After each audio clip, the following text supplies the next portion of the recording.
Hello my dear students, ಎಲ್ಲರೂ ಹೇಗಿದ್ದೀರಾ? ಎಲ್ಲ ಚೆನ್ನಾಗಿದ್ದೀರಾ ಅಂತ ಅನ್ಕೋತೀರಿ. ಸೊ ನಾನು ನಿಮ್ಮ Praveen chemistry lecturer Praveen sir at PUC ಪರೀಕ್ಷೆ ಸೈನ್ಸ್. ಓಕೆ, ಸೊ ಇವತ್ತಿನ ಕ್ಲಾಸಲ್ಲಿ ಏನಿದೆ, ಸೊ ತಮ್ಮನೇಲಿ ನೋಡಿದ ತಕ್ಷಣ ಗೊತ್ತಾಗಿರುತ್ತೆ.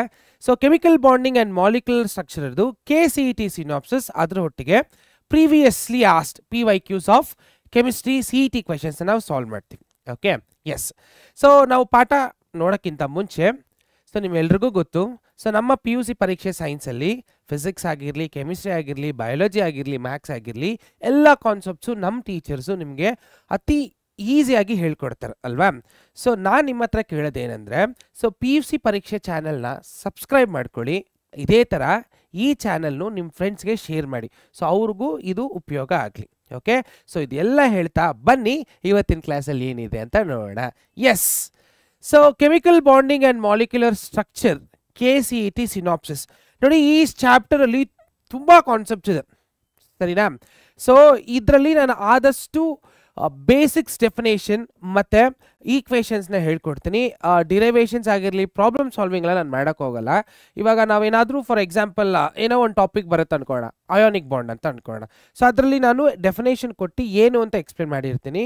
ಸೊ ನಿಮಗೆ ಇನ್ನೂ ಅದು ಟಾಪಿಕ್ ಅರ್ಥ ಆಗಿಲ್ಲ ಅಂದರೆ ನಾನು ಕೆಳಗಡೆ ಡಿಸ್ಕ್ರಿಪ್ಷನಲ್ಲಿ ಲಿಂಕ್ ಕೊಟ್ಟಿರ್ತೀನಿ. ಇದ್ರದ್ದು OS ವರ್ಷನ್ ಅಂದರೆ ಎಂಟೈರ್ ಚಾಪ್ಟರ್ನ ನಾನು ಒನ್ ಶಾರ್ಟ್ ವಿಡಿಯೋ ಮಾಡಿದ್ದೀನಿ, ಅದನ್ನು ಹೋಗಿ ಸ್ಟಡಿ ಮಾಡ್ಕೊಳ್ಳಿ. ಓಕೆ, ಬಿಕಾಸ್ ಈ ಕ್ಲಾಸಲ್ಲಿ ನಾವು ತುಂಬ ಫೋಕಸ್ ಮಾಡಿದೆ ಅಂದರೆ ಸಿನಾಪ್ಸಿಸ್ ಮಾತ್ರ. ಸಿನಾಪ್ಸಿಸ್ ಎಷ್ಟು ಬೇಗ ಆಗುತ್ತೋ ಅಷ್ಟು ಬೇಗ ಮುಗಿಸ್ಕೊಂಡು ನಾವು ಪ್ರಾಬ್ಲಮ್ ಸಾಲ್ವಿಂಗ್ ಹೋಗೋಣ. ಅರ್ಥ ಆಗ್ತಿದೆಯಲ್ಲ? Yes. So chemical bonding, so ಯಾಕೆ ಕೆಮಿಕಲ್ ಬಾಂಡಿಂಗ್ ಬಂತು?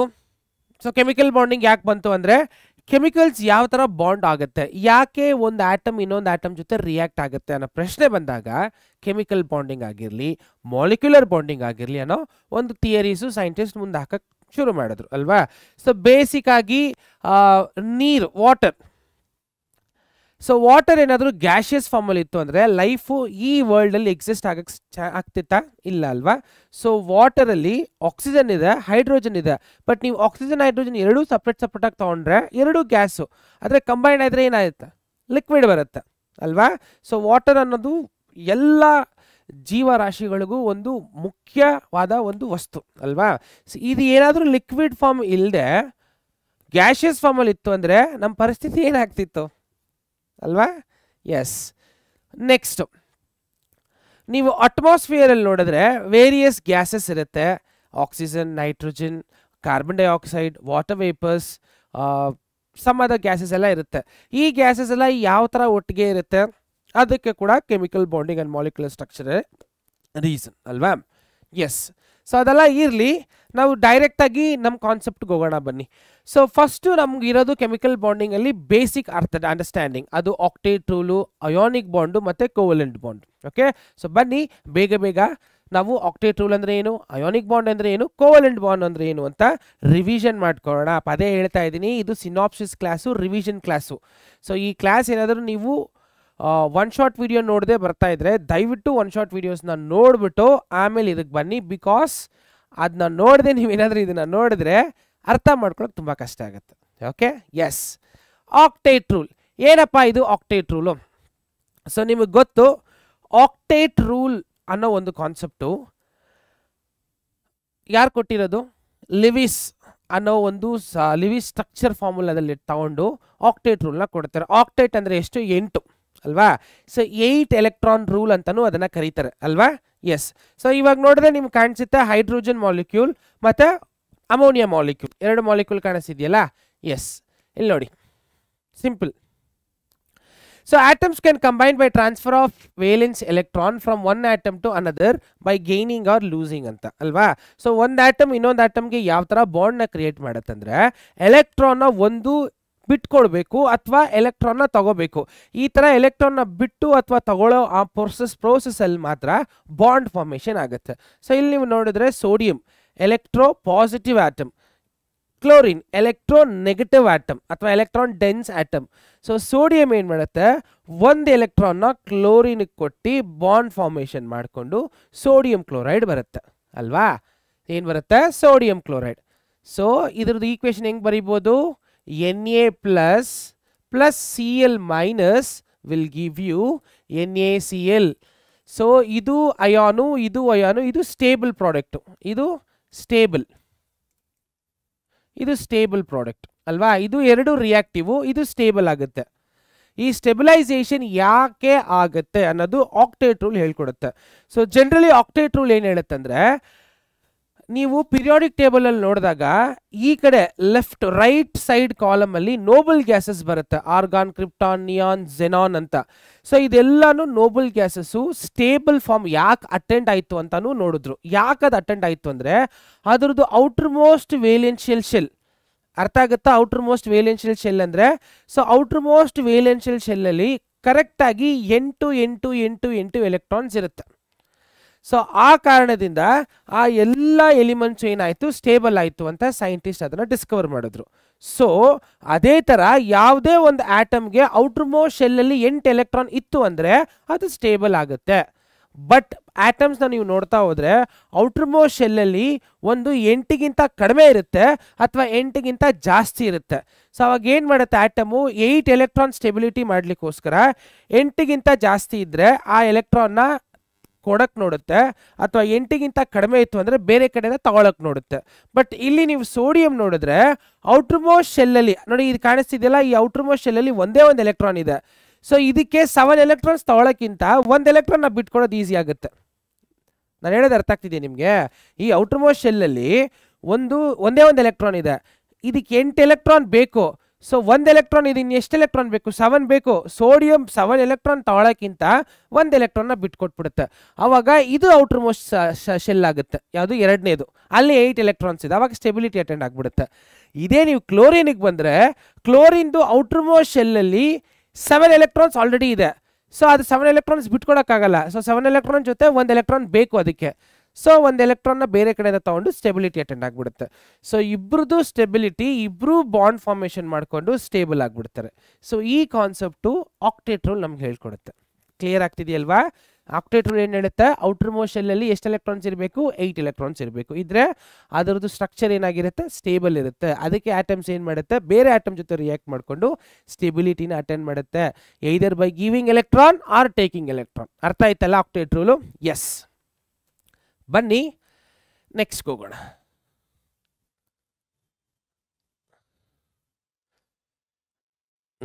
ಸೊ ಆಕ್ಸಿಜನ್ ಆಟಮ್ ನಾನು ಹೇಳಿದಾಗ ಇದೆಲ್ಲ ಎಕ್ಸಾಂಪಲ್ಸ್, ನೀವು ಹಂಗೆ ಕಣ್ಣಾರಿಸ್ಕೋಬಹುದು. ಇಲ್ಲಿ ನೋಡಿ, ಆಕ್ಸಿಜನ್ ಕೂಡ ಅಷ್ಟೇ, ಔಟರ್ ಮೋಸ್ಟ್ ಶೆಲ್ ಅಲ್ಲಿ ಎಷ್ಟಿದೆ? 1 2 3 4 5 6 ಇದೆ. ಇಲ್ಲಿ 1 2 3 4 5 6 ಇದೆ. ಇನ್ನು ಎಷ್ಟು ಎಲೆಕ್ಟ್ರಾನ್ ಎಕ್ಸ್ಟ್ರಾ ಬೇಕಾಗುತ್ತೆ? 2 ಎಲೆಕ್ಟ್ರಾನ್ ಬೇಕಾಗುತ್ತಲ್ವಾ? So 2 mono oxygen atoms combine ಮಾಡಿಕೊಂಡು ಎಲೆಕ್ಟ್ರಾನ್ನ ಶೇರ್ ಮಾಡ್ಕೊಡುತ್ತೆ. ಇಲ್ಲಿ ನೋಡಿ, 4 ಎಲೆಕ್ಟ್ರಾನ್ಸ್ ಇದ್ರ ಮಧ್ಯದಲ್ಲಿ ಶೇರ್ ಆಗ್ತಿದೆ. ಸೊ ಲೆಕ್ಕ ಪ್ರಕಾರ ಈ ಒಂದು ಆಟಮ್ ತಗೊಂಡ್ರೆ ಈ ಮಾಲಿಕ್ಯೂಲ್ ಅಲ್ಲಿ ನೋಡಿ, ಆಟಮ್ ಅಲ್ಲ ಮಾಲಿಕ್ಯೂಲ್ ಅಲ್ಲಿ, ಈ ಮಾಲಿಕ್ಯೂಲ್ ಅಲ್ಲಿ ಕಂಪ್ಲೀಟ್ ಆಗಿ 8 ಎಲೆಕ್ಟ್ರಾನ್ಸ್ ಇದೆ. ಅದೇ ತರ ಈ ಮಾಲಿಕ್ಯೂಲ್ ಅಲ್ಲಿ ಈ ಆಟಮ್ ನ ತಗೊಂಡ್ರೆ ಕಂಪ್ಲೀಟ್ ಆಗಿ 8 ಎಲೆಕ್ಟ್ರಾನ್ಸ್ ಇದೆ. ಸೊ ಈ ಮಾಲಿಕ್ಯೂಲ್ ಅಲ್ಲಿ 4 ಎಲೆಕ್ಟ್ರಾನ್ ಶೇರ್ ಆಗ್ತಾ ಇದೆ ಮಧ್ಯದಲ್ಲಿ. ಸೊ ಲೆಕ್ಕ ಪ್ರಕಾರ 8 ಎಲೆಕ್ಟ್ರಾನ್ಸ್ ಇರೋದಕ್ಕೆ ಆಕ್ಸಿಜನ್ ಮಾಲಿಕ್ಯೂಲ್ ಸ್ಟೇಬಲ್ ಆಗುತ್ತೆ. Versus oxygen unstable, mono atomic oxygen is unstable, molecular form of oxygen is stable. So ಇಲ್ಲಿ ಏನಾಯ್ತು, ಎಲೆಕ್ಟ್ರಾನ್ ಕಂಪ್ಲೀಟ್ ಆಗಿ ಟ್ರಾನ್ಸ್ಫರ್ ಆಗಿಲ್ಲ, ಮ್ಯೂಚುವಲ್ ಆಗಿ ಶೇರ್ ಆಯ್ತು. ಅರ್ಥ ಆಗ್ತಿದೆಯಲ್ವಾ? ಎಸ್. ನೆಕ್ಸ್ಟ್, ಸೊ ಅದೇ ತರ ಕಾರ್ಬನ್ ಡೈಆಕ್ಸೈಡ್ ಕೂಡ ಇದೆ. ಸೊ ಇದು ಎಕ್ಸಾಂಪಲ್ಸ್ ಎಲ್ಲ ನಾನು ಒನ್ ಶಾರ್ಟ್ ವಿಡಿಯೋಸ್ ಅಲ್ಲಿ ತುಂಬಾ ಇನ್ ಡೆಪ್ತ್ ಆಗಿ ಎಕ್ಸ್ಪ್ಲೇನ್ ಮಾಡಿದ್ದೀನಿ. ಜಸ್ಟ್ ಒಂದು ಗ್ಲಾನ್ಸ್ ಮಾತ್ರ ನೋಡ್ಕೊಳ್ಳೋಣ. ನೋಡಿ, ಕಾರ್ಬನ್ ಡೈಆಕ್ಸೈಡ್ ಯಾವ ತರ ಸ್ಟೇಬಲ್ ಆಗುತ್ತೆ. ಕಾರ್ಬನ್ಗೆ ಔಟರ್ ಮೋಸ್ಟ್ ಶೆಲ್ ಅಲ್ಲಿ 4 ಎಲೆಕ್ಟ್ರಾನ್ ಇದೆ, ಇನ್ನೂ 4 ಎಲೆಕ್ಟ್ರಾನ್ ಬೇಕಾಗುತ್ತೆ. ಆ 4 ಎಲೆಕ್ಟ್ರಾನ್ 2 ಎಲೆಕ್ಟ್ರಾನ್ ಈ ಆಕ್ಸಿಜನ್ ಇಂದ, 2 ಎಲೆಕ್ಟ್ರಾನ್ ಈ ಆಕ್ಸಿಜನ್ ಇಂದ ಬಂದು ಶೇರ್ ಆಗಿ, so total carbon dioxide molecule ಅಲ್ಲಿ ಈ ಕಡೆ 4 ಎಲೆಕ್ಟ್ರಾನು, ಈ ಕಡೆ 4 ಎಲೆಕ್ಟ್ರಾನು ಶೇರ್ ಆಗುತ್ತೆ. ಸೊ ಈ ಮಾಲಿಕ್ಯೂಲ್ ಅಲ್ಲಿ ಈ ಒಂದು ಆಟಮ್ಗೆ 8, ಈ ಒಂದು ಆಟಮ್ಗೆ 8, ಈ ಒಂದು ಆಟಮ್ಗೆ 8. ಸೊ ಟೋಟಲಿ 8 ಎಲೆಕ್ಟ್ರಾನ್ ಶೇರ್ ಆಗ್ತಿದೆ. ಅರ್ಥ ಆಗ್ತಿದೆಯಲ್ಲ? Yes. So okay, so octet rule ಬಂದಾದ್ಮೇಲೂ ಈ ಒಂದು ಆಕ್ಟೇಟ್ ರೂಲು ಬೇರೆ ಬೇರೆ ಕೆಮಿಕಲ್ ಕಾಂಪೋಸಿಷನ್ ಅಥವಾ ಬೇರೆ ಬೇರೆ ಕೆಮಿಕಲ್ ಬಾಂಡ್ಸ್ನ ಎಕ್ಸ್ಪ್ಲೇನ್ ಮಾಡ್ಲಿಕ್ಕೆ ಆಗಿಲ್ಲ. ಸೊ ಅದಕ್ಕೆ ಅದನ್ನ ಲಿಮಿಟೇಷನ್ಸ್ ಆಫ್ ಆಕ್ಟೇಟ್ ರೂಲ್ ಅಂತ ಕರಿತೀವಿ. ಏನೇ ಒಂದು ಥಿಯರಿ ಬಂದ್ರೂ ಲಿಮಿಟೇಷನ್ಸ್ ಇದ್ದೇ ಇರುತ್ತೆ. ಸೊ ಅವಾಗ ಫರ್ದರ್ ಸ್ಟಡೀಸ್ ಮಾಡಿಕೊಂಡು ಬೇರೆ ಬೇರೆ ಥಿಯರಿನ ಎತ್ಕೊ ಬರ್ತಾರೆ. Okay, so limitations of octet rule. The incomplete octet of central atom. So ಕೆಲವೊಂದು ಆಟಮ್ಸ್ ನೋಡಿದ್ರೆ ನೀವು ಲಿಥಿಯಂ ಕ್ಲೋರೈಡ್ ಅಲ್ಲಿ ಸೊ ಎಲೆಕ್ಟ್ರಾನ್ ಶೇರ್ ಆದ್ರೂ ಕೂಡ ಆ ಆಕ್ಟೇಟ್ ಸ್ಟ್ರಕ್ಚರ್ನ ಅದು ಹೇಳಲಿಕ್ಕಾಗಲ್ಲ, 8 ಎಲೆಕ್ಟ್ರಾನ್ಸ್ ಅಲ್ಲಿ ಬರಲ್ಲ. ಸೊ ಇನ್ನೊಂದು ಎಕ್ಸಾಂಪಲು ಬೆರಿಲಿಯಮ್, ಸೊ ಇನ್ನೊಂದು ಎಕ್ಸಾಂಪಲು ಬೋರಾನ್ ಟ್ರೈಕ್ಲೋರೈಡ್. ಸೊ ಇದರಲ್ಲಿ ಸೆಂಟ್ರಲ್ ಆಟಮ್ ಅಲ್ಲಿ ನೀವು ಔಟರ್ ಮೋಸ್ಟ್ ಶೆಲ್ ತಗೊಂಡ್ರೆ 8 ಎಲೆಕ್ಟ್ರಾನ್ಸ್ ಶೇರ್ ಆಗಿರೋದು ಕೌಂಟ್ ಮಾಡಿದ್ರೆ 8 ಬರಲ್ಲ. ಸೊ ಈ ತರ ಸ್ಟ್ರಕ್ಚರ್ಸ್ ಸ್ಟೇಬಲ್ ಇಲ್ವಾ ಅಂತ ಕೇಳಿದ್ರೆ ಈ ತರ ಸ್ಟ್ರಕ್ಚರ್ ಸ್ಟೇಬಲ್ ಇದೆ, ಬಟ್ ಆಕ್ಟೇಟ್ ರೂಲ್ ಅದನ್ನ ಎಕ್ಸ್ಪ್ಲೇನ್ ಮಾಡಲ್ಲ. ಸೊ ಅಲ್ಲಿಗೆ ಆಕ್ಟೇಟ್ಗೆ ಏನಾಗುತ್ತೆ, ಲಿಮಿಟೇಷನ್ಸ್ ಬರುತ್ತೆ. ಸೊ ಬೇರೆ ಏನೋ ಕಾನ್ಸೆಪ್ಟ್ಸ್ ಅಪ್ಲೈ ಮಾಡಿ ಇದನ್ನ ನಾವು ಹೇಳಬೇಕು. ಅರ್ಥ ಆಗ್ತಿದೆಯಲ್ಲ? ಎಸ್. ನೆಕ್ಸ್ಟ್, ಸೊ ನಿಮಗೆ ಆಕ್ಟೇಟ್ ರೂಲ್ ಬಗ್ಗೆ ಒಂದು ಐಡಿಯಾ ಬಂತು. Octet rule was the first rule. ಅಂದರೆ ಕೆಮಿಕಲ್ ಬಾಂಡಿಂಗ್ ಅನ್ನೋ ಟಾಪಿಕ್ ಬಂದ ಮೇಲೆ ಆಕ್ಟೇಟ್ ರೂಲ್ ಕೊಟ್ಟ ಮೇಲೇ ಓಕೆ ಕೆಮಿಕಲ್ ಯಾಕೆ ಬಾಂಡ್ ಮಾಡುತ್ತೆ, ಆಟಮ್ಸ್ ಯಾಕೆ ಬಾಂಡ್ ಆಗುತ್ತೆ ಅನ್ನೋ ಒಂದು ಐಡಿಯಾ ಬಂತು. Okay, so next ionic bond. So covalent bond ನಿಮ್ಗೆ ಅರ್ಥ ಆಯಿತು ಅಂತ ಅನ್ಕೋತೀನಿ. ನೆಕ್ಸ್ಟ್ಗೆ ಹೋಗೋಣ ionic bond. So ionic bond ಎಸ್ಸಲ್ಲೇ ಇದೆ, ಅಯಾನ್ಸ್ ಅಲ್ವಾ, ಅಯಾನ್ಸ್ನ ಕ್ರಿಯೇಟ್ ಮಾಡೋಂಥ ಬಾಂಡೇ ಅಯಾನಿಕ್ ಬಾಂಡ್ ಅಲ್ವಾ. ಸೊ ಸೇಮ್ ಸೋಡಿಯಂ ಕ್ಲೋರೈಡ್ ತಗೋಬೋದು ಅಥವಾ ಸೋಡಿಯಂ ಫ್ಲೂರೈಡ್ ತಗೋಬೋದು. ಸೊ ಅಯಾನಿಕ್ ಬಾಂಡು ಎಲ್ಲಿ ಫಾರ್ಮ್ ಆಗುತ್ತೆ ಅಂದರೆ electro positive electro negative atoms ಮಧ್ಯದಲ್ಲಿ ಜಾಸ್ತಿ ಅಯಾನಿಕ್ ಬಾಂಡ್ ಫಾರ್ಮ್ ಆಗುತ್ತೆ. ನೋಡಿ, ಅಯಾನಿಕ್ ಬಾಂಡ್ ಅಂದರೆ ಕಂಪ್ಲೀಟ್ ಟ್ರಾನ್ಸ್ಫರ್ ಆಫ್ ಎಲೆಕ್ಟ್ರಾನ್. ಇಲ್ಲಿ ಎಲೆಕ್ಟ್ರಾನ್ ಶೇರ್ ಆಗಲ್ಲ. ಕಾರ್ಬನ್ ಡೈಆಕ್ಸೈಡ್ ನೋಡಿದ್ರಲ್ಲ ಆ ಥರ ಎಲೆಕ್ಟ್ರಾನ್ ಶೇರ್ ಆಗಲ್ಲ. ಒಂದು ಎಲೆಕ್ಟ್ರಾನ್ ಕಂಪ್ಲೀಟ್ ಆಗಿ ಎಲೆಕ್ಟ್ರೋ ಪಾಸಿಟಿವ್ ಆಟಮ್ ಇಂದ ಒಂದು ಎಲೆಕ್ಟ್ರೋ ನೆಗೆಟಿವ್ ಆಟಮ್ಗೆ ಕಂಪ್ಲೀಟ್ ಆಗಿ ಟ್ರಾನ್ಸ್ಫರ್ ಆಗಿಬಿಡುತ್ತೆ. ಇಲ್ಲಿ ನೋಡಿ ಒಂದು ಬ್ಯೂಟಿಫುಲ್ ಎಕ್ಸಾಂಪಲ್. ಸೊ ಸೋಡಿಯಂ ಕಾಣಿಸ್ತಿದೆಯಾ, ಇಲ್ಲಿ ಫ್ಲೂರಿನ್ ಇದೆ. Fluorine is A very high electro negative. Note ಮಾಡ್ಕೋಬೇಕು ಇದನ್ನ. ಫ್ಲೂರಿನ್ ಅನ್ನೋದು ತುಂಬಾ ಹೈಲಿ ಎಲೆಕ್ಟ್ರೋ ನೆಗೆಟಿವ್ ಆಟಮ್. ಇಲ್ಲಿ ನೋಡಿ ಸೋಡಿಯಂ ಏನ್ ಮಾಡುತ್ತೆ, ಒಂದು ಎಲೆಕ್ಟ್ರಾನ್ನ ಬಿಟ್ಕೊಡುತ್ತೆ ಔಟರ್ ಮೋಸ್ಟ್ ಶೆಲ್ಲಿಂದ. ಯಾಕಂದ್ರೆ ಎರಡನೇ ಶೆಲ್ ಆವಾಗ ವೇಲಿಯನ್ ಶೆಲ್ ಆಗ್ಬಿಟ್ಟು ವೇಲಿಯನ್ಸಿ ಸ್ಯಾಟಿಸ್ಫೈ ಆಗ್ಬಿಡುತ್ತೆ. ಸೊ ಒಂದು ಎಲೆಕ್ಟ್ರಾನ್ ಫ್ಲೂರಿನಲ್ಲಿ ಸೇರ್ಕೊಂಡು ಅದೇನಾಗ್ಬಿಡುತ್ತೆ, ಪಾಸಿಟಿವ್ ಆಗ್ಬಿಡುತ್ತೆ, ಇದು ನೆಗೆಟಿವ್ ಆಗ್ಬಿಡುತ್ತೆ. ಸೊ ಈ ಪಾಸಿಟಿವ್ ನೆಗೆಟಿವ್ ಬಾಂಡ್ ಆಗಿ NaF ಸೋಡಿಯಂ ಫ್ಲೂರೈಡ್. ಬೇಕಾದ್ರೆ ನಿಮಗೆ ನಾನು ಬರೆದು ತೋರಿಸ್ತೀನಿ ನೋಡಿ ಯಾವ ಥರ ರಿಯಾಕ್ಷನ್ ಅಂತ. ಸೊ ಸೋಡಿಯಂ ಫ್ಲೂರೈಡ್ ಆಗುತ್ತೆ. ಇಲ್ಲಿ ಬರೀಲಾ? ಓಕೆ, ಇಲ್ಲಿ ಬರೀತೀನಿ ನೋಡಿ ಮೇಲ್ಗಡೆ. Na ಪ್ಲಸ್ ಒಂದು ಎಲೆಕ್ಟ್ರಾನ್ ಬಿಟ್ಕೊಡ್ತು plus fluorine minus which will give you sodium fluoride. ಅಂದರೆ ಏನಾಯಿತು, ಸೋಡಿಯಮ್ಮು ಅಂದರೆ ಇಲ್ಲಿ ನೋಡಿ Na ಓಕೆ ಯಾವ ಥರ ಚೇಂಜ್ ಆಯಿತು, Na ಪ್ಲಸ್ ಪ್ಲಸ್ ಒಂದು ಎಲೆಕ್ಟ್ರಾನ್ನ ಬಿಟ್ಕೊಡ್ತು. ಫ್ಲೂರಿನ್ ಏನು ಮಾಡ್ತು, ಒಂದು ಎಲೆಕ್ಟ್ರಾನ್ನ ತಗೊಂಡು F ಮೈನಸ್ ಆಯಿತು. ಸೊ ಇದೆಲ್ಲನೂ ಆ್ಯಡ್ ಮಾಡಿದ್ರೆ ನಿಮಗೆ Na plus F is equal to NaF. ಅರ್ಥ ಆಗ್ತಿದೆಯಾ? ಈ ಥರ Na plus and Na minus ಆ ಥರ. ಕ್ಲಿಯರ್? Yes, simple. ಈಗ ಬನ್ನಿ ನೆಕ್ಸ್ಟ್ ಮುಂದೆ ಹೋಗೋಣ. Okay, so what are the key factors of ionic bond? ನೋಡಿ ಈ ಪಾಯಿಂಟ್ಸ್ನ ನೀವು ತಲೆಯಲ್ಲಿ ಇಟ್ಕೋಬೇಕು. ಸೊ ಅಯಾನಿಕ್ ಬಾಂಡ್ ಆದಾಗ ಏನೇನು ಫ್ಯಾಕ್ಟರ್ಸ್ ಬರುತ್ತೆ? Point number 1, is of formation of positive or negative ions from the respective neutral atoms. So ionic bond ಇತ್ತು ಅಂದರೆ ಅದನ್ನು ವಾಪಸ್ ನಾನು ಅಯನೈಸೇಷನ್ ಅನ್ನೋ ಪ್ರೊಸೆಸ್ ಯೂಸ್ ಮಾಡಿಕೊಂಡು ಪಾಸಿಟಿವ್ ಮತ್ತು ನೆಗೆಟಿವ್ ಅಯಾನ್ ಆಗಿ ನಾನು ಸಪ್ರೇಟ್ ಮಾಡ್ಕೋಬೋದು. Point number 2, arrangement of positive or negative ions in the ionic solid. Okay, so ಒಂದು ಅಯಾನಿಕ್ ಸಾಲಿಡ್ ಸ್ಟ್ರಕ್ಚರ್ ಅಂದರೆ ಹೆಂಗೆ ಹೇಳೋದು, ಇವಾಗ ಒಂದು ಫಿಸಿಕಲ್ ಸ್ಟೇಟ್ ಅಂತ ಅನ್ಕೊಳ್ಳೋಣ. ಆ ಅಯಾನಿಕ್ ಸಾಲಿಡ್ ಸ್ಟೇಟ್ ತಗೊಂಡ್ರೆ ಅದರಲ್ಲಿ ನಾನು ನೀಟಾಗಿ ಪಾಸಿಟಿವ್ ಮತ್ತು ನೆಗೆಟಿವ್ ಅಯಾನ್ಸ್ ಅರೇಂಜ್ ಮಾಡ್ಬೋದು. ಅದನ್ನು ಲ್ಯಾಟೇಸ್ ಅಂತ ಕರೀತಾರೆ, ಮುಂದೆ ಬರ್ತಾ ನಿಮ್ಗೆ ಗೊತ್ತಾಗುತ್ತೆ. ಮತ್ತು ಅಯನೈಸೇಷನ್ ಎನರ್ಜಿ ಅಂತ ಇದೆ. ಏನು ಅಯನೈಸೇಷನ್ ಎನರ್ಜಿ ಅಂದರೆ the energy required to completely ionize or completely break the ionic bond. ಇವಾಗ ಅಯಾನ್ಸ್ ಮಧ್ಯದಲ್ಲಿ ಬಾಂಡ್ ಆಗಿರುತ್ತೆ, ಅದನ್ನ ನಾವು ಅಯಾನಿಕ್ ಬಾಂಡ್ ಅಂತ ಕರಿತೀವಿ. ಗೊತ್ತಾಗ್ತಿದೆಯಲ್ವಾ? ಸೊ ಈ ಬಾಂಡ್ನ ಬ್ರೇಕ್ ಮಾಡೋಕ್ಕೆ ನಾನೇನಾದರೂ ಎಕ್ಸ್ಟ್ರಾ ಎನರ್ಜಿ ಕೊಡಬೇಕು. ಆ ಎಕ್ಸ್ಟ್ರಾ ಎನರ್ಜಿನ ನಾವು ಅಯನೈಸೇಷನ್ ಎನರ್ಜಿ ಅಂತ ಕರಿತೀವಿ. ಏನಂತ ಕರಿತೀವಿ? ಅಯನೈಸೇಷನ್ ಎನರ್ಜಿ ಅಂತ. ಸೊ ಯಾವುದೇ ಥರ ಕನ್ಫ್ಯೂಷನ್ಸ್ ಬೇಡ, ಅರ್ಥ ಮಾಡ್ಕೊಳ್ಳಿ. ಓಕೆ ಓಕೆ, ಇಲ್ಲಿ ನೋಡಿ ಸೋಡಿಯಂ ಕ್ಲೋರೈಡ್ ಎಕ್ಸಾಂಪಲ್ ತಗೊಂಡು ನಾನು ಹೇಳಿದ್ನಲ್ಲ ಸಾಲಿಡ್ ಸ್ಟ್ರಕ್ಚರಲ್ಲಿ ಅರೇಂಜ್ ಮಾಡ್ಬೋದು ಅಂತ. ಇದು ಸೋಡಿಯಂ ಕ್ಲೋರೈಡು, ಗ್ರೀನ್ ಕಲರ್ ಬಂದ್ಬಿಟ್ಟು ಕ್ಲೋರಿನು, ಬ್ಲೂ ಕಲರ್ ಬಂದ್ಬಿಟ್ಟು ಸೋಡಿಯಮು. ಇಲ್ಲಿ ನೋಡಿದ್ರೆ ಒಂದು ಕ್ಯೂಬಿಕ್ ಸ್ಟ್ರಕ್ಚರ್ ನಿಮಗೆ ಕಾಣಿಸ್ತಿದೆ. ಈ ಕ್ಯೂಬಿಕ್ ಸ್ಟ್ರಕ್ಚರ್ ನೋಡಿ ಸೋಡಿಯಂ ಕ್ಲೋರೈಡ್ ಯಾವ ಥರ ಅರೇಂಜ್ ಆಗಿದೆ. ಸೊ ಪ್ಯಾಟ್ರನ್ ಕೂಡ ಅಷ್ಟೇ. ಇದನ್ನ ನಾವು ಲ್ಯಾಟೇಸ್ ಅಂತ ಕರಿತೀವಿ. ಏನಂತ ಕರಿತೀವಿ? ಲ್ಯಾಟೇಸ್ ಅಂತ ಕರಿತೀವಿ. ಅರ್ಥ ಆಗ್ತಿದೆಯಲ್ಲ? ಓಕೆ, ಸೊ ಇಲ್ಲಿ ಸೋಡಿಯಂ ಕ್ಲೋರೈಡ್ದು ಒಂದು ಸ್ವಲ್ಪ ಫಿಸಿಕಲ್ ಕ್ವಾಂಟಿಟೀಸ್ನ ಬರೆದಿದ್ದೀನಿ. ಓಕೆ, ನೀವು ನೋಡಬೇಕು. ಸೊ ಸೋಡಿಯಂ ಎಲೆಕ್ಟ್ರಾನ್ ಅಂದರೆ ಅಯನೈಸ್ ಆಗೋಕ್ಕೆ ಎಷ್ಟು ಬೇಕಾಗುತ್ತೆ enthalpy. So ionization enthalpy, enthalpy ಅಂದರೆ ಎನರ್ಜಿ, ಹೀಟ್ ಎನರ್ಜಿ ಅಂತ ಅನ್ಕೋಬೋದು. So ionization enthalpy of sodium is 495.5 kilo joules per mole. ನೋಡಿ ಜೌಲ್ಸಲ್ಲಿ ಇದ್ದಾಗ ಎನರ್ಜಿ ಅಂತ ಕರಿತೀವಿ. Okay, next so ionization enthalpy of chlorine to take an electron ಎಷ್ಟಿದೆ? -348.7 ಕಿಲೋ ಜೌಲ್ಸ್ ಪರ್ ಮೋಲ್. ಅರ್ಥ ಆಗ್ತಿದೆಯಾ? Next so total ionization energy ಅಂದರೆ ಇದೆರಡೂ ಆ್ಯಡ್ ಮಾಡಬೇಕು. ಸೊ ಆ್ಯಡ್ ಮಾಡಿದಾಗ ಎಷ್ಟು ಬಂತು? 147.7 kilo joules per mole. So ಇದು ಒಂದು physical experimentally determined data. Okay, ನಿಮ್ಗೊಂದು ಐಡಿಯಾ ಬರಲಿ ಅಂತ. Next enthalpy of lattice formation. Lattice formation ಅಂದರೆ ವಾಟ್ ಈಸ್ ಲ್ಯಾಟೇಸ್ ಅಥವಾ ಲ್ಯಾಟೇಸ್ ಎನರ್ಜಿ ಅಂದರೆ, ಸೊ ಒಂದು ಸಾಲಿಡ್ ಅಥವಾ ಒಂದು ಸಾಲಿಡ್ನ ಕಂಪ್ಲೀಟಾಗಿ ವೇಪರೈಸ್ ಮಾಡೋಕ್ಕೆ ನನಗೆ ಎಷ್ಟು ಎನರ್ಜಿ ಬೇಕಾಗುತ್ತೋ, ಅಥವಾ ಒಂದು ಸಾಲಿಡ್ ಸ್ಟೇಟ್ನ ಕಂಪ್ಲೀಟಾಗಿ ಗ್ಯಾಸಿಯಸ್ ಸ್ಟೇಟ್ ಕನ್ವರ್ಟ್ ಮಾಡೋಕ್ಕೆ ಎಷ್ಟು ಎನರ್ಜಿ ಬೇಕಾಗುತ್ತೋ ಅದನ್ನ ನಾವು ಲ್ಯಾಟೇಸ್ ಎನರ್ಜಿ ಅಂತ ಕರಿತೀವಿ. ಅರ್ಥ ಆಗ್ತಿದೆಯಲ್ಲ? ಸೊ ಕನ್ಫ್ಯೂಸ್ ಮಾಡ್ಕೋಬೇಡಿ. ಸೊ ಮುಂದೆ ಹೋಗೋಣ ಬನ್ನಿ. Yes, lattice enthalpy. So energy required to completely separate 1 mole of solid ionic compound into gaseous constitute. ನೋಡಿ, ಲ್ಯಾಟೇಸ್ ಬರೋದು ಅಯಾನಿಕ್ ಸ್ಟ್ರಕ್ಚರ್ಗೆ ಮಾತ್ರ, ಇನ್ನು ಯಾವ ಸ್ಟ್ರಕ್ಚರ್ಗೂ ಬರಲ್ಲ. ಸೊ ಅಯಾನಿಕ್ ಕಾಂಪೌಂಡ್ಗೆ ಮಾತ್ರ ನಾವು ಲ್ಯಾಟೇಸ್ ಎಂಥಾಲ್ಪಿ ಅನ್ನೋ ಒಂದು ಕಾನ್ಸೆಪ್ಟ್ನ ಯೂಸ್ ಮಾಡ್ತೀವಿ. ಸೊ ಲ್ಯಾಟೇಸ್ ಅಂದರೆ ಏನು? The energy required to lattice enthalpy to completely vaporize from solid to gas. So ಈ ಸಾಲಿಡ್ ಟು ಗ್ಯಾಸ್ ವೇಪರೈಸ್ ಮಾಡೋಕ್ಕೆ ಎಷ್ಟು ಎನರ್ಜಿ ಬೇಕಾಗುತ್ತೋ ಅಷ್ಟು ಎನರ್ಜಿನ ನಾವೇನಂತ ಕರಿತೀವಿ? ಲ್ಯಾಟೇಸ್ ಎನರ್ಜಿ ಅಂತ ಕರಿತೀವಿ ಅಲ್ವಾ? ಇಲ್ಲಿ ನೋಡಿ, ನಿಮಗೊಂದು ಫಿಗರ್ ಇದೆ. ಇದು ಸಾಲಿಡ್ ಸ್ಟ್ರಕ್ಚರು. ಎನರ್ಜಿ ಹಾಕಿದ ತಕ್ಷಣ ನೋಡಿ ಯಾವ ಥರ ಸ್ಪ್ರೆಡ್ ಆಗ್ತಿದೆ. ಇದು ಗ್ಯಾಸಿಯಸ್ ಫಾರ್ಮ್. ಸೊ ಎನರ್ಜಿ ಕೊಟ್ಟು ನೋಡಿ, ಇದು ಹೆಂಗೆ ಅರೇಂಜ್ ಆಗಿದೆ ಸಾಲಿಡ್ ಸ್ಟೇಟು. ಸೊ ಎನರ್ಜಿ ಕೊಟ್ಟಿದ ತಕ್ಷಣ ಹೀಟ್ ಎನರ್ಜಿ ನೋಡಿ ಯಾವ ಥರ ಆಯಿತು. ಸೊ ಎಲ್ಲ ಸ್ಪ್ರೆಡ್ ಆಗ್ತಿದೆಯಲ್ಲ, ಅದು ಗ್ಯಾಸಿಯಸ್ ಫಾರ್ಮ್. ನಾನು ಒಂದು ಎನರ್ಜಿ ಕೊಟ್ಟೆ ಗೊತ್ತಾಯ್ತರ, that energy is lattice energy. Actually ಹಿಂಗಲ್ಲ, ಹೀಟ್ ಎನರ್ಜಿ ಕೊಡಬೇಕು.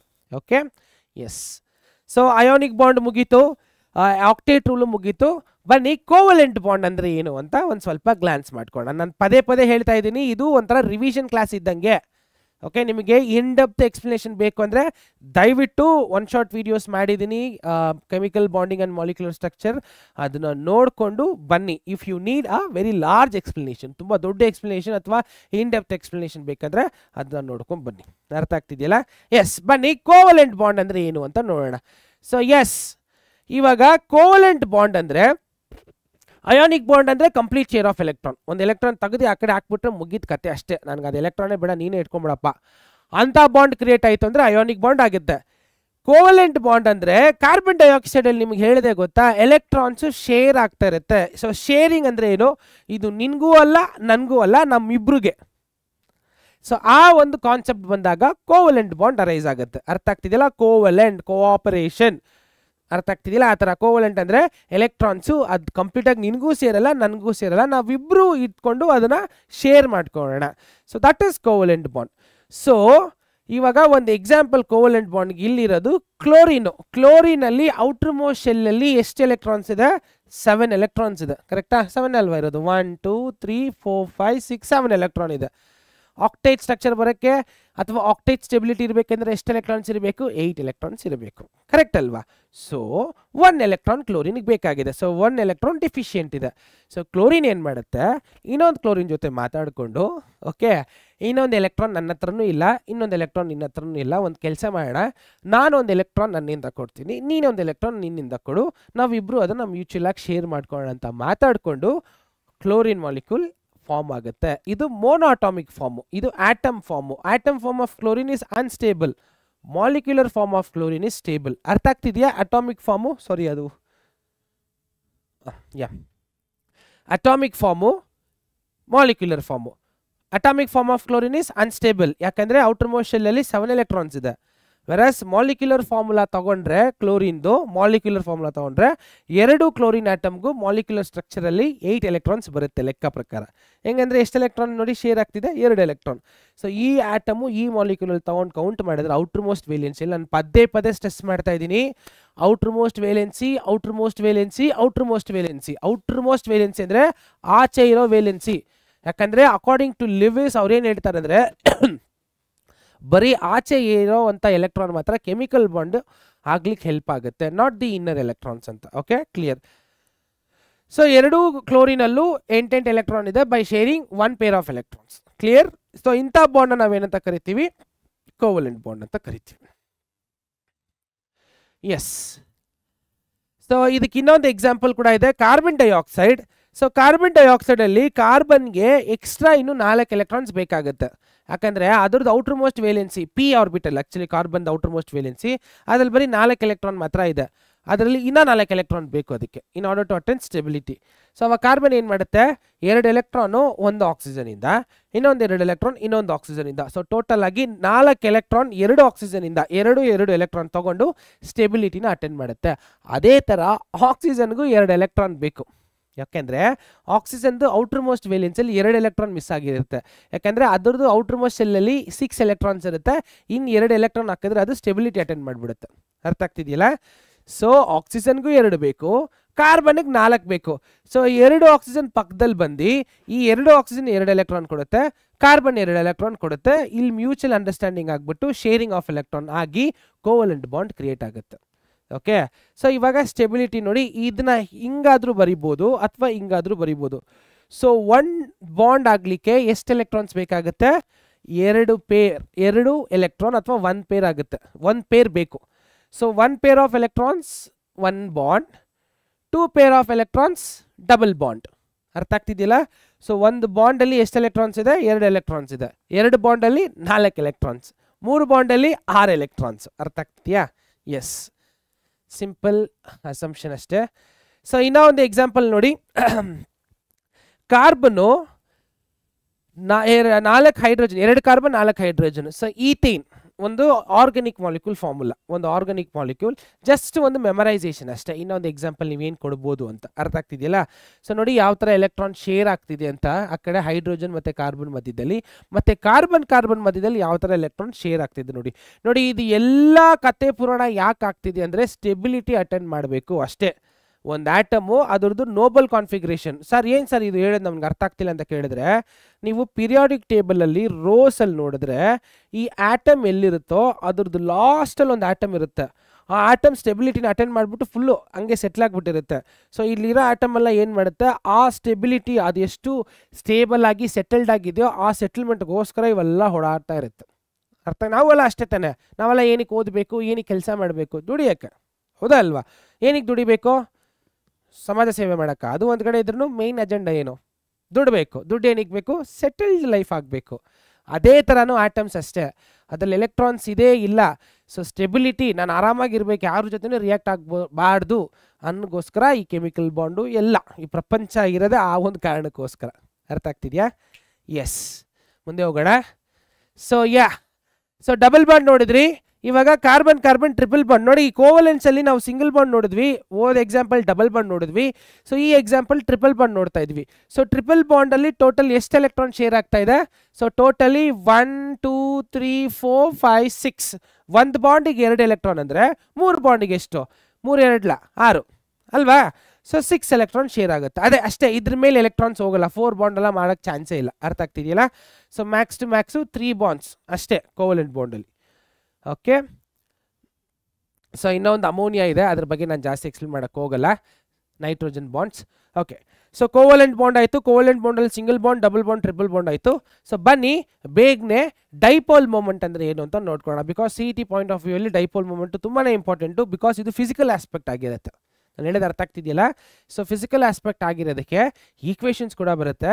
ಈಕ್ವೇಷನ್ಸ್ನ ಕಲ್ತ್ಕೊಂಡು ಮತ್ತು ಸಿಂಬಲ್ನ ಹೆಂಗೆ ಹಾಕೋದು ಡೈಪೋಲ್ ಮೂಮೆಂಟ್, ಅದು ತುಂಬ ಇಂಪಾರ್ಟೆಂಟ್. ಎಕ್ಸಾಮ್ಸಲ್ಲಿ ಕೂಡ ಕೇಳ್ತಾರೆ. 2 ಮಾಲಿಕ್ಯೂಲ್ ಕೊಟ್ಬಿಟ್ಟು ನಿಮಗೆ ಇದರಲ್ಲಿ ಡೈಪೋಲ್ ಮೂಮೆಂಟ್ ಹೇಗೆ ತೋರಿಸ್ತೀರಾ, ಡೈಪೋಲ್ ಮೂಮೆಂಟ್ ಯಾವ ಕಡೆ ಮೂವ್ ಆಗ್ತಿದೆ ಅನ್ನೋದು ಬರುತ್ತೆ. ಓಕೆ, ಅದನ್ನು ನಮಗೆ ಬಿಡ್ಸಕ್ಕೆ ಬರಬೇಕು. ಸೊ ಅದು ಬಿಡ್ಸಕ್ಕೆ ಬರಬೇಕಾದ್ರೆ ಫಸ್ಟು ಡೈಪೋಲ್ ಮೂಮೆಂಟ್ ಅಂದರೆ ಏನು ಅಂತ ನಮಗೆ ಗೊತ್ತಿರಬೇಕು. ಅರ್ಥ ಆಗ್ತಿದೆಯಾ? ಎಸ್, ಬನ್ನಿ ನೋಡೋಣ.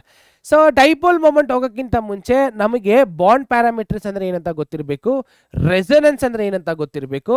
ಅದರೊಟ್ಟಿಗೆ ನೋಡಿ ಬಾಂಡ್ ಪ್ಯಾರಾಮೀಟರ್ಸ್ ಇದರಲ್ಲಿ ಸಬ್ ಬರುತ್ತೆ, ರೆಸೊನೆನ್ಸು ಮತ್ತು ಡೈಪೋಲ್ ಮೂಮೆಂಟು. ಸೊ ಇದು 2 ಅರ್ಥ ಆದರೆ ಮಾತ್ರ ನಾವು ಡೈರೆಕ್ಟಾಗಿ ಡೈಪೋಲ್ ಮೂಮೆಂಟ್ ಹೋಗೋಕ್ಕಾಗತ್ತೆ.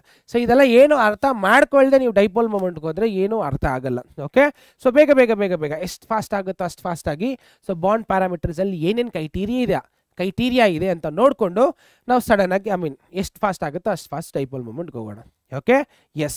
ಸೊ ನಿಮಗೇನಾದರೂ ವಿಡಿಯೋ ಬೋರ್ ಆಗ್ತಾ ಇದ್ರೆ, ಆಗಲ್ಲ ಅಂತ ಅನ್ಕೋತೀನಿ. ನೋಡಿ, ಇದು ಕೆಮಿಸ್ಟ್ರಿಯಲ್ಲಿ ಒಂಥರ ಡ್ರೈ ಸಬ್ಜೆಕ್ಟ್ ಇದೆಲ್ಲ. ಓಕೆ, ಸೊ ಅವಾಗ ಏನು ಮಾಡಬೇಕಂದ್ರೆ ನೀವು ಇದು ವಿಡಿಯೋ ಅಲ್ವಾ, ಹೆಂಗಿದ್ರು ಇದೇನು ಲೈವ್ ಕ್ಲಾಸಸ್ಸು ಅಲ್ಲ, ನೀವೇನು ಕ್ಲಾಸ್ ರೂಮಲ್ಲಿ ಕೂತ್ಕೊಂಡು ಪಾಠ ಕೇಳ್ತಿಲ್ಲ. ಮೋಸ್ಟ್ ಪ್ರಾಬಲಿ ಈ ವಿಡಿಯೋಸ್ನ ನೀವು ನೋಡ್ತಾ ಇದ್ರೆ ಒಂದು ಮನೇಲಿ ಕೂತ್ಕೊಂಡು ಟ್ಯಾಬ್ ಆಗಿರಲಿ, ಸಿಸ್ಟಮ್ ಆಗಿರಲಿ, ಅಥವಾ ಫೋನಲ್ಲಿ ಯೂಸ್ ಮಾಡ್ತಿರ್ತೀರಾ. ಮೋಸ್ಟ್ ಪ್ರಾಬಲಿ ಒಬ್ಬೊಬ್ರು ಏನು ಮಾಡ್ತಿರ್ತೀರ, ಎಕ್ಸಾಮ್ ನಾಳೆನೋ ನಾಳಿದ್ದು ಇರುತ್ತೆ, ಸೊ ಅದಕ್ಕೆ ಪ್ರಿಪೇರ್ ಆಗೋಕ್ಕೋಸ್ಕರ ಕೂತ್ಕೊಂಡು ನೋಡ್ತಾ ಇರ್ತೀರ ಅಲ್ವಾ. ಸೊ ನಿಮಗೆ ಏನಾದರೂ ಒಂದು ಟಾಪಿಕ್ ಅರ್ಥ ಆಗಿಲ್ಲ ಅಂದರೆ ಪಾಸ್ ಮಾಡಿಬಿಟ್ಟು ಒಂದು 5 ನಿಮಿಷ ಬ್ರೇಕ್ ತೊಗೊಳ್ಳಿ. ಹೋಗ್ಬಿಟ್ಟು ಒಂದು ಟೀನೋ ಕಾಫಿನೋ ಅಥವಾ ತಿಂಡಿನೋ ಏನೋ ಒಂದು ತಿಂದ್ಕೊಂಡು ಬಂದು ಕೂತ್ಕೊಳ್ಳಿ. ಮತ್ತು ಇನ್ನೂ ಒಂದು, ಕ್ಲಾಸ್ ಇಂಟ್ರೆಸ್ಟಿಂಗ್ ಆಗಬೇಕಾದ್ರೆ ಇದನ್ನು ಫಿಲಮ್ ನೋಡ್ದಂಗೆ ನೋಡಬಾರ್ದು. ಇದು ಫಿಲಮ್ ಅಲ್ಲ, ಅರ್ಥ ಆಗ್ತಿದೆಯಲ್ಲ, ನಾನು ಯಾವುದೋ ಕತೆ ಹೇಳ್ತಾ ಇಲ್ಲ, ಇದೆಲ್ಲ ನಿಮ್ಮ ಸಬ್ಜೆಕ್ಟಲ್ಲಿ ಇರೋದು. ಸೊ ನಿಮ್ಗೆ ಇಂಟ್ರೆಸ್ಟ್ ಬರಬೇಕಾದ್ರೆ ನೀವೇನು ಮಾಡಬೇಕಂದ್ರೆ ಹೆಡ್ಫೋನ್ಸ್ನ ಯೂಸ್ ಮಾಡಿಕೊಂಡು ಒಂದು ನೋಟ್ಬುಕ್ನ ತೊಗೊಂಡು ಒಂದು ಪೆನ್ನ ತೊಗೊಂಡು ಪಾಯಿಂಟ್ಸ್ನ ಬಂದಾಗ ಬರಿಬೇಕು. ಆಗ ನಿಮ್ಗೆ ಏನಾಗುತ್ತೆ, ಇಂಟ್ರೆಸ್ಟ್ ಬರುತ್ತೆ. ನೀವು ಏನು ಇಲ್ಲದೆ ಹಂಗೆ ಕೂತ್ಕೊಂಡು ಹಿಂಗೆ ಕೇಳ್ತಾ ಇದ್ದೀರಾ, ಎಷ್ಟೊತ್ತಂತ ಕೇಳ್ತೀರಾ, ನಿದ್ದೆ ಬಂದ್ಬಿಡುತ್ತೆ, ಆಮೇಲೆ ಗೊರಕ ಹೊಡಿತಾ ಇರ್ತೀರ ಅಷ್ಟೇ. ಓಕೆ, ಹಂಗೆ ಮಾಡೋಕ್ಕೆ ಹೋಗ್ಬೇಡಿ. ಸೊ ಒಂದು ಬುಕ್ಕು ಒಂದು ಪೆನ್ನ ಕೈಯಲ್ಲಿ ಇಟ್ಕೊಂಡು ಪಾಯಿಂಟ್ಸ್ ಬಂದಾಗ ಬರ್ಕೊಬಿಡ್ಬೇಕು ಪಟ ಅಂತ. ಫಾರ್ ಎಕ್ಸಾಂಪಲ್, ಇವಾಗ ಅಯೋನಿಕ್ ಬಾಂಡ್ ಬಂತಪ್ಪ, ಏನು ಅಯೋನಿಕ್ ಬಾಂಡು, ಅದಕ್ಕೊಂದು example. So sodium plus fluorine is equal to sodium fluoride, ಆ ಥರ ಸಿಂಪಲ್. ಸೊ ನೀವು ಬರಿತಾ ಕಣ್ಣು ನೋಡ್ತಾ ಇರುತ್ತೆ, ಕಿವಿ ಕೇಳಿಸ್ಕೊತಾ ಇರುತ್ತೆ, ಮತ್ತು ಕೈ ಬರಿತಾ ಇರುತ್ತೆ. ನೋಡಿ ಎಷ್ಟು ಫಂಕ್ಷನ್ ಆಗ್ತಿದೆ. ಇಷ್ಟು ಫಂಕ್ಷನ್ ನೀವು ಬ್ರೈನಲ್ಲಿ ಆಗ್ತಾ ಎಲ್ಲಿ ನಿಮ್ಗೆ ನಿದ್ದೆ ಬರುತ್ತೆ, ಎಲ್ಲಿ ಬೋರ್ ಆಗುತ್ತೆ. ಅದೆಲ್ಲ ಬಿಟ್ಬಿಟ್ಟು ಬರೀ ಕೈ ಕಟ್ಕೊಂಡು ನೀವು ಹಿಂಗೆ ನೋಡ್ತಾ ಇದ್ರೆ ಆಬ್ವಿಯಸ್ಲಿ ನಿದ್ದೆ ಬರುತ್ತೆ. ಗೊತ್ತಾಗ್ತಿದೆಯಲ್ಲ, ಈ ಮೆಥಡ್ನ ಟ್ರೈ ಮಾಡಿ, ವರ್ಕೌಟ್ ಆಗುತ್ತೆ. ಆಯಿತು, let us not waste time. So bond parameters. So bond ಪ್ಯಾರಾಮೀಟರ್ಸಲ್ಲಿ ಫಸ್ಟ್ ನಮಗೆ ಬರೋದು ಬಾಂಡ್ ಲೆಂತ್. ನೋಡೋಣ ವಾಟ್ ಇಸ್ ಬಾಂಡ್ ಲೆಂತ್. ಅದಾದಮೇಲೆ ನಮಗೆ ನೆಕ್ಸ್ಟ್ ಬರೋದು bond angle. So bond length, bond angle. ಇದಾದಮೇಲೆ ನಮಗೆ ಬರೋದು ಬಾಂಡ್ ಎಂಥಾಲ್ಪಿ, ಅಂದರೆ ಎನರ್ಜಿ, ಬಾಂಡ್ ಆಗಲಿಕ್ಕೆ ಎಷ್ಟೊಂದು ಎನರ್ಜಿ ಬೇಕಾಗುತ್ತೆ. ಸೊ ಲಾಸ್ಟಿಗೆ ನಮ್ಮ ಹತ್ರ ಇರೋದು bond order. So bond parameters total 4 ಇದೆ. 4 ಥಿಂಗ್ಸ್ನ ನೀವು ಓದ್ಕೋಬೇಕು: bond length, bond angle, bond enthalpy ಮತ್ತು ಬಾಂಡ್ ಆರ್ಡರ್ ಅಂತ. ಸೊ ಬನ್ನಿ ಬೇಗ ಇದೇನಂತ ನೋಡ್ಕೊಂಡು ಹೋಗೋಣ. Yes, so first bond length. So equilibrium distance between nuclei of 2 atoms in a molecule is called as bond length. ಎಲ್ಲ ನೋಡಿ, ಸಿಂಪಲ್. ಇವಾಗ 2 ಆಟಮ್ ತಗೋತೀನಿ, ಸ್ಪಿಯರ್ ಥರ ನೋಡ್ಕೊಳ್ಳಿ. ಇದು 2 ಆಟಮ್ ಕಾಣಿಸ್ತಾ ಇದೆಯಾ? ಆಟಮ್ ಮಧ್ಯದಲ್ಲಿ ಏನಿರುತ್ತೆ? ನ್ಯೂಕ್ಲಿಯಸ್ ಇರುತ್ತೆ. ಸೊ 2 ಆಟಮ್ ಮಧ್ಯದಲ್ಲಿರೋ ನ್ಯೂಕ್ಲಿಯಸ್ ಡಿಸ್ಟೆನ್ಸ್ ತಗೊಂಡ್ರೆ ಅದು ಬಾಂಡ್ ಲೆಂತ್ ಆಗಿರುತ್ತೆ. 2 ಆಟಮ್ ಮಧ್ಯದಲ್ಲಿರೋ ನ್ಯೂಕ್ಲಿಯಸ್ನ ಡಿಸ್ಟೆನ್ಸ್ ಎಷ್ಟಿರುತ್ತೆ, ಆ ಡಿಸ್ಟೆನ್ಸೇ ಬಾಂಡ್ ಲೆಂತ್ ಆಗಿರುತ್ತೆ. ಇದರಲ್ಲಿ ಅರ್ಧ ರೇಡಿಯಸ್. ಇದರಲ್ಲಿ ಅರ್ಧ ಏನು? ರೇಡಿಯಸ್. ಸೊ ಇವಾಗ RA-RB, AB ಅಂದರೆ 2 ಡಿಫ್ರೆಂಟ್ ಆಟಮು. ಸೊ RA-RB ಅನ್ನೋದು ರೇಡಿಯಸ್ ಆಫ್ A, RB ಅನ್ನೋದು radius of B. So total bond length R is equal to RA plus RB. ಅರ್ಥ ಆಗ್ತಿದೆಯಲ್ಲ? ಸೊ ಇದನ್ನ ನಾವು ಬಾಂಡ್ ಲೆಂತ್ ಅಂತ ಕರಿತೀವಿ. ಸೊ ಇದನ್ನ ಹೇಗೆ ಸರ್ ಮೆಷರ್ ಮಾಡೋದು? ಸ್ಕೇಲ್ ಇಟ್ಕೊಂಡು ಮೆಷರ್ ಮಾಡೋಕ್ಕಾಗತ್ತಾ? ಖಂಡಿತವಾಗ್ಲೂ ಆಗಲ್ಲ, ಯಾಕಂದರೆ ನಾವು ಆಟಮ್ ಬಗ್ಗೆ ಮಾತಾಡ್ತಾ ಇರೋದು. ಓಕೆ, ಸೊ ಆಟಮ್ ಅನ್ನೋದು ತುಂಬ ತುಂಬ ತುಂಬ ತುಂಬ ಚಿಕ್ಕ ಒಂದು ವಸ್ತು. ಸೊ ಅದನ್ನು ನಾವು ಹೇಗೆ ಮೆಷರ್ ಮಾಡ್ತೀವಿ ಅಂದರೆ, ಸೊ ಈ ಥರ ನೋಡಿ, ಸ್ಪೆಕ್ಟ್ರೋಸ್ಕೋಪಿ ಇದೆ, X ray diffraction, electron diffraction. So ಇದೆಲ್ಲ ಒಂದು ಮೆಥಡು. ಸೊ ಫಿಸಿಕಲ್ ಮೆಥಡ್ನ ಯೂಸ್ ಮಾಡಿಕೊಂಡು ಒಂದು ಮಾಲಿಕ್ಯೂಲ್ದು ಬಾಂಡ್ ಆರ್ಡರು ಎಲ್ಲನೂ ಅದರಿಂದ ಕ್ಯಾಲ್ಕುಲೇಟ್ ಮಾಡ್ತೀವಿ ಅಷ್ಟೇ. ಇದೆಲ್ಲ ಸೈಂಟಿಫಿಕಲಿ ಕ್ಯಾಲ್ಕುಲೇಟೆಡ್ ವ್ಯಾಲ್ಯೂಸ್. ನಾವು ಕಣ್ಣಲ್ಲಿ ನೋಡಿಕೊಂಡು ಅಥವಾ ಬೇರೆ ಏನೋ ಇದು ಮಾಡ್ಕೊಂಡು ಮಾಡೋಕ್ಕಾಗಲ್ಲ. ಇದೆಲ್ಲ ಈ ಮೆಥಡ್ಸ್ ಯೂಸ್ ಮಾಡಿಕೊಂಡೇ ನೀವು ಕಂಡುಹಿಡ್ಕೋಬೇಕು. ಸೊ ನಿಮಗೆ ಸ್ಪೆಕ್ಟ್ರೋಸ್ಕೋಪಿ ಅಂದರೆ ಏನು, ಎಕ್ಸ್ರೇ ಡಿಫ್ರಾಕ್ಷನ್ ಮತ್ತು ಎಲೆಕ್ಟ್ರಾನ್ ಡಿಫ್ರಾಕ್ಷನ್ ಏನಂತ ಗೊತ್ತಾಗಬೇಕಾದ್ರೆ ನಾನು 1 ಶಾರ್ಟ್ ವೀಡಿಯೋದಲ್ಲಿ ಕೂಡ ಅದನ್ನು ಎಕ್ಸ್ಪ್ಲೇನ್ ಮಾಡಿದ್ದೀನಿ, ನೀವು ಹೋಗಿ ಅದನ್ನು ನೋಡ್ಕೊಬರ್ಬೋದು. ಓಕೆ, ಇದು ಬರೀ ಸಿನಾಪ್ಸಿಸ್ ಕ್ಲಾಸಸ್ ಅಲ್ವಾ, ಸೊ ಇನ್ ಡೆಪ್ತ್ ಇದೆಲ್ಲ ಹೋಗೋದು ಬೇಡ. ಅರ್ಥ ಆಗ್ತಿದೆಯಲ್ಲ? ಸೊ ಬಾಂಡ್ ಆರ್ಡರ್ ಅಂದರೆ ಬಾಂಡ್ ಲೆಂತ್ ಗೊತ್ತಾಯಿತು. ಸೊ ನೆಕ್ಸ್ಟ್ ಬನ್ನಿ, ಕೋವಲೆಂಟ್ ರೇಡಿಯಸ್ ಅಂದರೆ ಏನಂತ ನೋಡೋಣ. ಸೊ ಕೋವಲೆಂಟ್ ರೇಡಿಯಸ್ ನೋಡಿ, ಕೋವಲೆಂಟ್ ರೇಡಿಯಸ್ಸು ಕೋವಲೆಂಟ್ ಬಾಂಡಲ್ಲಿ ಬರುತ್ತೆ. ಕೋವಲೆಂಟ್ ಬಾಂಡ್ ಯಾವಾಗ ಬರುತ್ತೆ? ಶೇರಿಂಗ್ ಆಫ್ ಎಲೆಕ್ಟ್ರಾನ್ಸ್ ಆದರೆ ಬರುತ್ತೆ. ಸೊ ಇವಾಗ 2 ಆಟಮು ಎಲೆಕ್ಟ್ರಾನ್ ಶೇರ್ ಆಯಿತು ಅಲ್ವಾ. ಸೊ ಈ A ಟು A' ಏನು ಬಾಂಡ್ ಲೆಂತ್, ಇದರಲ್ಲಿ ಅರ್ಧ ತಗೊಂಡ್ರೆ ಕೋವಲೆಂಟ್ ರೇಡಿಯಸ್ ಬರುತ್ತೆ. ಗೊತ್ತಾಗ್ತಿದೆಯಾ ನಿಮಗೆ? ಕೋವಲೆಂಟ್ ಬಾಂಡ್ ಆಗಿರೋ ಅಂತರದಲ್ಲಿ, ಬಾಂಡ್ ಅಲ್ಲ, ಕೋವಲೆಂಟ್ ಆಟಮ್ಸ್ದು ಬಾಂಡ್ ಲೈನ್ ತಗೊಂಡು ಅದರಲ್ಲಿ ಅರ್ಧ ಮಾಡಿದ್ರೆ ನಿಮಗೆ ಕೋವಲೆಂಟ್ ರೇಡಿಯಸ್ ಸಿಗುತ್ತೆ. ಗೊತ್ತಾಗ್ತಿದೆಯಲ್ವಾ? Simple. Next van Waals radius. So covalent radius ಗೊತ್ತಾಯಿತು. ವ್ಯಾನ್ ವಾಲ್ಸ್ ರೇಡಿಯಸ್ ಏನಂತ ನೋಡೋಣ. ನೋಡಿ, ವ್ಯಾನ್ ವಾಲ್ಸ್ ರೇಡಿಯಸ್ ಏನು ಹೇಳುತ್ತಂದರೆ, ನೀವು ಒಂದು ಸೇಮ್ ಮಾಲಿಕ್ಯೂಲ್ಸ್, ಆಟಮ್ಸ್ ಎಲ್ಲ ಸೇಮ್ ಮಾಲಿಕ್ಯೂಲ್ಸ್ ತಗೊಂಡ್ರೆ the distance between 1 nuclei and the distance between the nuclei of nearest molecule. Covalent radius ಅಲ್ಲಿ ಇದ್ರ ಮಧ್ಯದಲ್ಲಿ ಎಷ್ಟು ಡಿಸ್ಟೆನ್ಸ್ ಇದೆಯೋ ಅದನ್ನ ನೋಡ್ತೀವಿ.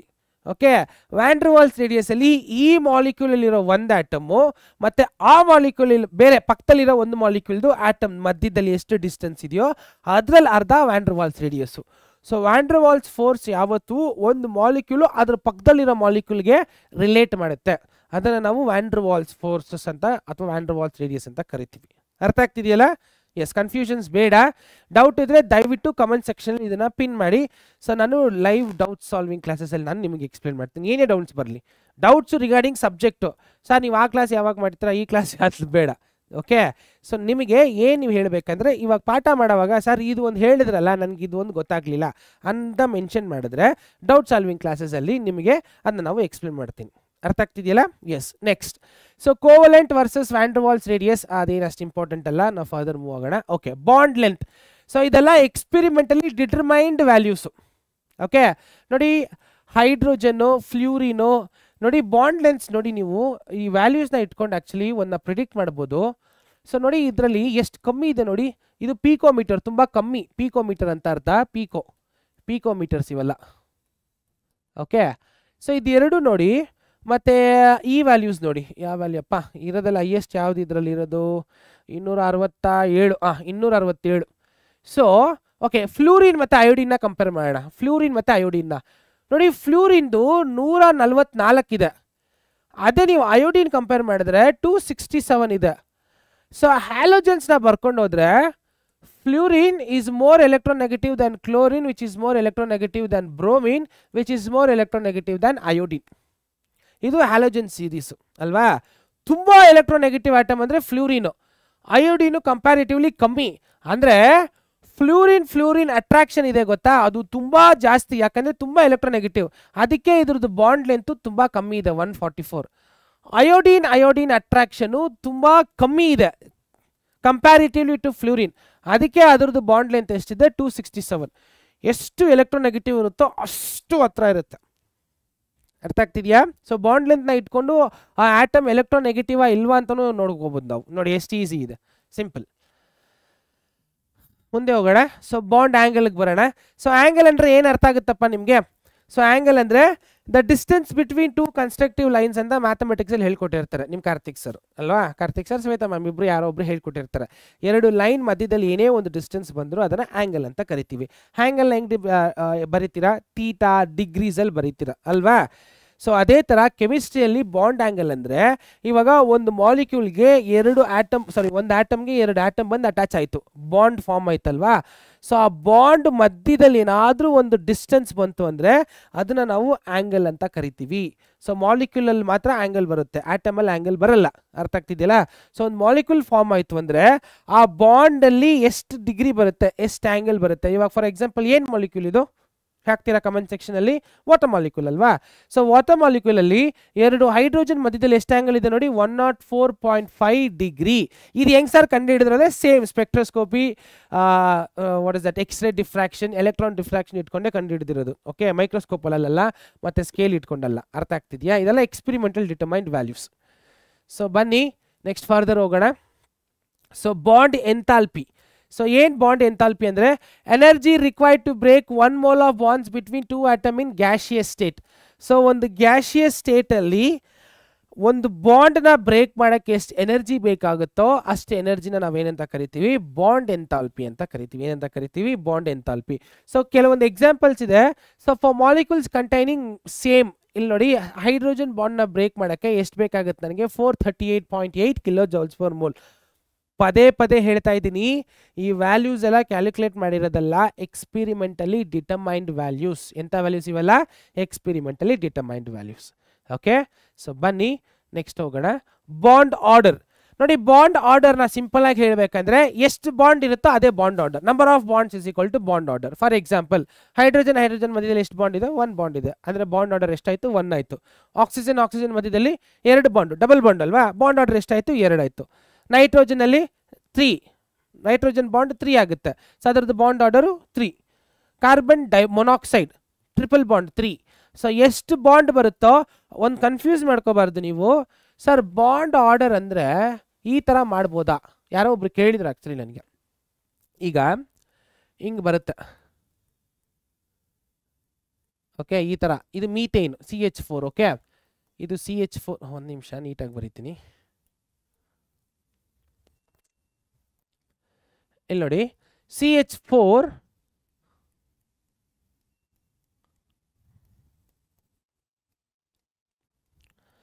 ಸೊ ಇವಾಗ ಕೇಳ್ತಾರೆ ಸರ್ ಈ ಬಾಂಡ್ ಆರ್ಡರ್ ಎಷ್ಟು ಸರ್ 4 ಅಂತ. ಹಂಗೆ ಬರಲ್ಲ ಬಾಂಡ್ ಆರ್ಡರ್. ಬಾಂಡ್ ಆರ್ಡರ್ ಯಾವತ್ತು 2 ಆಟಮ್ ಮಧ್ಯದಲ್ಲಿ ಮಾತಾಡಬೇಕಿನ್ನ ಮಾಲಿಕ್ಯೂಲ್. ಸೊ ಈಗ ನಾನು ಬಾಂಡ್ ಆರ್ಡರ್ ಬಗ್ಗೆ ಮಾತಾಡಬೇಕಂದ್ರೆ ನಾನು ಇದು ಕಾರ್ಬನ್ ಮತ್ತು ಈ ಹೈಡ್ರೋಜನ್ ಬಗ್ಗೆ ಮಾತಾಡ್ಬೋದು, ಅಥವಾ ಈ ಕಾರ್ಬನ್ ಈ ಹೈಡ್ರೋಜನು ಮತ್ತು ಈ ಕಾರ್ಬನ್ ಈ ಹೈಡ್ರೋಜನ್ ಅಥವಾ ಈ ಕಾರ್ಬನ್ ಈ ಹೈಡ್ರೋಜನ್, ಈ ಥರ ಮಾತ್ರ ಮಾತಾಡಕ್ಕೆ ಸಾಧ್ಯ ಆಗುತ್ತೆ. ಟೋಟಲ್ ಮಾಲಿಕ್ಯೂಲಲ್ಲಿ ಎಷ್ಟು ಬಾಂಡ್ ಇದೆ ಅಂತ ಹೇಳೋಕ್ಕಾಗಲ್ಲ. ಸೊ ಈಗ ಕಂಪ್ಯಾರಿಟಿವ್ಲಿ ಎಷ್ಟಿದೆ ಬಾಂಡ್ ಆರ್ಡರ್ 1. ಸೊ ಇನ್ನೊಂದು ಮಾಲಿಕ್ಯೂಲ್ ಎಕ್ಸಾಂಪಲ್ ಕೊಡ್ತೀನಿ ನೋಡಿ. ಸೊ C+C ಈ ಕಡೆ ಹಿಂಗೆ HH. Okay ethene group. So ಇದ್ರೆ ಕಾರ್ಬನ್ ಮಧ್ಯದಲ್ಲಿ ಬಾಂಡ್ ಆರ್ಡರ್ ಎಷ್ಟಿದೆ 2. ಈ ಕಾರ್ಬನ್ ಹೈಡ್ರೋಜನ್ ಮಧ್ಯದಲ್ಲಿ ಎಷ್ಟಿದೆ 1. ಇನ್ನೊಂದು ಎಕ್ಸಾಂಪಲ್ ಕೊಡ್ತೀನಿ.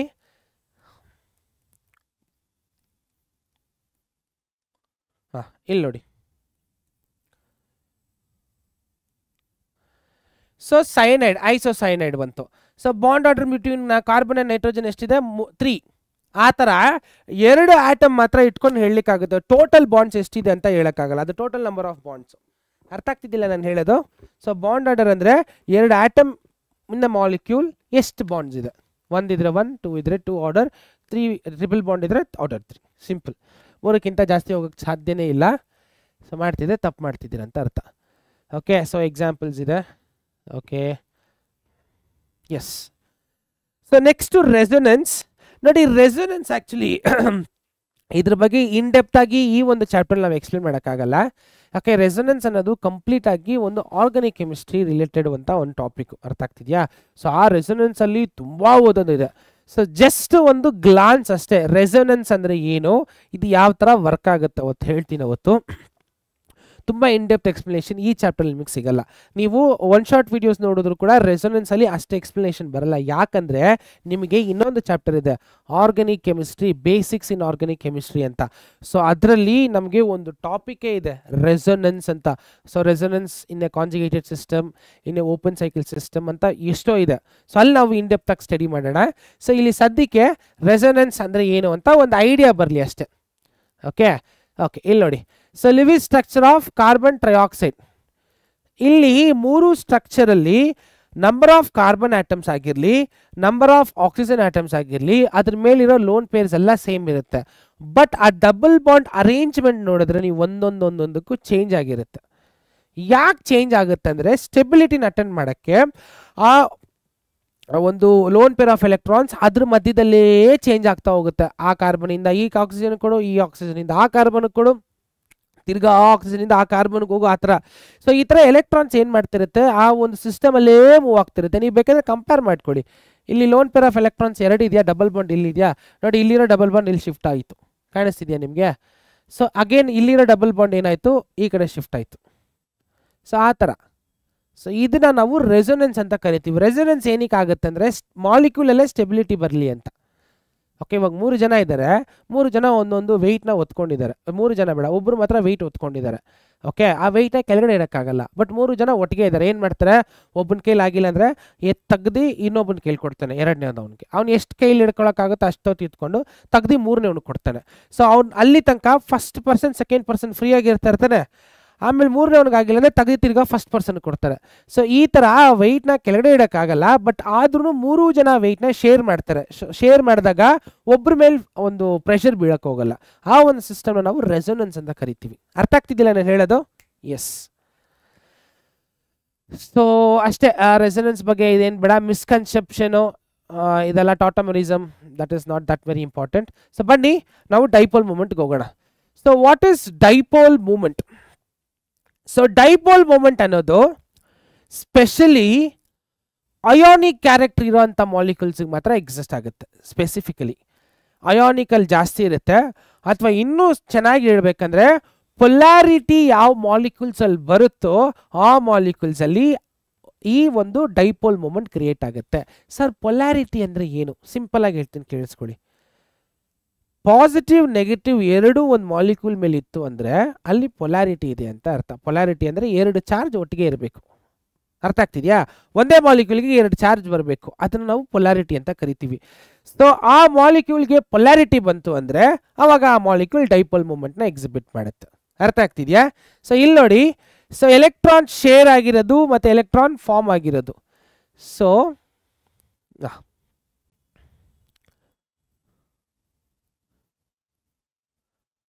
ಓಕೆ, ಇಲ್ಲಿಗೆ ಬರ್ತೀನಿ.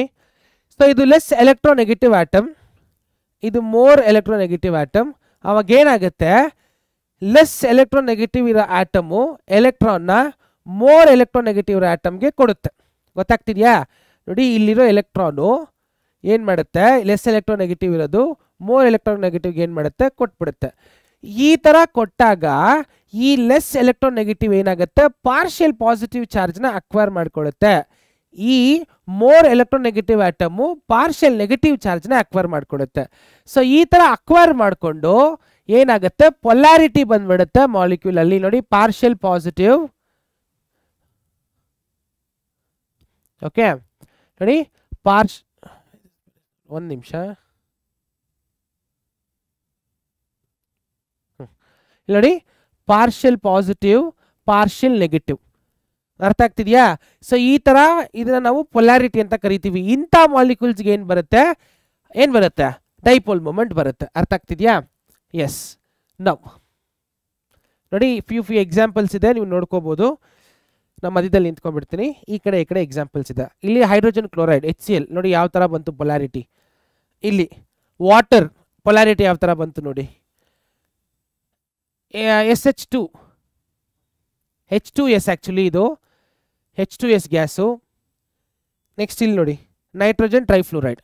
ಸೊ ನೋಡಿ ಪೊಲಾರಿಟಿ ಯಾವ ಥರ ಎಕ್ಸಿಸ್ಟ್ ಆಗಿದೆ. ಸೊ ಈ ಥರ more electronegative, less electronegative atoms ಒಟ್ಟಿಗೆ ಬಂದಾಗ partial transfer of electron, not partial transfer of electrons, electron transfer ಆಗಿ ಪಾರ್ಷಿಯಲ್ ಪಾಸಿಟಿವ್ ಮತ್ತು ಪಾರ್ಷಿಯಲ್ ನೆಗೆಟಿವ್ ಬರುತ್ತೆ. ಜಸ್ಟ್ ಒಂದು ಎಕ್ಸಾಂಪಲ್ ನೋಡ್ಕೊಳ್ಳಿ ಸಾಕು. ಈ ಥರ ಅದು ಪಾರ್ಷಾಲಿಟಿ ಅಂತ ಅರ್ಥ. ಈ ಸಿಂಬಲ್ ಏನಂತ ಅರ್ಥ ನೋಡಿ, ಈ ಸಿಂಬಲು ಪಾರ್ಷಾಲಿಟಿ ಅಂತ ಪಾರ್ಷಿಯಲ್ ಚೇಂಜಸ್ ಅಂತ ಅರ್ಥ. Okay, yes. So how to calculate polarity? Simple, ಎಲ್ಲಿ ನೋಡಿ. ಸೊ ಪೊಲಾರಿಟಿನ ಕ್ಯಾಲ್ಕುಲೇಟ್ ಮಾಡಬೇಕಾದ್ರೆ ನಿಮಗೆ ಬೇಕಾಗಿರೋ ಎಸೆನ್ಸು ಇಷ್ಟೇ. 2 ಆಟಮ್ ಇದೆ ಗೊತ್ತಾ, ಎಲೆಕ್ಟ್ರೋನೆಗೆಟಿವ್, ಎಲೆಕ್ಟ್ರೋ ಪಾಸಿಟಿವ್. ಅದ್ರ ಮಧ್ಯದಲ್ಲಿರೋ ಡಿಸ್ಟೆನ್ಸು ಮತ್ತೆ ಅದರದ್ದು ಚಾರ್ಜ್ ನಿಮಗೆ ಬೇಕಾಗುತ್ತೆ. So the formula is given by dipole moment mu is equal to charge into distance of separation. ಏನು distance of separation? Distance between both atoms, electronegative ಮತ್ತೆ electropositive. ಅರ್ಥ ಆಗ್ತಿದೆಯಾ? So ಚಾರ್ಜ್ನ ಕೂಲಮ್ಸ್ ಅಲ್ಲಿ ಮೆಷರ್ ಮಾಡ್ತೀವಿ, ಡಿಸ್ಟೆನ್ಸ್ನ ಮೀಟರ್ಸ್ ಅಲ್ಲಿ measure ಮಾಡ್ತೀವಿ.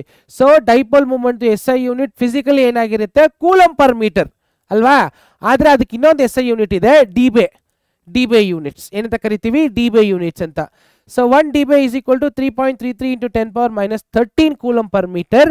ಸೊ ನಿಮ್ಗೇನು ಇದು ನೆಸೆಸಿಟಿ ಇಲ್ಲ, ಇದೆಲ್ಲ ತಲೆ ಇಟ್ಕೋಬೇಕು ಅಂತ ಕ್ಯಾಲ್ಕುಲೇಷನ್ ಬಂತು ಅಂದರೆ ಅವರೇ ಅಲ್ಲಿ ಕೊಟ್ಟಿರ್ತಾರೆ, ನೀವು ಯೂಸ್ ಮಾಡ್ಕೋಬಹುದು. ಅರ್ಥ ಆಗ್ತಿದೆ ನಾನು ಹೇಳೋದು? Simple. So calculation of dipole ಹೆಂಗ್ ಮಾಡ್ತಾರೆ? Dipole mu is equal to Q into D, Q into R. So dipole D is equal to Q into R, where R is the radius of the distance between the 2 atoms. Q is the charge. ಅರ್ಥ ಆಗ್ತಿದೆಯಾ? ಆಯ್ತು. So ಬನ್ನಿ ಮುಂದೆ ಹೋಗೋಣ. So representation of dipole moment ತುಂಬ ಅಂದರೆ ತುಂಬ important. Yes. So representation of ಡೈಪೋಲ್ನ ನಾವು ಈ ಥರ ಒಂದು ಸ್ಲ್ಯಾಂಟೆಡ್ ಆರೋ ಮಾರ್ಕಲ್ಲಿ ತೋರಿಸ್ತೀವಿ. ಓಕೆ, ಇದು ಹೇಗೆ ಅಂದರೆ ನೋಡಿ, ಸಿಂಪಲ್ ಆಗಿ ಹೇಳ್ತೀನಿ. ಹೈಡ್ರೋಜನ್ ಕ್ಲೋರಿನ್, ಹೈಡ್ರೋಜನ್ ಕ್ಲೋರೈಡ್ ಅಲ್ವಾ, HCl. ಇದರಲ್ಲಿ ತುಂಬ ಎಲೆಕ್ಟ್ರೋನೆಗೆಟಿವ್ ಆಟಮ್ ಯಾವುದು? ಕ್ಲೋರಿನ್. ತುಂಬ ಎಲೆಕ್ಟ್ರಾನ್ ಕಮ್ಮಿ ಇರೋ atom hydrogen, electro positive. So hydrogen ತುಂಬ ಚಿಕ್ಕದಾಗಿರುತ್ತೆ, ಕ್ಲೋರಿನ್ ತುಂಬ ದಪ್ಪದಾಗಿರುತ್ತೆ. ಇವಾಗ ಒಂದು ನಾನು ಹೇಳಿದ್ದೀನಿ, ಆ್ಯಕ್ಚುಲಿ ಎಕ್ಸ್ಪ್ಲೇನ್ ಮಾಡಿದ್ದೀನಿ. ಸೀಸಾ ನೋಡಿದ್ದೀರಲ್ವಾ, ಮಕ್ಕಳು ಆಟ ಆಡ್ತಾರಲ್ವ, ಅದರಲ್ಲಿ ಒಂದು ಕಡೆ ತುಂಬ ವೆಯ್ಟ್ ಇರೋನು, ಒಂದು ಕಡೆ ಒಂದು ಸ್ವಲ್ಪ ತೆಳ್ಳಗಿರೋನು ಕೂತ್ಕೊಂಡ್ರೆ ಇದು ಯಾವ ಥರ ಹೋಗುತ್ತೆ? ವೆಯ್ಟ್ ಯಾವ ಕಡೆ ಇರುತ್ತೋ ಆ ಕಡೆ ಥರ ಬೆಂಡ್ ಆಗುತ್ತೆ. ಅದೇ ಕಾನ್ಸೆಪ್ಟೇ ಡೈಪೋಲ್ ಮೂಮೆಂಟಲ್ಲಿ ಕೂಡ ಅಷ್ಟೇ. ಸೊ ಇಲ್ಲಿ ಕ್ಲೋರಿನ್ಗೆ ಜಾಸ್ತಿ ಎಲೆಕ್ಟ್ರಾನ್ ಡೆನ್ಸ್ ಇರೋದಕ್ಕೆ ಚಾರ್ಜು ಕ್ಲೋರಿನ್ ಕಡೆ ಮೂವ್ ಆಗುತ್ತೆ. ಚಾರ್ಜ್ ಯಾವ ಕಡೆ ಮೂವ್ ಆಗುತ್ತೆ? ಕ್ಲೋರಿನ್ ಕಡೆ ಮೂವ್ ಆಗುತ್ತೆ. ಅಂದರೆ ಯಾವ ಒಂದು ಆಟಮ್ ಚಾರ್ಜ್ ಡೆನ್ಸಿಟಿ ಜಾಸ್ತಿ ಇರುತ್ತೋ ಡೈಪೋಲ್ ಮೂಮೆಂಟ್ ಕೂಡ ಅದ್ರ ಕಡೆನೇ ಮೂವ್ ಆಗುತ್ತೆ. ಸೊ ನಾವು ಆರೋ ಮಾರ್ಕು ಅದ್ರ ಕಡೆನೇ ತೋರಿಸ್ಬೇಕು. ಅರ್ಥ ಆಗ್ತಿದೆ ನಾನು ಹೇಳೋದು? ಎಸ್. ಇವಾಗ ಇಲ್ಲಿ ನೋಡಿ ನಿಮಗೆ ಬ್ಯೂಟಿಫುಲ್ ಆಗಿ ಇನ್ನೂ ಎಕ್ಸ್ಪ್ಲೇನ್ ಆಗುತ್ತೆ. ಸೊ ಇದು ಒಂದು ಎಲೆಕ್ಟ್ರಾನ್ ಕ್ಲೌಡ್ ಅಂತ ಅನ್ಕೋಣ. ಸೊ ಇಲ್ಲಿ ಒಂದು ಎಲೆಕ್ಟ್ರೋ ಪಾಸಿಟಿವ್ ಆಟಮ್ ಇದೆ, ಇಲ್ಲಿ ಎಲೆಕ್ಟ್ರೋ ನೆಗೆಟಿವ್ ಆಟಮ್ ಇದೆ. ನೋಡಿ ಇದ್ರದ್ದು ಎಲೆಕ್ಟ್ರಾನ್ ಕ್ಲೌಡ್ ಎಷ್ಟಿದೆ ನೋಡಿ, ಎಷ್ಟು ಡೆನ್ಸ್ ಆಗಿದೆ ನೋಡಿ, ಇದ್ರದ್ದು ಎಲೆಕ್ಟ್ರಾನ್ ಕ್ಲೌಡ್ ಎಷ್ಟಿದೆ ನೋಡಿ. ಸೊ ಡೈಪೋಲ್ ಮೂಮೆಂಟು ಈ ಕಡೆ ಶಿಫ್ಟ್ ಆಗುತ್ತೆ. ಯಾವ ಕಡೆ ಶಿಫ್ಟ್ ಆಗುತ್ತೆ? ಎಲೆಕ್ಟ್ರೋ ನೆಗೆಟಿವ್ ಆಟಮ್ ಎಲ್ಲಿದೆಯೋ ಆ ಕಡೆ ಶಿಫ್ಟ್ ಆಗುತ್ತೆ. ಅರ್ಥ ಆಗ್ತಿದೆಯಲ್ಲ ಹೇಳೋದು? ಎಸ್. ನೌ ಸೊ ಒಂದು ಸ್ವಲ್ಪ ಎಕ್ಸಾಂಪಲ್ಸ್ ಇದೆ, ನೀವು ನೋಡ್ಕೋಬೋದು. ಸುಮ್ಮನೆ ಎಕ್ಸಾಂಪಲ್ಸ್ ಅಷ್ಟೇ. ಬೆರಿಲಿಯಂ ಟ್ರೈಫ್ಲೂರೈಡ್ ಇದೆ. ಸೊ ಇದರಲ್ಲಿ ನೀವು ನೋಡಿದ್ರೆ ಫ್ಲೂರಿನ್ ಕಡೆ ಟ್ರಾನ್ಸ್ಫರ್ ಆಗ್ತಿದೆ, ಬಿಕಾಸ್ ಬೆರಿಲಿಯಂ ಫ್ಲೂರಿನ್ ಕಂಪೇರ್ ಮಾಡಿದ್ರೆ ಫ್ಲೂರಿನ್ ತುಂಬ ಎಲೆಕ್ಟ್ರೋನೆಗೆಟಿವ್ ಆಟಮ್.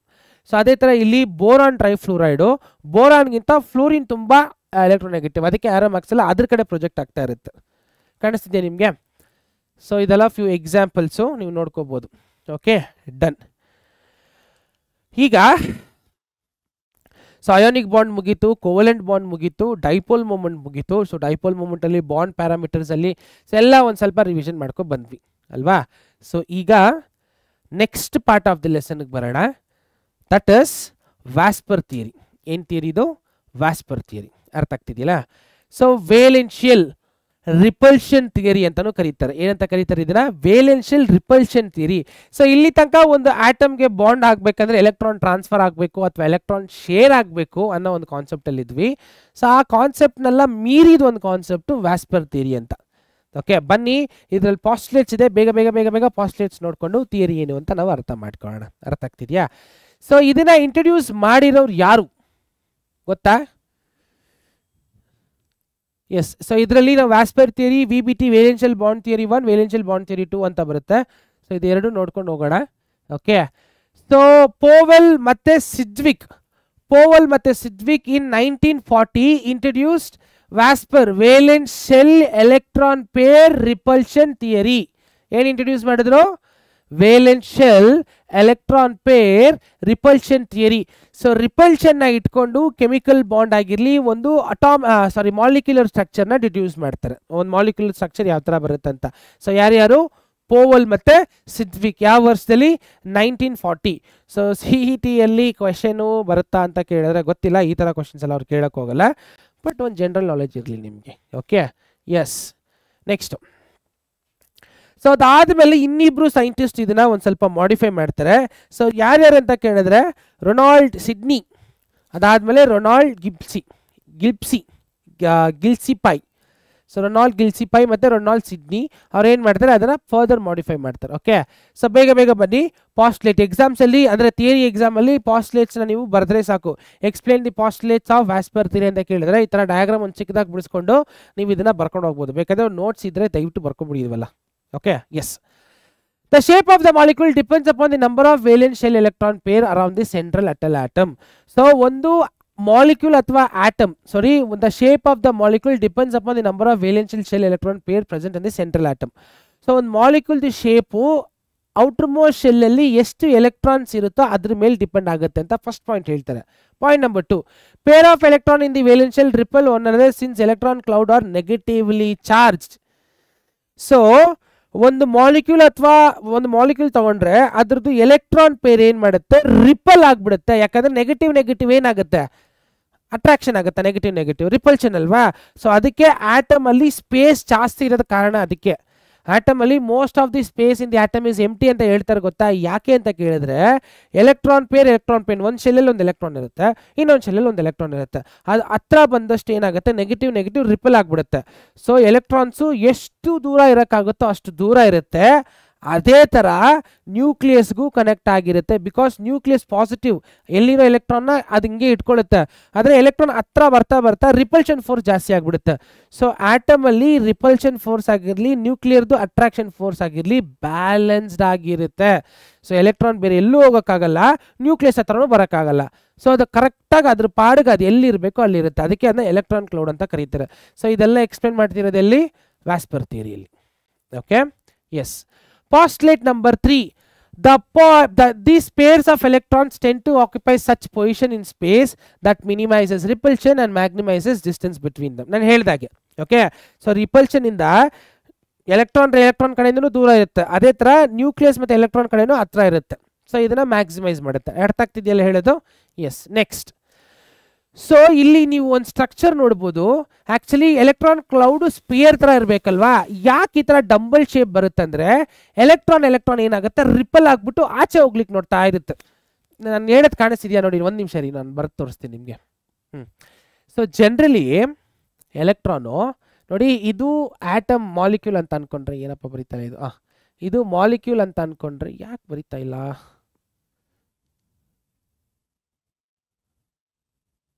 ನೋಡಿ ಇದು ಆಟಮ್ ಮಾಲಿಕ್ಯೂಲ್ ಅನ್ಕೊಂಡ್ರೆ ಎಲೆಕ್ಟ್ರಾನ್ ಏನಿರಬೇಕು ಈ ತರ ಸ್ಪಿಯರ್ ಫಾರ್ಮಲ್ಲಿ ಇರಬೇಕು ಅಲ್ವಾ, ಹಿಂಗೆ ತಾನೇ ನಾವು ತೋರಿಸಿರೋದು.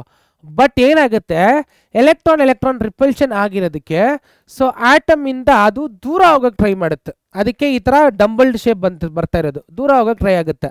ಅದೇ ದೂರ ಹೋಗೋಕ್ಕಾಗುತ್ತೆ ಆಗಲ್ಲ, ಯಾಕಂದ್ರೆ ನ್ಯೂಕ್ಲಿಯಸ್ ಅದನ್ನ ಇಟ್ಕೊಂಡಿರುತ್ತೆ. ಸೊ ಆ ಕಡೆನೂ ಹೋಗೋಕ್ಕಾಗಲ್ಲ, ಫುಲ್ ಕೆಳಗೂ ಬರೋಕ್ಕಾಗಲ್ಲ, ಅದಕ್ಕೆ ಈ ಡಂಬಲ್ ಶೇಪ್ ಬರ್ತಾ ಇರೋದು. ಅರ್ಥ ಆಗ್ತಿದೆ ಏನಕ್ಕೆ ಈ ಡಂಬಲ್ ಶೇಪ್ ಬಂತು ಅಂತ? ತುಂಬಾನೇ ಇಂಪಾರ್ಟೆಂಟು. ಎಲೆಕ್ಟ್ರಾನ್ ಆ ಕಡೆನೂ ಹೋಗೋಕ್ಕಾಗಲ್ಲ, ಒಳಗಡೆನೂ ಬರೋಕ್ಕಾಗಲ್ಲ. ಸೊ ಯಾವುದೋ ಒಂದು ಫೋರ್ಸ್ ಕರೆಕ್ಟಾಗಿ ಅದನ್ನ ಮಧ್ಯದಲ್ಲಿ ಇಟ್ಕೊಂಡಿದೆ, ಯಾವ ಫೋರ್ಸು ಅಲ್ಲ, repulsion force, nuclear force. Clear? ಅದಕ್ಕೆ ಆ ಡಂಬಲ್ ಶೇಪ್ ಬರ್ತಿರೋದು. So next, the valence shell is taken as a sphere when electron pair localizes on the spherical surface maximizing the distance from one another. ನಾನು ಹೇಳಿದಾಗೆ so electron ಆ ಕಡೆನೂ ಹೋಗೋಕ್ಕಾಗಲ್ಲ, ಈ ಕಡೆನೂ ಬರೋಕ್ಕಾಗಲ್ಲ, ಒಂಥರ ಡಂಬಲ್ ಶೇಪಲ್ಲಿ ಇರುತ್ತೆ. Next, so multiple bond are treated as single electron pair, 2 or 3 electron pairs are treated as single super pair. So ಇವ್ರದ್ದು ಪಾಸ್ಟ್ಲೇಟ್, ಆಕ್ಚುಲಿ ಈ ಪಾಸ್ಟ್ಲೇಟ್ ನಾವೆಲ್ಲ ಯೂಸ್ ಮಾಡಲ್ಲ, ಬಟ್ ಇವ್ರ ಪಾಸ್ಟ್ಲೇಟ್ ಪ್ರಕಾರ 5th ಪಾಯಿಂಟ್ ಅಲ್ಲಿ multiple bond are treated as single electron pair and 2 or 3 pairs are treated as single super pair. ಇದು molecule ಎಲ್ಲ ಮಾತಾಡ್ತಿರೋದು, ಅರ್ಥ ಆಗ್ತಿದೆಯಲ್ಲ? ಎಸ್. 6ನೇ ಪಾಸ್ಟ್ಲೇಟ್ ಬಿಟ್ವಿ. when 2 or more resonance can represent a molecule, Vosper theory is applicable for any such structure. So resonance ಅಂದ್ರೆ ಏನು ಆವಾಗಲೇ ತೋರಿಸಿದ್ನಲ್ಲ, carbon trioxide ಅಲ್ಲಿ ಡಿಫ್ರೆಂಟ್ 3 ಸ್ಟ್ರಕ್ಚರು, ಆ 3 ಸ್ಟ್ರಕ್ಚರಲ್ಲೂ ಕಾರ್ಬನ್ ಆಟಮ್ ಆಗಿರಲಿ ಆಕ್ಸಿಜನ್ ಆಟಮ್ ಆಗಿರಲಿ ಸೇಮ್ ಇರುತ್ತೆ. ಬಟ್ ಏನಂದ್ರೆ ಡಬಲ್ ಬಾಂಡ್ ಮಾತ್ರ ಆ ಕಡೆ ಈ ಕಡೆ ಹೋಗ್ತಾ ಬರುತ್ತೆ. ಸೊ ಆ 3 ಆಟಮ್ ವ್ಯಾಸ್ಪರ್ ಥಿಯರಿನ ನೀವು ಆರಾಮಾಗಿ ಹೇಳ್ಬೋದು ಅಂತ 6ನೇ ಪಾಸ್ಟ್ಲೇಟ್ ಅಲ್ಲಿ ಹೇಳ್ತಾರೆ. Okay, yes. So order of repulsion. ಇವಾಗ ಇದರಲ್ಲಿ ಯಾವ್ಯಾವ ಥರ ರಿಪಲ್ಷನ್ ಯಾವ್ಯಾವ ಥರ ಸ್ಟ್ರಾಂಗ್ ಇದೆ ಅಂತ ಹೇಳ್ತಾರೆ, ಕೇಳಿಸ್ಕೊಳ್ಳಿ. Lone pair role pair repulsion ತುಂಬಾ ಜಾಸ್ತಿ ಇರುತ್ತೆ. ಅಂದ್ರೆ ಇದು ಲೋನ್ ಪೇರ್ ಅಲ್ವಾ, ಇದ್ರ ಮಧ್ಯದಲ್ಲಿ ಒಂದು ನಿಮಿಷ, ಇಲ್ಲಿ ನೋಡಿ, ಇದ್ರ ಮಧ್ಯದಲ್ಲಿರೋ ರಿಪಲ್ಷನ್ ಜಾಸ್ತಿ ಇರುತ್ತಂತೆ comparatively lone pair to a bond pair and to a bond pair to bond pair. So 3 ಬಂತು, ನಂಬರ್ 1, ನಂಬರ್ 2, ನಂಬರ್ 3. ಸೊ 3 ತರ ರಿಪಲ್ಷನ್ ಬರುತ್ತೆ. Lone pair repulsion, lone pair repulsion, bond pair repulsion ಅಲ್ವಾ, ಯಾಕಂದ್ರೆ ಇದೆರಡು positive ಅಲ್ವಾ, positive ripple ಆಗುತ್ತೆ. So ಈ 3 compare ಮಾಡಿದ್ರೆ ಯಾವುದು ತುಂಬಾ ಸ್ಟ್ರಾಂಗ್ ರಿಪಲ್ ಆಗೋದು? Loan pair of electrons. ಅರ್ಥ ಆಗ್ತಿದ್ಯಾ? ನೋಡಿ, loan pair of electron repulsion first ಜಾಸ್ತಿ ಇರುತ್ತೆ. Okay, next lone pair bond pair next ಜಾಸ್ತಿ ರಿಪಲ್ಷನ್ ಇರುತ್ತೆ, ಅದಾದ್ಮೇಲೆ ಬಾಂಡ್ ಪೇರ್ ರಿಪಲ್ಷನ್ ಬರುತ್ತೆ. ಅರ್ಥ ಆಗ್ತಿದೆಯಲ್ಲ? ಸೊ ಈ ರಿಪಲ್ಷನ್ನ ಇಟ್ಕೊಂಡು ಆಕ್ಚುಲಿ ನಾವು ಒಂದು ಸ್ಟ್ರಕ್ಚರ್ನೇ 3D ಜಿಯೋಮೆಟ್ರಿಯಲ್ಲಿ ನಾವು ಫಾರ್ಮ್ ಮಾಡ್ಬೋದು. ಅದೇ ಒಂದು ಸ್ವಲ್ಪ ಎಕ್ಸಾಂಪಲ್ಸ್ ಕೊಡ್ತೀನಿ, ನೋಡ್ಕೊಳ್ಳಿ. ಸೊ ಈ ರಿಪಲ್ಷನ್ ಥಿಯರಿನ ಇಟ್ಕೊಂಡು ಕೆಲವೊಂದು ಎಕ್ಸಾಂಪಲ್ಸ್ ಅಲ್ಲಿ ಒಂದು ಸ್ಟ್ರಕ್ಚರ್ನ ಡ್ರಾ ಮಾಡ್ತಾರೆ. ಸೊ ಈ number of electron pairs, 2 electron pair ಇತ್ತು ಅಂದ್ರೆ ನೋಡಿ, 2 ಪೇರ್ ಆ ಕಡೆ ಹೋಗ್ಬಿಡುತ್ತೆ, ಯಾಕಂದ್ರೆ ಕಂಪ್ಲೀಟ್ ರಿಪಲ್ಷನ್ ಆಗ್ಬಿಡುತ್ತೆ. ಇದು 2 ಏನಾಗಬೇಕು, ರಿಪಲ್ಷನ್ ಆಗಬೇಕು, ಕಂಪ್ಲೀಟ್ ಆಗಿ ಏನಾಗ್ಬಿಡುತ್ತೆ, 90 ಡಿಗ್ರಿ ಆಗ್ಬಿಡುತ್ತೆ. ಫ್ಲಾಟ್ ನೋಡಿ, ಈ ತರ ಫ್ಲಾಟ್ ಆಗ್ಬಿಡುತ್ತೆ. ಈ ತರ ಎಲೆಕ್ಟ್ರಾನ್ಸ್ ಇರುತ್ತೆ ಅನ್ಕೊಳ್ಳಿ, ಹತ್ರ ಬಂದ್ರೆ ಏನಾಗುತ್ತೆ, ರಿಪಲ್ಷನ್ ಆಗ್ಬಿಡುತ್ತೆ. ಸೊ ಒಬ್ರಿಗೊಬ್ರು ಆಗಲ್ಲ, ಸೊ ಫ್ಲಾಟ್ ಆಗ್ಬಿಡುತ್ತೆ. ಅರ್ಥ ಆಗ್ತಿದೆಯಲ್ಲ? ಸೊ ಅವಾಗ ಏನು ಬರುತ್ತೆ ನಮಗೆ, ಲೀನಿಯರ್ ಸ್ಟ್ರಕ್ಚರ್ 180 ಡಿಗ್ರಿ ಬರುತ್ತೆ. ಸೊ ಅದ್ರದ್ದು ಜಿಯೋಮೆಟ್ರಿಕಲ್ ನೋಡಿದ್ರೆ ಲೀನಿಯರ್. ಎಕ್ಸಾಂಪಲ್ ಬೇರಿಯಂ ಟ್ರೈಕ್ಲೋರೈಡ್, ಆಮೇಲೆ silver chloride, barium chloride, silver chloride. ಅರ್ಥ ಆಗ್ತಿದೆಯಲ್ಲ? ಸೊ ಇನ್ನೊಂದು ಎಕ್ಸಾಂಪಲ್ ಹಾಗೆ ನೋಡೋಣ. ಸೊ ಏನಾದರೂ 3 ಇತ್ತು ಅಂದ್ರೆ, 3 ಲೋನ್ ಪೇರ್ಸ್ ಇತ್ತು ಅಂದ್ರೆ ಟ್ರೈಗೋಲಾಲ್ ಪ್ಲೇನಾರ್. ಯಾಕಂದ್ರೆ ನೋಡಿ, ಕರೆಕ್ಟಾಗಿ ಈಕ್ವಲ್ ಡಿಸ್ಟೆನ್ಸ್ ಇರುತ್ತೆ, ಒಂದಕ್ಕೊಂದು ಅಡ್ಡ ಬರಕ್ ಚಾನ್ಸ್ ಇಲ್ಲ. Trigonal planar. Example for this is ಏನಿದೆ, ಬೋರಾನ್ ಟ್ರೈಫ್ಲೂರೈಡ್. ಏನಿದೆ example? Boron trifluoride. Next 4 pair ಇತ್ತು ಅಂದ್ರೆ ಟೆಟ್ರಾಹೈಡ್ರಲ್ ಇದೆ. ಸೊ ಅದಕ್ಕೆ ಎಕ್ಸಾಂಪಲ್ ನೋಡಿ, ಟೆಟ್ರಾಹೈಡ್ರಲ್. ಇದೆಲ್ಲ ಜಿಯೋಮೆಟ್ರಿ ಶೇಪ್. ಟೆಟ್ರಾಹೈಡ್ರಲ್ ಮೀಥೇನ್ ಆಗಿರ್ಲಿ, ಅಮೋನಿಯಾ ಆಗಿರುತ್ತೆ. ಓಕೆ, ಸೊ ಇನ್ನೂ ಕೆಲವೊಂದು ಎಕ್ಸಾಂಪಲ್ಸ್ ಇದೆ, ಬಟ್ ಅದು ನಾನು ಆ್ಯಕ್ಚುಲಿ ತೋರ್ಸೋಕೆ ಹೋಗಲ್ಲ, ಬಿಕಾಸ್ ನಮ್ಮ ಹತ್ರ ಟೈಮ್ ಇಲ್ಲ. ಸೊ ತೋರಿಸಿದ್ರು ಅಷ್ಟೇನು ಯೂಸ್ ಇಲ್ಲ. ನಿಮಗೆ ಆ ಎಕ್ಸಾಂಪಲ್ಸ್ ಎಲ್ಲ ಬೇಕು ಅಂದರೆ ನಾನು ಅದರಲ್ಲಿ ಪಾಲಿಅಟಾಮಿಕ್ ಆಟಮ್ಸ್ ತನಕನೂ ತೋರಿಸಿದ್ದೀನಿ. ಸೊ ಒನ್ ಶಾರ್ಟ್ ವೀಡಿಯೋಸ್ ನೋಡ್ಕೊಂಡು ನೀವು ಬರ್ಬೋದು. ಅರ್ಥ ಆಗ್ತಿದೆಯಾ? Yes. Next VBT1. So VSEPR theory ಆಯಿತು. ವ್ಯಾಸ್ಪರ್ ಥಿಯರಿಯಲ್ಲಿ ರಿಪಲ್ಷನ್ನ ಇಟ್ಕೊಂಡು ಅಟಾಮಿಕ್ ಸ್ಟ್ರಕ್ಚರ್ನ ಹೇಳ್ತಾರೆ, ಕರೆಕ್ಟಾ? ಈಗ VBTಗೆ ಬರೋಣ. ಸೊ VBTಯಲ್ಲಿ 1 ವೇಲೆನ್ಷಿಯಲ್ ಬಾಂಡ್ ಥಿಯರಿ. ಇದು ಎಕ್ಸಾಮ್ ಪಾಯಿಂಟ್ ಆಫ್ ವ್ಯೂ ಅಲ್ಲಿ ತುಂಬಾನೇ ಇಂಪಾರ್ಟೆಂಟ್. ಅಲ್ಲೂ ಹೇಳಿದ್ದೀನಿ, ಇಲ್ಲೂ ಹೇಳ್ತೀನಿ, ಇಂಪಾರ್ಟೆಂಟ್ ಫಾರ್ ಎಕ್ಸಾಮ್ಗೆ ತುಂಬಾನೇ ಇಂಪಾರ್ಟೆಂಟು. 3 ಮಾರ್ಕ್ಸ್ಗೆ ಬೇಕಾದರೆ ಬರ್ಕೊಳ್ಳಿ. ಓಕೆ, 3 ಮಾರ್ಕ್ಸ್ಗೆ ಇದು ತುಂಬ ಇಂಪಾರ್ಟೆಂಟ್. ಅರ್ಥ ಆಗ್ತಿದೆಯಾ? ಎಸ್. ನಾವ್ let us see what is valence bond theory. So ಇದನ್ನ ಹೇಳಿದವರು ವಾಲ್ಟರ್ ಮತ್ತೆ ಫ್ರಿಟ್ಸ್.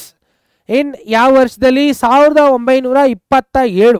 ಸೊ 1927 ವೇಲೆನ್ಷಿಯಲ್ ಬಾಂಡ್ ಥಿಯರಿ ಅನ್ನೋ ಒಂದು ಕಾನ್ಸೆಪ್ಟ್ ಇಂಟ್ರೊಡ್ಯೂಸ್ ಮಾಡಿ ಕೆಮಿಕಲ್ ಬಾಂಡಿಂಗ್ನ ಅರ್ಥ ಮಾಡ್ಕೊಳ್ಳೋಕ್ಕೆ ಇನ್ನೂ ಫರ್ದರ್ ಒಂದು ಸ್ಟೆಪ್ನ ಇಡ್ತಾರೆ. ಸೊ ಯಾರ್ಯಾರು? ವಾಲ್ಟರ್ ಮತ್ತೆ ಫ್ರಿಟ್ಸ್. Okay, S. ನೋಡೋಣ ಬನ್ನಿ ಏನೇನು ಪಾಸ್ಟುಲೇಟ್ ಹೇಳಿದ್ದಾರೆ ಅಂತ. ಸೊ ಇಲ್ಲಿ 2 ಹೈಡ್ರೋಜನ್ ಆಟಮ್ ಇದೆ. ಆ 2 ಹೈಡ್ರೋಜನ್ ಆಟಮ್ ಕಂಬೈನ್ ಮಾಡಿ ಎಲೆಕ್ಟ್ರಾನ್ ನೋಡಿ ಯಾವ ಥರ ಶೇರ್ ಆಗ್ತಾ ಇದೆ. ಕಾಣಿಸ್ತಿದೆಯಾ ನಿಮಗೆ? ಯಾವ ಥರ ಶೇರ್ ಆಗ್ತಿದೆ ನೋಡಿ. ಮಧ್ಯದಲ್ಲಿರೋದು ನ್ಯೂಕ್ಲಿಯಸ್ಸು. ಎಲೆಕ್ಟ್ರಾನು ನೋಡಿ ಯಾವ ಥರ ಶೇರ್ ಆಗ್ತಿದೆ. ಹಿಂಗೆ ಹೋಗ್ತಿದೆ ನೋಡಿ. ನೋಡಿ ಹಿಂಗೆ ಈ ಎಲೆಕ್ಟ್ರಾನ್ ಹಿಂಗೆ ಹೋಗಿ ಹಿಂಗೆ ಹೋಗ್ತಿದೆ. ಅಂದರೆ ಈ 2 ಎಲೆಕ್ಟ್ರಾನು 2 ನ್ಯೂಕ್ಲಿಯಸ್ಗೆ ಸಂಬಂಧ ಅಂತ ಹೇಳ್ಬೋದಾ ಅಲ್ವಾ? ಇದನ್ನೇ ಅವ್ರು ಹೇಳ್ತಾರೆ. ಸೊ ಫಸ್ಟ್ ಅವ್ರು ಏನು ಹೇಳ್ತಾರೆ ಅಂದರೆ, so attraction force rises between 2 atom ತಗೊಂಡ್ರೆ ಇಂಡಿವಿಜುವಲ್ ಆಗಿ ಆಟಮ್ ಎ ಆಟಮ್ ಬಿ ಅಲ್ಲಿ ಅದಕ್ಕೆ ಆದಂಥ ನ್ಯೂಕ್ಲಿಯಸ್ ಇದೆ, ಇದಕ್ಕೆ ಆದಂಥ ನ್ಯೂಕ್ಲಿಯಸ್ ಇದೆ. ಈ ಎಲೆಕ್ಟ್ರಾನು ಈ ನ್ಯೂಕ್ಲಿಯಸ್ಗೆ ಅಟ್ರಾಕ್ಟ್ ಆಗುತ್ತೆ, ಈ ಎಲೆಕ್ಟ್ರಾನು ಈ ನ್ಯೂಕ್ಲಿಯಸ್ಗೆ ಅಟ್ರಾಕ್ಟ್ ಆಗುತ್ತೆ ಅಲ್ವಾ? ಗೊತ್ತಿರೋಂಥ ವಿಷಯ. ನೆಕ್ಸ್ಟು ಇನ್ನ 2 ಆಟಮ್ ತಗೊಂಡ್ರೆ ಈ ಎಲೆಕ್ಟ್ರಾನು ಈ ನ್ಯೂಕ್ಲಿಯಸ್ಗೆ ಅಟ್ರಾಕ್ಟ್ ಆಗುತ್ತೆ, ಈ ಎಲೆಕ್ಟ್ರಾನು ಈ ನ್ಯೂಕ್ಲಿಯಸ್ಗೆ ಅಟ್ರಾಕ್ಟ್ ಆಗುತ್ತೆ. ಪಾಸಿಟಿವ್ ನೆಗೆಟಿವ್ ಅಷ್ಟೇ, ಸಿಂಪಲ್ ಕಾನ್ಸೆಪ್ಟು. ಅಟ್ರಾಕ್ಷನ್ ಆಯಿತು. ನಾವು ಅದೇ ಥರ ಎಲೆಕ್ಟ್ರಾನ್ ಮಧ್ಯದಲ್ಲಿ ಏನಿರುತ್ತೆ? ಅಟ್ರಾಕ್ಷನ್ ಇರುತ್ತೆ, ರಿಪಲ್ಷನ್ ಇರುತ್ತೆ. ನ್ಯೂಕ್ಲಿಯಸ್ ಎಲೆಕ್ಟ್ರಾನ್ ಮಧ್ಯದಲ್ಲಿ ಮಾತ್ರ ಅಟ್ರಾಕ್ಷನು, ಎಲೆಕ್ಟ್ರಾನ್ ಮಧ್ಯದಲ್ಲಿ ರಿಪಲ್ಷನು. ಸೊ ಅಟ್ರಾಕ್ಷನ್ ಏನೇನು ಬಂತು? ಎಲೆಕ್ಟ್ರಾನ್ ನ್ಯೂಕ್ಲಿಯಸ್ಸು, ಇನ್ನೊಂದು ಎಲೆಕ್ಟ್ರಾನ್ ನ್ಯೂಕ್ಲಿಯಸ್ಸು. ಎಲೆಕ್ಟ್ರಾನ್ ಮಧ್ಯದಲ್ಲಿ ಏನು ಬಂತು? ರಿಪಲ್ಷನ್ ಬಂತು. ಅದೇ ಥರ ನ್ಯೂಕ್ಲಿಯಸ್ ಮಧ್ಯದಲ್ಲೂ ರಿಪಲ್ಷನ್ ಬರುತ್ತೆ. ಸೊ ಇಲ್ಲಿ 2 ಅಟ್ರಾಕ್ಷನ್ ಬಂತು, 2 ರಿಪಲ್ಷನ್ ಬಂತು. ಸಾರಿ, 2 ಅಟ್ರಾಕ್ಷನ್ ಬಂತು, 2 ರಿಪಲ್ಷನ್ ಬಂತು ಅಲ್ವಾ? ಎಸ್.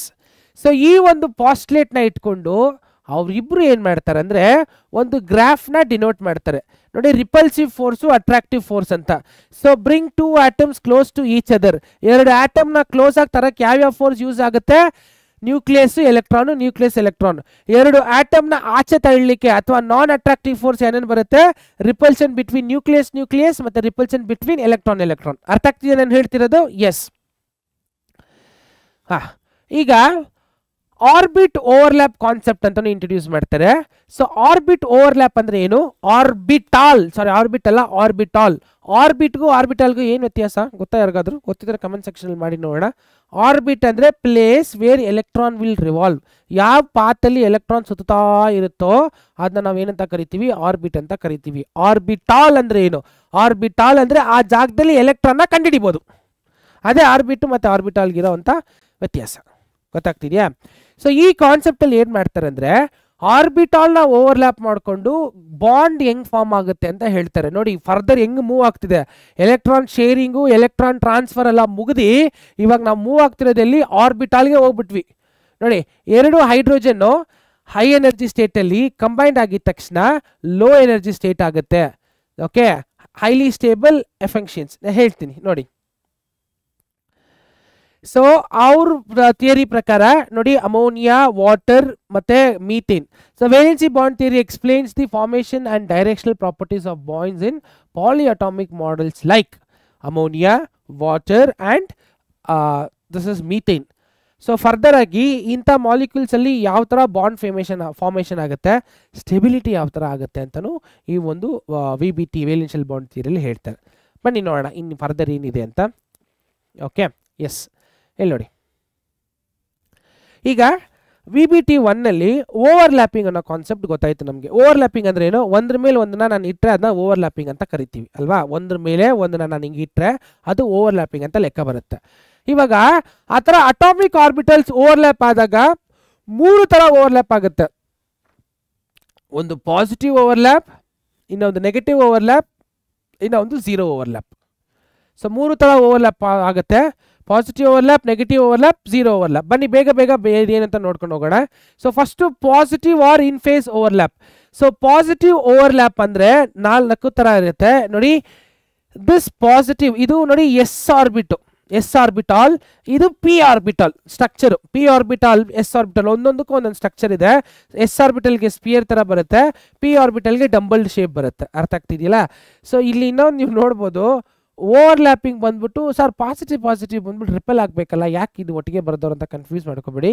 ಓವರ್ಲ್ಯಾಪ್ ಆದಾಗ ಪಾಸಿಟಿವ್ ಅಂದರೆ ಸೇಮ್ ಎನರ್ಜಿ ಲೆವೆಲ್ ಇದೆ ಅಂತ ಅರ್ಥ. ಓಕೆ, ಎನರ್ಜಿ ಲೆವೆಲ್ ಸೇಮ್ ಇದ್ರೆ ಮಾತ್ರ ಓವರ್ಲ್ಯಾಪ್ ಆಗಕ್ಕೆ ಸಾಧ್ಯ. ಎನರ್ಜಿ ಲೆವೆಲ್ ಡಿಫ್ರೆಂಟ್ ಇತ್ತು ಅಂದರೆ ಓವರ್ಲ್ಯಾಪ್ ಆಗಕ್ಕೆ ಆಗಲ್ಲ. ಅರ್ಥ ಆಗ್ತಿದ್ದಿಲ್ಲ. ಸೊ ಇಲ್ಲಿ ಪಾಸಿಟಿವ್ ಏನು ಹೇಳುತ್ತೆ ಅಂದರೆ ಎರಡೂ ಸೇಮ್ ಎನರ್ಜಿ ಲೆವೆಲಲ್ಲಿದೆ ಅಂತ ಹೇಳ್ತಾ ಇದೆ, ನಾಟ್ ಸೈನ್. ಕನ್ಫ್ಯೂಸ್ ಮಾಡ್ಕೋಬೇಡಿ. ಸೊ ಎಸ್ಸು ಮತ್ತು ಪಿ ಓವರ್ಲ್ಯಾಪ್ ಹಿಂಗಾಗುತ್ತೆ. ಅದು ಬಿಟ್ಟರೆ ಪಿ ಓವರ್ಲ್ಯಾಪು, ಮತ್ತು ಪಿ ಇನ್ ಹಾರಿಜಾಂಟಲ್ ಓವರ್ಲ್ಯಾಪು, ಮತ್ತು PY ಎಕ್ಸಾಗನಲ್ ಓವರ್ಲ್ಯಾಪು. ಅರ್ಥ ಆಗ್ತಿದ್ದಿಲ್ಲ. So these are the 4 different types of overlaps. Okay, yes, further move ಆಗೋಣ. So negative or out phase overlap. ಇನ್ನೊಂದು ಹೇಳ್ತೀನಿ, ಬಾಂಡ್ ಫಾರ್ಮೇಷನ್ ಆಗಬೇಕಂದ್ರೆ ಎನರ್ಜಿ ಲೆವೆಲ್ ಸೇಮ್ ಇದ್ದು ಓವರ್ಲ್ಯಾಪ್ ಆದರೆ ಮಾತ್ರ ಬಾಂಡ್ ಫಾರ್ಮೇಷನ್ ಆಗುತ್ತೆ. ಇದೇನಾದರೂ ಆಪೋಸಿಟ್ ಅಲ್ಲಿ ಆಯಿತು ಅಂದರೆ ಬಾಂಡ್ ಫಾರ್ಮೇಷನ್ ಆಗಲ್ಲ. ಅದೇ ನಾವು ನೆಕ್ಸ್ಟ್ ಸ್ಲೈಡಲ್ಲಿ ನೋಡೋದು. ನೋಡಿ ನೆಗೆಟಿವ್ ಓವರ್ಲ್ಯಾಪ್ಸ್ ಯಾವ ಥರ ಇದೆ ನೋಡಿ. So same concept, opposite energy levels overlap ಆಯಿತು ಅಂದರೆ ಅಲ್ಲಿ ಬಾಂಡ್ ಫಾರ್ಮೇಷನ್ಗೆ ಹೆಲ್ಪ್ ಮಾಡಲ್ಲ. So bond is not formed by negative or out phase overlap. So overlap should be positive or in phase overlap. ಅರ್ಥ ಆಗ್ತಿದೆಯಾ? Same energy level, simple. Next zero overlap ಅಂದರೆ ಕಾಂಟ್ಯಾಕ್ಟೇ ಬರಲ್ಲ. ಏನು ಬರಲ್ಲ? ಕಾಂಟ್ಯಾಕ್ಟೇ ಬರಲ್ಲ. ಇದು ನೋಡಿದ್ರೆ ಒಂದ್ರ ಮೇಲೆ ಒಂದು ಇದ್ದಂಗಿದೆ. ಇಲ್ಲ, ಅದು ಆ್ಯಕ್ಚುಲಿ ಹೆಂಗಿದೆ ಅಂದರೆ ನೋಡಿ, ಈ ಪೆನ್ ಹಿಂಗಿದೆ, ಇದ್ರ ಮುಂದೆ ಇರೋದು ಈ ಥರ ಕಾಂಟ್ಯಾಕ್ಟ್ ಇಲ್ಲ. ನಾವು ಹಿಂಗೆ ಈ ಡೈರೆಕ್ಷನಲ್ಲಿ ನೋಡ್ತಾ ಇದೀವಿ. ಆ್ಯಕ್ಚುಲಿ ಹಿಂಗೆ ನೋಡಿದ್ರೆ ಗೊತ್ತಾಗುತ್ತೆ ನೋಡಿ, ಕಾಂಟ್ಯಾಕ್ಟೇ ಇಲ್ಲ. ಅರ್ಥ ಆಗ್ತಿದೆಯಾ? ಸೊ ಕಾಂಟ್ಯಾಕ್ಟೇ ಇಲ್ಲ ಅಂದ್ರೂ ನಿಮಗೆ ಬಾಂಡ್ ಫಾರ್ಮೇಷನ್ ಆಗಲ್ಲ. ಸೊ ಬಾಂಡ್ ಫಾರ್ಮೇಷನ್ ಆಗಬೇಕಂದ್ರೆ ಪಾಸಿಟಿವ್ ಓವರ್ಲ್ಯಾಪ್ ಆಗಲೇಬೇಕು. ಕ್ಲಿಯರ್? ಎಸ್. ಒಂದು ಎಕ್ಸಾಂಪಲ್ ಇದೆ ಇಲ್ಲಿ ನೋಡಿ. So ground state of carbon ನೋಡಿ, 1 2 3 4 1s 2s 2p ಇದು ground state configuration, electronic configuration. So 4 electron ಬೇಕಲ್ವಾ ಕಾರ್ಬನ್ ಸ್ಯಾಟಿಸ್ಫೈ ಆಗಕ್ಕೆ, ಯಾಕಂದರೆ 1 2 3 4 ಎಕ್ಸೈಟೆಡ್ ಫಾರ್ಮ್ ಅಂದರೆ ಕಾರ್ಬನ್ಗೆ ಎನರ್ಜಿ ಕೊಟ್ಟರೆ ಎಕ್ಸೈಟೆಡ್ ಫಾರ್ಮಲ್ಲಿ 2s ಇಂದ ಒಂದು ಎಲೆಕ್ಟ್ರಾನ್ ಈ ಕಡೆ ಬರುತ್ತೆ. ಯಾಕಂದರೆ ಎಕ್ಸೈಟೆಡ್ ಸ್ಟೇಟಲ್ಲಿ ಏನಾಗುತ್ತೆ ಅಂದರೆ ಆಲ್ಮೋಸ್ಟ್ ಔಟರ್ ಆರ್ಬಿಟಲ್ಲಿ ಮಿನಿಮಮ್ ಆಫ್ 1 ಎಲೆಕ್ಟ್ರಾನ್ ಹತ್ರ ಇರಬೇಕು. ಅದೇ ಎಕ್ಸೈಟೆಡ್ ಫಾರ್ಮ್ ಅಂತ ಕರೆಯೋದು. ಅರ್ಥ ಆಗ್ತಿದೆಯಾ? ಸೊ ನೋಡಿ, ಇದು ಎಕ್ಸೈಟೆಡ್ ಫಾರ್ಮು. ಎಕ್ಸೈಟೆಡ್ ಫಾರ್ಮಲ್ಲಿ ನೋಡಿ ರೆಪ್ರೆಸೆಂಟೇಷನ್ ಯಾವ ಥರ ಇದೆ. ಈಗ ಎಕ್ಸೈಟೆಡ್ ಫಾರ್ಮಲ್ಲಿ ರೆಪ್ರೆಸೆಂಟೇಷನ್ ಏನಿದೆ ನೋಡಿ. So 2px 2py 2pz. So ಏನು ಸರ್ XYZ ಅಂತ ಕೇಳಿದ್ರೆ ಸಬ್ ಆರ್ಬಿಟಲ್ಸು ನೋಡಿ. ಇದು XYZ, ಒಂದು ನಿಮಿಷ ಇರಿ, ನಾನು ಬರ್ತ್ಬಿಡ್ತೀನಿ. ಇದು XYZ, ಪಿ ಆರ್ಬಿಟಲ್ದು XYZ. ಅರ್ಥ ಆಗ್ತಿದೆಯಾ? ನೋಡಿ PYZ XYZ ಅಂದರೆ ಸಿಂಗಲ್ ಇದೆ ಎಲೆಕ್ಟ್ರಾನ್ಸು. ಕಾಣಿಸ್ತಿದೆ ನಿಮಗೆ? Yes. Types of overlapping and nature of covalent bonds. So types of overlapping noda. The covalent bond may be classified into 2 types depending upon the types of overlapping. Sigma bond and pi bond. Very important. So types of overlapping itkondo now 2 types of bond na madbodu. So 2 types of bond barutte. One sigma bond, ಇನ್ನೊಂದು pi bond. So ನಿಮ್ಮ exams ಅಲ್ಲಿ actually ಹೆಂಗೆ ಕೇಳ್ತಾರೆ ಅಂದ್ರೆ define sigma bond and give some example ಅಂತ ಕೇಳ್ಬೋದು, ಅಥವಾ define pi bond and give some example ಅಂತ ಕೇಳ್ಬೋದು. CET ಅಲ್ಲಿ ಹೆಂಗೆ ಕೇಳ್ತಾರೆ ಅಂದರೆ ಆರ್ಗ್ಯಾನಿಕ್ ಕೆಮಿಸ್ಟ್ರಿಯಲ್ಲಿ ಬರುತ್ತೆ. ಒಂದು ಸ್ಟ್ರಕ್ಚರ್ನ ಕೊಟ್ಬಿಟ್ಟು ಅದರಲ್ಲಿ ಬಾಂಡ್ದಲ್ಲಿ ಎಷ್ಟು ಪೈ ಬಾಂಡ್ ಇದೆ, ಎಷ್ಟು ಸಿಗ್ಮಾ ಬಾಂಡ್ ಇದೆ ಅಂತಲೂ ಕೇಳ್ತಾರೆ. ಅರ್ಥ ಆಗ್ತಿದೆಯಾ? ಎಸ್. ಸೊ ಬನ್ನಿ ಪೈ ಬಾಂಡ್ ಸಿಗ್ಮಾ ಬಾಂಡ್ ಏನಂತ ನೋಡೋಣ. Okay. So formed by end to end overlap of bonding orbitals along the intermolecular axis. ಇಲ್ಲಿ ನೋಡಿ. ಸೊ ಒಂದು ಎಂಡ್ ಟು ಎಂಡ್ ಓವರ್ಲ್ಯಾಪ್ ಆಯಿತು ಅಂದರೆ ಅದನ್ನ ಏನಂತ ಕರಿತೀವಿ ನಾವು? Sigma bond. Actually sigma bond ಬಂದ್ಬಿಟ್ಟು ತುಂಬ ಸ್ಟ್ರಾಂಗ್ ಆಗಿರೋ bond. So sideways overlapping ನೋಡಿ, ಈ ಥರ ಸೈಡ್ ವೇಸ್ ಆರ್ಬಿಟ್ ಇರುತ್ತೆ ಗೊತ್ತಾ, ಅದು ಸೈಡ್ ವೇಸ್ ಓವರ್ಲ್ಯಾಪ್ ಆಯಿತು ಅಂದರೆ ಅದನ್ನ ನಾವೇನಂತ ಕರಿತೀವಿ? ಸಿಗ್ಮಾ ಬಾಂಡ್ ಅಂತ ಕರಿತೀವಿ. ಓಕೆ ನೋಡಿ. ಸೊ ಕಾಂಬಿನೇಷನ್ ಆಫ್ ಆರ್ಬಿಟಲ್ಸ್ ಯಾವ್ಯಾವ ಥರ? SS overlapping, SP overlapping, PP overlapping. Okay. Yes. Next s s overlapping ಯಾವ ಥರ ಬರುತ್ತೆ, ಪಿ ಪಿ ಓವರ್ಲ್ಯಾಪಿಂಗ್. ಒಂದೊಂದೇ ಸ್ಟ್ರಕ್ಚರ್ ನೋಡೋಣ. ಎಸ್ ಆಯ್ತಾ, ಎಸ್ ಜೊತೆಗೆ ಎಸ್ ಓವರ್ಲ್ಯಾಪ್ ಆಗಿ ನೋಡಿ ಯಾವ ಥರ ಓವರ್ಲ್ಯಾಪ್ ಆಗುತ್ತೆ. ಇದು example of s s overlapping. So ಅದೇ ಥರ s p, so s orbital p orbital ಎರಡು ಓವರ್ಲ್ಯಾಪ್ ಆದರೆ ನೋಡಿ ಎಸ್ ಪಿ ಓವರ್ಲ್ಯಾಪಿಂಗು. ಓಕೆ, ಇದೆಲ್ಲನೂ ಪೈ ಬಾಂಡಿಗೆ ಸೇರುತ್ತೆ, ಸಾರಿ ಸಿಗ್ಮಾ ಬಾಂಡಿಗೆ ಸೇರುತ್ತೆ. ನೆಕ್ಸ್ಟು ನೋಡಿ ಪಿ ಆರ್ಬಿಟ್ ಎರಡು ಓವರ್ಲ್ಯಾಪ್ ಆದರೆ ಪಿ ಪಿ ಓವರ್ಲ್ಯಾಪಿಂಗು. ಅರ್ಥ ಆಗ್ತಿದೆಯಲ್ಲ. ಸೊ ಇದೆಲ್ಲಾನು ಸೈಡ್ ವೈಸ್ ಆಗ್ತಾ ಇರೋದು, ಅದನ್ನ ಏನಂತ ಕರಿತೀವಿ ನಾವು, ಸಿಗ್ಮಾ ಬಾಂಡ್ ಅಂತ ಕರಿತೀವಿ. ಓಕೆ, ನೆಕ್ಸ್ಟು ಪೈ ಬಾಂಡ್ ಬಂದ್ಬಿಟ್ಟು ಇಟ್ಸ್ ಎ ಹಾರಿಜಾಂಟಲ್ ಓವರ್ಲ್ಯಾಪಿಂಗ್. ನೋಡಿ ಎಕ್ಸಾಂಪಲ್ ಆಫ್ ಪೈ ಓವರ್ಲ್ಯಾಪಿಂಗ್ ಕಾಣಿಸ್ತಿದ್ಯಾ. Yes,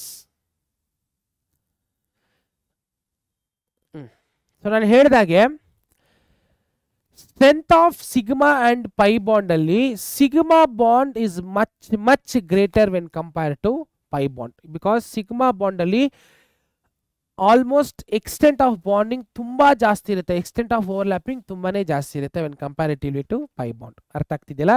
so larger extent of overlapping, smaller extent of overlapping. Okay, so next concept hybridisation. So hybridisation ಏನಂತ ನೋಡೋಣ ಬನ್ನಿ. Hybridisation ಅಂದ್ರೆ ಏನು ಅಂತ ನೋಡೋಣ. ಸೊ ಇಲ್ಲಿ ತನಕ ನಾವು ವ್ಯಾಸ್ಪರ್ ಥಿಯರಿ ನೋಡಿದ್ವಿ, ಮತ್ತೆ VBT ನೋಡಿದ್ವಿ. VBT 1 VBT 2 ಎರಡು ಆಯ್ತು. ವೇಲೆನ್ಷಿಯಲ್ ಬಾಂಡ್ ಥಿಯರಿ ಮತ್ತೆ valence shell electron repulsion theory ಕೂಡ ನೋಡಿದ್ವಿ. ಸೊ ಈಗ ಹೈಬ್ರಿಡೈಸೇಷನ್ ಅಂತ ಕಾನ್ಸೆಪ್ಟ್ಗೆ ಇಳಿಯೋಣ. ಸೊ ವಾಟ್ ಈಸ್ ಹೈಬ್ರಿಡೈಸೇಷನ್, ಅದರಲ್ಲಿ introduction, types of hybridisation. So hybridisation of elements involving d orbitals. Okay, ಅಲ್ಲಿ ನೀವು ಓವರ್ಲ್ಯಾಪಿಂಗ್ ಅಲ್ಲಿ ಎಸ್ ಆರ್ಬಿಟಲ್ ಪಿ ಆರ್ಬಿಟಲ್ ಮಾತ್ರ ನೋಡಿದ್ವಿ ನಾವು. S s orbital, s p orbital, p p orbital overlappings ಎಲ್ಲ ನೋಡಿದ್ವಿ. So ಇಲ್ಲಿ ಆಕ್ಚುಲಿ ಹೈಬ್ರಿಡೈಸೇಷನ್ ಅಲ್ಲಿ ನಾವು hybridization of d elements involving d orbitals ಕೂಡ ನೋಡೋಣ. Okay, so what is hybridization? So according to Linus Carl Pauling ಅವ್ರು ಏನು ಮಾಡ್ತಾರೆ, ಅಟಾಮಿಕ್ ಆರ್ಬಿಟಲ್ಸ್ ಏನಾಗುತ್ತೆ ಡಿಫ್ರೆಂಟ್ ಎನರ್ಜೀಸ್ ಅಲ್ಲಿ ಇರುತ್ತೆ ಅಲ್ವಾ. ಸೊ ಡಿಫ್ರೆಂಟ್ ಎನರ್ಜೀಸ್ ಇರೋ ಒಂದು ಅಟಾಮಿಕ್ ಆರ್ಬಿಟಲ್ ಒಟ್ಟಿಗೆ ಓವರ್ಲ್ಯಾಪ್ ಆಗಿ ಹೈಬ್ರಿಡೈಸ್ಡ್ ಆಗಿ ಸೇಮ್ ಎನರ್ಜಿ ಲೆವೆಲ್ಸ್ ಫಾರ್ಮ್ ಆಗುತ್ತೆ ಅಂತ ಹೇಳ್ತಾರೆ. ನೋಡಿ ಒಂದೊಂದು ಎಕ್ಸ್ಪ್ಲೇನ್ ಮಾಡ್ತೀನಿ. So atomic orbitals slightly different energy, ಎರಡಕ್ಕೂ ಬೇರೆ ಎನರ್ಜಿ ಇರುತ್ತೆ. ಅದು ಎರಡು ಎನರ್ಜಿ ಕಂಬೈನ್ಡ್ ಆಗಿ ಏನಾಗುತ್ತೆ, ಹೈಬ್ರಿಡ್ ಆರ್ಬಿಟಲ್ಸ್ ಆಗಿ ಈಕ್ವಲ್ ಎನರ್ಜಿ ಇರುತ್ತೆ.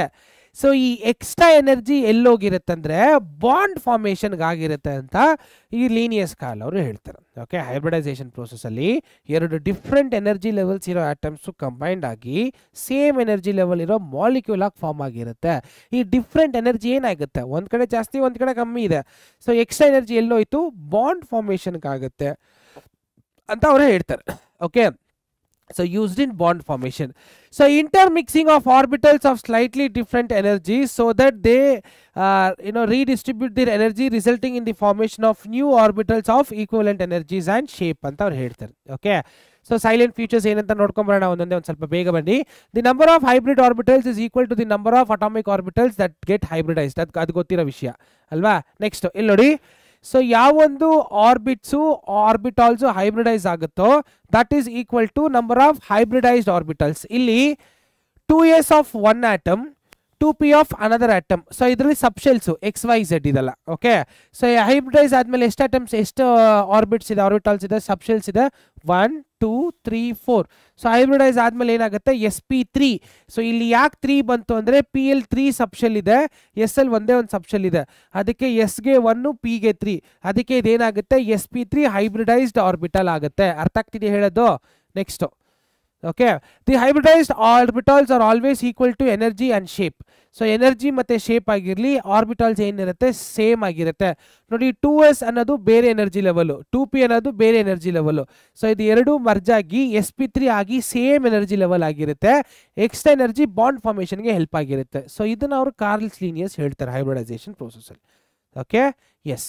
Next, the hybrid orbitals are more effective in forming stable bonds than pure atomic orbitals. So it's very important. The hybrid orbitals are more effective in forming stable bonds than pure atomic orbitals. So pure atomic orbitals ginta hybrid orbitals ತುಂಬಾನೇ stable ಆಗಿರುತ್ತೆ ಅಂತ ಇವರು ಹೇಳ್ತಾರೆ postulate ಅಲ್ಲಿ. Okay, hybrid orbitals are directed in space in some preferred directions having minimum repulsion between electron pairs and the stable arrangement. Okay. So ಯಾವ ಥರ ಆಗಿರುತ್ತೆ ಅಂದರೆ ಹೈಬ್ರಿಡ್ ಆರ್ಬಿಟ್ಸು ಆ ಎಲೆಕ್ಟ್ರಾನ್ಸ್ನ ಸ್ಪೇಸಲ್ಲಿ ಯಾವ ಥರ ಆಗಿರುತ್ತೆ, ಐ ಮೀನ್ ಸ್ಪೇಸಲ್ಲಿ ಯಾವ ಥರ ಹಾಕುತ್ತೆ ಅಂದರೆ, ಸೊ ದಟ್ ರಿಪಲ್ಷನ್ ಮಿನಿಮಮ್ ಇರುತ್ತೆ. ರಿಪಲ್ಷನ್ ಹೆಂಗೆ ಮಿನಿಮಮ್ ಇರುತ್ತೆ, ಸ್ಟೆಬಿಲಿಟಿ ಮ್ಯಾಕ್ಸಿಮಮ್ ಇರುತ್ತೆ ಹೈಬ್ರಿಡ್ ಆರ್ಬಿಟಲ್ಸಲ್ಲಿ. ನಾನು ನಿಮಗೆ ಎಲೆಕ್ಟ್ರಾನ್ ರಿಪಲ್ಷನ್ ಪೇರಲ್ಲಿ ಹೇಳಿದ್ದೆ, ಎಲೆಕ್ಟ್ರಾನ್ ಪೇರ್ ಆಚೆ ಬಂದ್ಬಿಟ್ಟು ತುಂಬ ದೂರ ಹೋಗ್ಬಿಟ್ಟು ಬೇರೆ ಬೇರೆ ಶೇಪ್ ಕೊಡುತ್ತೆ ಅಂತ. ಅಕಾರ್ಡಿಂಗ್ ಟು ಹೈಬ್ರಿಡೈಸೇಷನ್, ಹೈಬ್ರಿಡೈಸ್ ಆಗ್ತಾನೆ ಲೋನ್ ಪೇರ್ ಆಫ್ ಎಲೆಕ್ಟ್ರಾನ್ಸು ಅದ್ರ ತಕ್ಕಂಗೆ ಬೇರೆ ಬೇರೆ ಕಡೆ ದೂರ ಅರೇಂಜ್ ಆಗಿಬಿಡುತ್ತೆ. ಓಕೆ. ಸೊ ದೂರ ಅರೇಂಜ್ ಆಗಿಬಿಟ್ಟು ಒಂದು 3D ಸ್ಟ್ರಕ್ಚರ್ನ ಸ್ಟೇಬಲ್ ಫಾರ್ಮು ಕೊಟ್ಬಿಡುತ್ತೆ. So hybrid orbitals electron repulsion ಕಮ್ಮಿ ಇರುತ್ತೆ, ಸ್ಟೆಬಿಲಿಟಿ ಜಾಸ್ತಿ ಬರುತ್ತೆ. ಓಕೆ, ನೋಡಿ ಒಂದು structure. Okay. So important concepts of hybridization. Orbits present in the valence shell for the atoms are hybridized. ನೋಡಿ carbon 1s 2s 2p. Okay. Orbitals undergoing hybridization should have almost equal energy. So hybridize ಆಗಬೇಕಂದ್ರೆ energy equal ಆಗಿರ್ಬೇಕಲ್ವಾ. So carbon ಏನಾಗುತ್ತೆ, ಇನ್ನೂ ಒಂದು ಫಾರ್ಮ್ಗೆ ಹೋಗುತ್ತೆ, excited form. ಅವಾಗ ಏನಾಗುತ್ತೆ, ಇಲ್ಲಿರೋ ಎಲೆಕ್ಟ್ರಾನು ಇಲ್ಲಿ ಆರ್ಬಿಟ್ಗೆ ಜಂಪ್ ಆಗುತ್ತೆ. ಅದೇನು ಇದರಲ್ಲಿರೋದು. ಓಕೆ, ನೋಡಿ sorry. Promotion of electron is not essential condition prior to hybridization. So promotion of electron is not a essential condition to prior to hybridization. ಅಂದರೆ ಎಕ್ಸೈಟೆಡ್ ಫಾರ್ಮಲ್ಲಿ ಎಲೆಕ್ಟ್ರಾನ್ ಅಲ್ಲಿ ಹೋಗಿ ಇರಬೇಕನ್ನೋ ಒಂದು ಪ್ರಯಾರಿಟಿ ಇಲ್ಲಿ ತಗೊಳ್ಳಲ್ಲ. ಓಕೆ. ಆರ್ಬಿಟಲ್ಸ್ ಸೇಮ್ ಎನರ್ಜಿ ಇದ್ರೆ ಸಾಕು. It is not necessary that only half-filled orbitals participate in ion hybridization. In some cases, even filled orbital valencies also take part in hybridization. So ನಾವು overlapping ಅಲ್ಲಿ ಏನು ಮಾಡಿದ್ವಿ ಅಂದರೆ, excited form ತೊಗೊಂಡು ಒಂದೊಂದು electron ಒಂದೊಂದು ಆರ್ಬಿಟ್ಗೆ ಹಾಕ್ಬಿಟ್ಟು ಆ ಫೀಲ್ಡು ಹೈಬ್ರಿಡೈಸೇಷನ್ಗೆ ಹೋಗುತ್ತೆ ಅಂತ ಹೇಳಿದ್ವಿ. ಬಟ್ ಹೈಬ್ರಿಡೈಸೇಷನ್ ಪ್ರಕಾರ ಅದೆಲ್ಲ ಆಗ್ಬೇಕನ್ನೋದೇನಿಲ್ಲ. ಕಂಪ್ಲೀಟ್ಲಿ ಫಿಲ್ಡ್ ಆರ್ಬಿಟ್ ಕೂಡ ಹೈಬ್ರಿಡೈಸೇಷನ್ಗೆ ಹೋಗುತ್ತೆ ಅಂತ ಹೇಳ್ತಾರೆ. ಅರ್ಥ ಆಗ್ತಿದೆ ನಾನು ಹೇಳೋದು? ಎಸ್, ನೋಡಿ. ಸೊ 2s ಅಲ್ಲಿ ಎಲೆಕ್ಟ್ರಾನ್ಸ್ ಕಂಪ್ಲೀಟಾಗಿ ಫಿಲ್ ಆಗಿದ್ರೆ ಆದರೂ ಕೂಡ ಇದು ಹೈಬ್ರಿಡೈಸೇಷನ್ಗೆ ಹೆಲ್ಪ್ ಆಗುತ್ತೆ ಅಂತ ಹೇಳ್ತಾರೆ. ಓಕೆ. ಸೊ ನೆಕ್ಸ್ಟ್ ಬನ್ನಿ ಟೈಪ್ ಆಫ್ ಹೈಬ್ರಿಡೈಸೇಷನ್ ನೋಡೋಣ. So SP okay. So SP ಅಲ್ಲಿ ಬರೋಂಥ ಕಾಂಬಿನೇಷನ್ sp2 sp3. ಅಂದರೆ ಎಸ್ ಆರ್ಬಿಟು ಪಿ ಆರ್ಬಿಟಲ್ ಒಂದು subshell, s orbit p orbital 2 subshell, s orbit p ಆರ್ಬಿಟಲ್ಲಿ 3 ಸಬ್ಶೆಲ್ಲು. ಅಲ್ಲಿ ನಂಬರ್ ಏನು ಹೇಳುತ್ತೆ ಅಂದರೆ ಎಷ್ಟು ಸಬ್ಶೆಲ್ ಇದೆ ಅಂತ. ಸೊ SP D ಅಲ್ಲಿ ಏನೇನು ಸಬ್ಶೆಲ್ಸ್ ಇದೆ ನೋಡಿ. So DSP2, SP3D, DSP3, SP3D2, D2 SP3. ಅಕಸ್ಮಾತ್ ಇಲ್ಲಿ ಕ್ವಶನ್ ಕೊಟ್ಬಿಟ್ಟು ಇದರಲ್ಲಿ ಡಿ ಆರ್ಬಿಟ್ ಎಷ್ಟು ಸಬ್ಶೆಲ್ಸ್ ಇದೆ ಅಂತ ಎಷ್ಟು ಹೇಳ್ತೀರಾ ಕಮೆಂಟ್ಸಲ್ಲಿ ಹಾಕಿ ನೋಡೋಣ. ಓಕೆ, ಹಾಕಿ, ನಾನು ನೋಡ್ತೀನಿ ಅದನ್ನು. Next, so SP hybridization also known as diagonal hybridization. ನೋಡಿ ಯಾವ ಥರ ಇದೆ, s orbital p orbital. So hybridize ಆಗಿಬಿಟ್ಟು ನಿಮಗೆ s orbital SP orbital. So this is how you are gonna get. So chances are 50% s character, 50% p character. S character p character ಅಂದರೆ ಏನು ಅಂತ ಗೊತ್ತಾಗಬೇಕಂದ್ರೆ ದಯವಿಟ್ಟು ತಿರ್ಗಾ ಹೇಳ್ತಾ ಇದ್ದೀನಿ, ನಂದು ಒನ್ ಶಾರ್ಟ್ ವೀಡಿಯೋಸಲ್ಲಿ ಎಕ್ಸ್ಪ್ಲೇನ್ ಮಾಡಿದ್ದೀನಿ, ಹೋಗಿ ನೋಡ್ಕೊಂಬನ್ನಿ. ಎಸ್ ಕ್ಯಾರೆಕ್ಟರ್ ಅಂದರೆ ಏನು, ಪಿ ಕ್ಯಾರೆಕ್ಟರ್ ಅಂದರೆ ಏನು, ಡಿ ಕ್ಯಾರೆಕ್ಟರ್ ಅಂದರೆ ಏನು ಅಂತ. Okay, yes. ಸೊ ಎಸ್, ಒಂದು ಎಕ್ಸಾಂಪಲ್ ಬೇರಿಯಂ ಕ್ಲೋರೈಡ್ನ ತಗೊಂಡು, ಸೊ ವಿ ಹ್ಯಾವ್ ಎಕ್ಸ್ಪ್ಲೈನ್ಡ್ ಆ SP ಹೈಬ್ರಿಡೈಸೇಷನ್. ಎಲ್ಲಿ ನೋಡಿ, SP ಹೈಬ್ರಿಡೈಸೇಷನ್ಗೆ ಒಂದು ಎಕ್ಸಾಂಪಲ್ಲು. ಸೊ ಬೆರಿಲಿಯಮ್ದು ಗ್ರೌಂಡ್ ಸ್ಟೇಟ್ ನೋಡಿ ಹೆಂಗಿದೆ, 1s 2s. ಸೊ ಅದರದ್ದು ಎಕ್ಸೈಟೆಡ್ ಸ್ಟೇಟಲ್ಲಿ 2s ಇಂದ ಒಂದು ಎಲೆಕ್ಟ್ರಾನ್ ಜಂಪ್ ಆಗಿ 2p ಆರ್ಬಿಟ್ಗೆ ಆಗುತ್ತೆ. ಓಕೆ. ಸೊ ಹೈಬ್ರಿಡೈಸೇಷನ್ ಈ ಥರ ಫಾರ್ಮ್ ಆಗುತ್ತೆ ನಿಮಗೆ. ಸೊ ಇದು ಎಸ್ ಆರ್ಬಿಟು, ಇದು ಪಿ ಆರ್ಬಿಟು. ಸೊ ಎಸ್ ಆರ್ಬಿಟಿಂದ ಒಂದು ಎಲೆಕ್ಟ್ರಾನ್ ಜಂಪ್ ಆಗಿ ಪಿ ಆರ್ಬಿಟ್ಗೆ ಹೋಗಿ SP ಆರ್ಬಿಟ್ ಏನಾಗ್ಬಿಡುತ್ತೆ, ಹೈಬ್ರಿಡೈಸ್ ಆಗಿಬಿಡುತ್ತೆ. ನೋಡಿ, ಇದು ಇದ್ರ ಒಟ್ಟಿಗೆ ಸೇರ್ಕೊಬಿಡುತ್ತೆ. ಕಾಣಿಸ್ತಿದೆ ಹೆಂಗೆ ಹೈಬ್ರಿಡೈಸ್ ಆಗಿರೋದು. So this is SP hybridization. Okay, yes. Next, so hybridize ಆದಮೇಲೆ ಕ್ಲೋರಿನ್ ಏನು ಮಾಡುತ್ತೆ, ಈ ಜಾಗ ಎಲೆಕ್ಟ್ರಾನ್ ಕಮ್ಮಿ ಇರೋ ಕಡೆ ಏನು ಮಾಡುತ್ತೆ, ಅಟ್ಯಾಕ್ ಆಗಿಬಿಡುತ್ತೆ. ಕಾಣಿಸ್ತಿದೆ ನಿಮಗೆ ನೋಡಿ, ಕ್ಲೋರಿನ್ ಆ ಕಡೆ ಬಂತು ನೋಡಿ.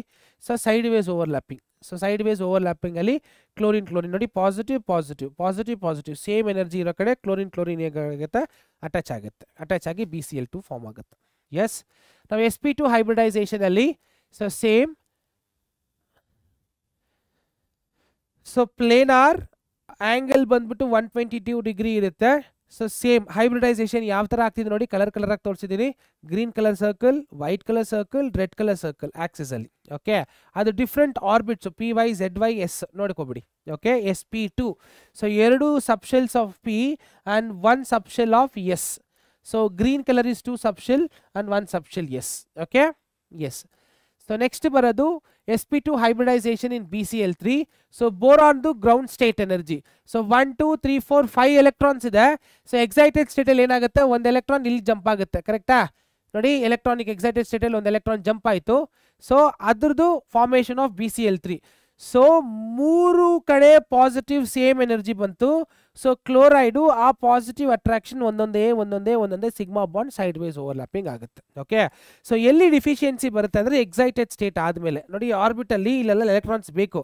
ಈ ಜಾಗದಲ್ಲಿ ಕ್ಲೋರಿನ್ ಬಂದು ಎಲೆಕ್ಟ್ರಾನ್ ಕೊಡುತ್ತೆ, ಒಂದು ಎಲೆಕ್ಟ್ರಾನ್ ಅಂತ ಕೊಡುತ್ತೆ. ನಾನು ಹೇಳೋದು ಅರ್ಥ ಆಗ್ತಿದೆಯಲ್ಲ? So BCl3. So 1 atom 1 so BCl5. Next sp hybridization ಆಯಿತು, sp2 ಹೈಬ್ರಿಡೈಸೇಷನ್ ಆಯಿತು, ಲಾಸ್ಟ್ಗೆ sp3 hybridisation. So sp3 hybridization ಅಲ್ಲಿ 25% character s character, 25% p, 75% p character. So sp3 hybridization ನೀವು ಮೀಥೈನ್ ತಗೋಬಹುದು. ನೋಡಿ, ಫಾರ್ ಎಕ್ಸಾಂಪಲ್ ಅಮೋನಿಯಾದಲ್ಲಿ sp hybridization. So ground state of nitrogen 1s 2s 2p. So ಇದು ground state. Excited ಸ್ಟೇಟಲ್ಲಿ ಏನಾಗುತ್ತೆ, ಒಂದೊಂದು electron transfer ಆಗುತ್ತೆ. ಆಕ್ಚುಲಿ ಟ್ರಾನ್ಸ್ಫರ್ ಆಗಲ್ಲ, ಎಕ್ಸೈಟೇಷನ್ ಸ್ಟೇಟ್ ನಾವು ಮಾಡ್ತಾ ಇಲ್ಲ. ಸೊ ಒಂದೊಂದು ಎಲೆಕ್ಟ್ರಾನ್ ಇರೋದಕ್ಕೆ ಡೈರೆಕ್ಟ್ ಆಗಿ ನೈಟ್ರೋಜನ್ ಬಂದು ಅದರದ್ದು ಎಕ್ಸ್ಟೆಂಡೆಡ್ ಆರ್ಬಿಟಲ್ ಬಂದು ಅಟ್ಯಾಕ್ ಆಗುತ್ತೆ. ಇಲ್ಲಿ ನೋಡಿ, ನಿಮ್ಗೆ ಕಾಣಿಸ್ಬೋದು. So this is the ground state level of nitrogen. You can see hydrogen coming and attacking. So ಬಂದಾಗ ಸೊ ನೋಡಿ ಯಾವ ಥರ ಬಾಂಡ್ ಫಾರ್ಮೇಷನ್ ಆಗುತ್ತೆ, ಹೈಬ್ರಿಡೈಸ್ ಆಗಿಬಿಟ್ಟು. ಇದು ಹೈಬ್ರಿಡೈಸ್ಡ್ ಆರ್ಬಿಟಲ್. ನೋಡಿ ಯಾವ ಥರ ಅಟ್ಯಾಚ್ ಆಯಿತು. ಓಕೆ, ಇದು hybridised orbital of ammonia, nitrogen. Okay, so some examples of hybridization of elements involving d orbitals. so d orbitals ಗೆ ಎಕ್ಸಾಂಪಲ್ಸ್ ಇದೆ, ನೀವು ನೋಡ್ಕೋಬಹುದು. ಇದು p orbitals ಆಗಿರುತ್ತೆ, ಇದು d orbitals ಗೆ. ಓಕೆ, ಎಲ್ಲಾನು 3D ಶೇಪಲ್ಲಿ ಬರ್ದಿರೋಂಥ ವಿಷಯ, ಪ್ಲೀಸ್ ನೋಡ್ಕೋಬಿಡಿ. So d orbital, d orbital, d orbital, d orbital. Okay, yes, just go through. So these are some examples. ಇದ್ರ ಬಗ್ಗೆ ಇನ್ ಡೆಪ್ತ್ ಆಗಿ ನಾನು ಹೇಳ್ಕೊಳಕ್ಕಾಗಲ್ಲ, ಯಾಕಂದರೆ ಇದೆಲ್ಲ ಬಂದ್ಬಿಟ್ಟು ಸೆಂಟ್ರಲ್ ಮೆಟಲ್ ಆಟಮು ಲಿಗಾಂಡ್ಸ್ ಅಂತ ಬಂದ್ಬಿಡುತ್ತೆ. ಅದು ಕೋಆರ್ಡಿನೇಷನ್ ಕಾಂಪೌಂಡ್ಗೆ ಬರುತ್ತೆ. ಸದ್ಯಕ್ಕೆ ನೀವು ಸುಮ್ಮನೆ ಒಂದು ಗ್ಲಾನ್ಸ್ ಥರ ಮಾಡ್ಕೋಬೋದು ಅಷ್ಟೇ. So you can have a glance. So DSP2 ಮತ್ತು ಇನ್ನೊಂದು KCET ಬಗ್ಗೆ ಹೇಳಿದಾಗ PUCL ಓದ್ಕೋಬೇಕಷ್ಟೇ. ಬಟ್ ಸೆಕೆಂಡ್ PUC ಬಂದಾಗ ಇನ್ನೂ ಜಾಸ್ತಿನೇ ಓದ್ಕೋಬೇಕು. ಅವಾಗ ನಿಮ್ಗೆ ಇನ್ನೂ ಒಂದು ಸ್ವಲ್ಪ ಕ್ಲಿಯರಾಗಿ ಐಡಿಯಾ ಬರುತ್ತೆ. ಓಕೆ, ಇವಾಗ ಸದ್ಯಕ್ಕೆ ಜಸ್ಟ್ ಒಂದು ಗ್ಲಾನ್ಸ್ ಅಷ್ಟೇ ನೋಡ್ಕೊಳ್ಳಿ ಏನೇನಿದೆ ಅಂತ. So atomic orbitals, hybridization, shape of molecules example. ಇದು ಗೊತ್ತಾ ಹೆಂಗೆ ಹೇಳೋದಂತ? ಇದೊಂದು ಕಾಂಪ್ಲೆಕ್ಸ್ ಎಲಿಮೆಂಟ್. ಆ್ಯಕ್ಚುಲಿ ಇದನ್ನು ಕೋಆರ್ಡಿನೇಷನ್ ಕಾಂಪೌಂಡ್ ಅಂತ ಕರೀತಾರೆ. ಟೆಟ್ರಾಸೈನೋ ನಿಕಲ್, ಟೆಟ್ರಾಕ್ಲೋರೋಪ್ಲಾಟಿನೇಟ್ ಅಂತ ಕರೀತಾರೆ. ಸೊ ಇನ್ನು ಎಕ್ಸಾಂಪಲ್ಸ್ ಬೇಕಾದರೆ ವೀಡಿಯೋನ ಪಾಸ್ ಮಾಡ್ಕೊಂಡು ಸುಮ್ಮನೆ ಒಂದ್ಸತಿ ಕಣ್ಣು ಹರಿಸ್ಕೊಳ್ಳಿ, ಇದನ್ನು ಸಾಕು. ಅರ್ಥ ಆಗುತ್ತೆ ಇದೆಯಲ್ಲ? ಎಸ್, ಹಾಂ, yes. Coming to next topic, molecular orbital theory. So next topic ಬಂದ್ವಿ, ಅದು ಮಾಲಿಕ್ಯುಲರ್ ಆರ್ಬಿಟಲ್ ಥಿಯರಿ. ಇದನ್ನ ನಾವು MOT ಅಂತಲೂ ಕರೀತಾರೆ. ಏನಂತ ಕರೀತಾರೆ ಇದನ್ನ? MOT ಅಂತಲೂ ಕರಿತೀವಿ. MOT very very important. ಎಕ್ಸಾಮ್ಗೆ 3 ಮಾರ್ಕ್ಸ್ಗೆ ಕ್ವೆಶನ್ ಅಂತೂ ಫಾರ್ ಶ್ಯೂರ್ ಬಂದೇ ಬರುತ್ತೆ. So exam point of view ಅಲ್ಲಿ ತುಂಬ important MOT, molecular orbital theory. ಅರ್ಥ ಆಗ್ತಿದೆಯಾ? ಸೊ ಇದ್ರಲ್ಲಿ ಏನೇನು ಕಾನ್ಸೆಪ್ಟ್ಸ್ನ ಕವರ್ ಮಾಡಬೇಕು? ಮಾಲಿಕ್ಯುಲರ್ ಥಿಯರಿ, ಅದ್ರದ್ದು postulates, linear combination of atomic orbitals, ಮತ್ತು types of molecular orbitals, electronic configuration and molecular behaviour. So 4 topic ಇದೆ. ಸೊ ಬನ್ನಿ ಬೇಗ ಇದನ್ನ ಕವರ್ ಮಾಡ್ಲಿಕ್ಕೆ ಶುರು ಮಾಡೋಣ. Okay, yes. So molecular orbital theory or MOT. So ಇದನ್ನ ಇಂಟ್ರೊಡ್ಯೂಸ್ ಮಾಡಿರೋರು ಯಾರು? ಫ್ರೆಡ್ರಿಕ್. ಮತ್ತೆ ಯಾವ ವರ್ಷ, ಸಾರಿ ಯಾವ ವರ್ಷದಲ್ಲಿ ಇಂಟ್ರೊಡ್ಯೂಸ್ ಮಾಡಿದರು? ಎಲ್ಲಿದೆ? So Friedrich Hund and Robert S Mulliken. So ಅವ್ರು ಇಬ್ಬರು ಮಾಲಿಕ್ಯುಲರ್ ಆರ್ಬಿಟಲ್ ಥಿಯರಿಯನ್ನು ಇಂಟ್ರೊಡ್ಯೂಸ್ ಮಾಡ್ತಾರೆ ಫಾರ್ ಫರ್ದರ್ ಅಂಡರ್ಸ್ಟ್ಯಾಂಡಿಂಗ್ ಆಫ್ ಇದು ಅಟಾಮಿಕ್ ಆರ್ಬಿಟಲ್ಸ್ ಮತ್ತು ಮಾಲಿಕ್ಯುಲರ್ ಸ್ಟ್ರಕ್ಚರ್ಗೆ. So point number 1, the electron in the molecule are present in the various molecular orbits as electrons of atoms present in the various atomic orbits. So ಒಂದು ಆಟಮಲ್ಲಿ electron ಹೆಂಗೆ ಬೇರೆ ಬೇರೆ orbital ಇರುತ್ತೋ ಅದೇ ಥರ ಒಂದು ಮಾಲಿಕ್ಯುಲಲ್ಲಿ ಕೂಡ ಎಲೆಕ್ಟ್ರಾನು ಬೇರೆ ಬೇರೆ ಆರ್ಬಿಟ್ಸಲ್ಲಿ ಇರುತ್ತೆ. ಅದು ಮಾಲಿಕ್ಯುಲರ್ ಆರ್ಬಿಟಲ್ ಇರುತ್ತೆ. ನೋಡಿ, ಅಟಾಮಿಕ್ ಆರ್ಬಿಟ್ಗೂ ಮಾಲಿಕ್ಯುಲರ್ ಆರ್ಬಿಟ್ಗೂ ವ್ಯತ್ಯಾಸ ಏನು ಗೊತ್ತಾ? ಅಟಾಮಿಕ್ ಆರ್ಬಿಟಲಲ್ಲಿ ಈ ಥರ ಬರುತ್ತೆ. So 1s. So atomic orbital ಈ ಥರ ಬರುತ್ತೆ ನಿಮಗೆ. ಓಕೆ, ಈ ಥರ. ಸೊ ಒಂದು ಆರ್ಬಿಟ್, ಇದು ನ್ಯೂಕ್ಲಿಯಸ್ ಅಂದರೆ ಇಲ್ಲಿ 1s ಬರುತ್ತೆ, ಆಮೇಲೆ 2s ಬರುತ್ತೆ, ಆಮೇಲೆ 2p ಅಂತ ಹೋಗುತ್ತೆ ಅಲ್ವಾ? ಸೊ ಅದೇ ಥರ ಮಾಲಿಕ್ಯುಲರ್ ಆರ್ಬಿಟಲ್ ತಗೊಂಡ್ರೆ ನೀವು, so 1s 2s 2s 3p 3p ಈ ಥರ ಎಲೆಕ್ಟ್ರಾನ್ಸು ಹಿಂಗೋಗಿ ಹಿಂಗೆ ಬರುತ್ತೆ. ಇದೇ ಇದು ಎರಡಕ್ಕಿರೋ ಡಿಫ್ರೆನ್ಸು ಅಟಾಮಿಕ್ ಆರ್ಬಿಟಲ್ಗೂ ಮಾಲಿಕ್ಯುಲರ್ ಆರ್ಬಿಟಲ್ಗೂ. ಸೊ ಪಾಸ್ಲೇಟ್ 1 ಹೇಳೋದು ಅದೇ, ಗೊತ್ತಾಗ್ತಿದೆಯಾ? ಅಟಾಮಿಕಲ್ಲಿ ಆರ್ಬಿಟ್ಸ್ ಹೆಂಗಿರುತ್ತೋ ಮಾಲಿಕ್ಯುಲರ್ಲು ಅದೇ ಥರ ಡಿಫ್ರೆಂಟ್ ಮಾಲಿಕ್ಯುಲರ್ ಆರ್ಬಿಟ್ಸ್ ಇರುತ್ತೆ. ಮಾಲಿಕ್ಯುಲರ್ ಆರ್ಬಿಟ್ ಅಂದರೆ ಕಾಮನ್ ಎರಡು ಆಟಮ್ಗೂ. Okay, point number 2, the atomic orbitals of comparable energies or proper symmetry combines to form molecular orbits. So ಒಂದು ಮಾಲಿಕ್ಯುಲರ್ ಆರ್ಬಿಟ್ ಆಗಬೇಕಂದ್ರೆ ಏನೇನಿರಬೇಕು? ಎನರ್ಜಿ ಲೆವೆಲ್ ಸೇಮ್ ಇರಬೇಕು, ಸಿಮಿಟ್ರಿ ಶೇಪು ಕರೆಕ್ಟಾಗಿರಬೇಕು. ಅವಾಗಿದ್ದಾಗ ಮಾಲಿಕ್ಯುಲರ್ ಆರ್ಬಿಟ್ಸ್ ಫಾರ್ಮ್ ಆಗುತ್ತೆ ಅಂತ ಎರಡನೇ ಪಾಸ್ಲೇಟ್ ಹೇಳ್ತಾರೆ. ನೆಕ್ಸ್ಟು ಮೂರನೇ postulate, electrons in an atom in an atomic orbit is influenced by one nucleus. Electrons in an atomic orbital is influenced by one nucleus, whereas electron in a molecular orbit is influenced by 2 or more nucleus depending upon the number of atoms present in the molecule. So atom alli ಒಂದು electron ಒಂದು nucleus ಮಾತ್ರ influence ಆಗಿರುತ್ತೆ. Influence ಅಂದ್ರೆ ಅದನ್ನ ಎಳೆದು ಇಟ್ಕೊಳ್ಳೋದು.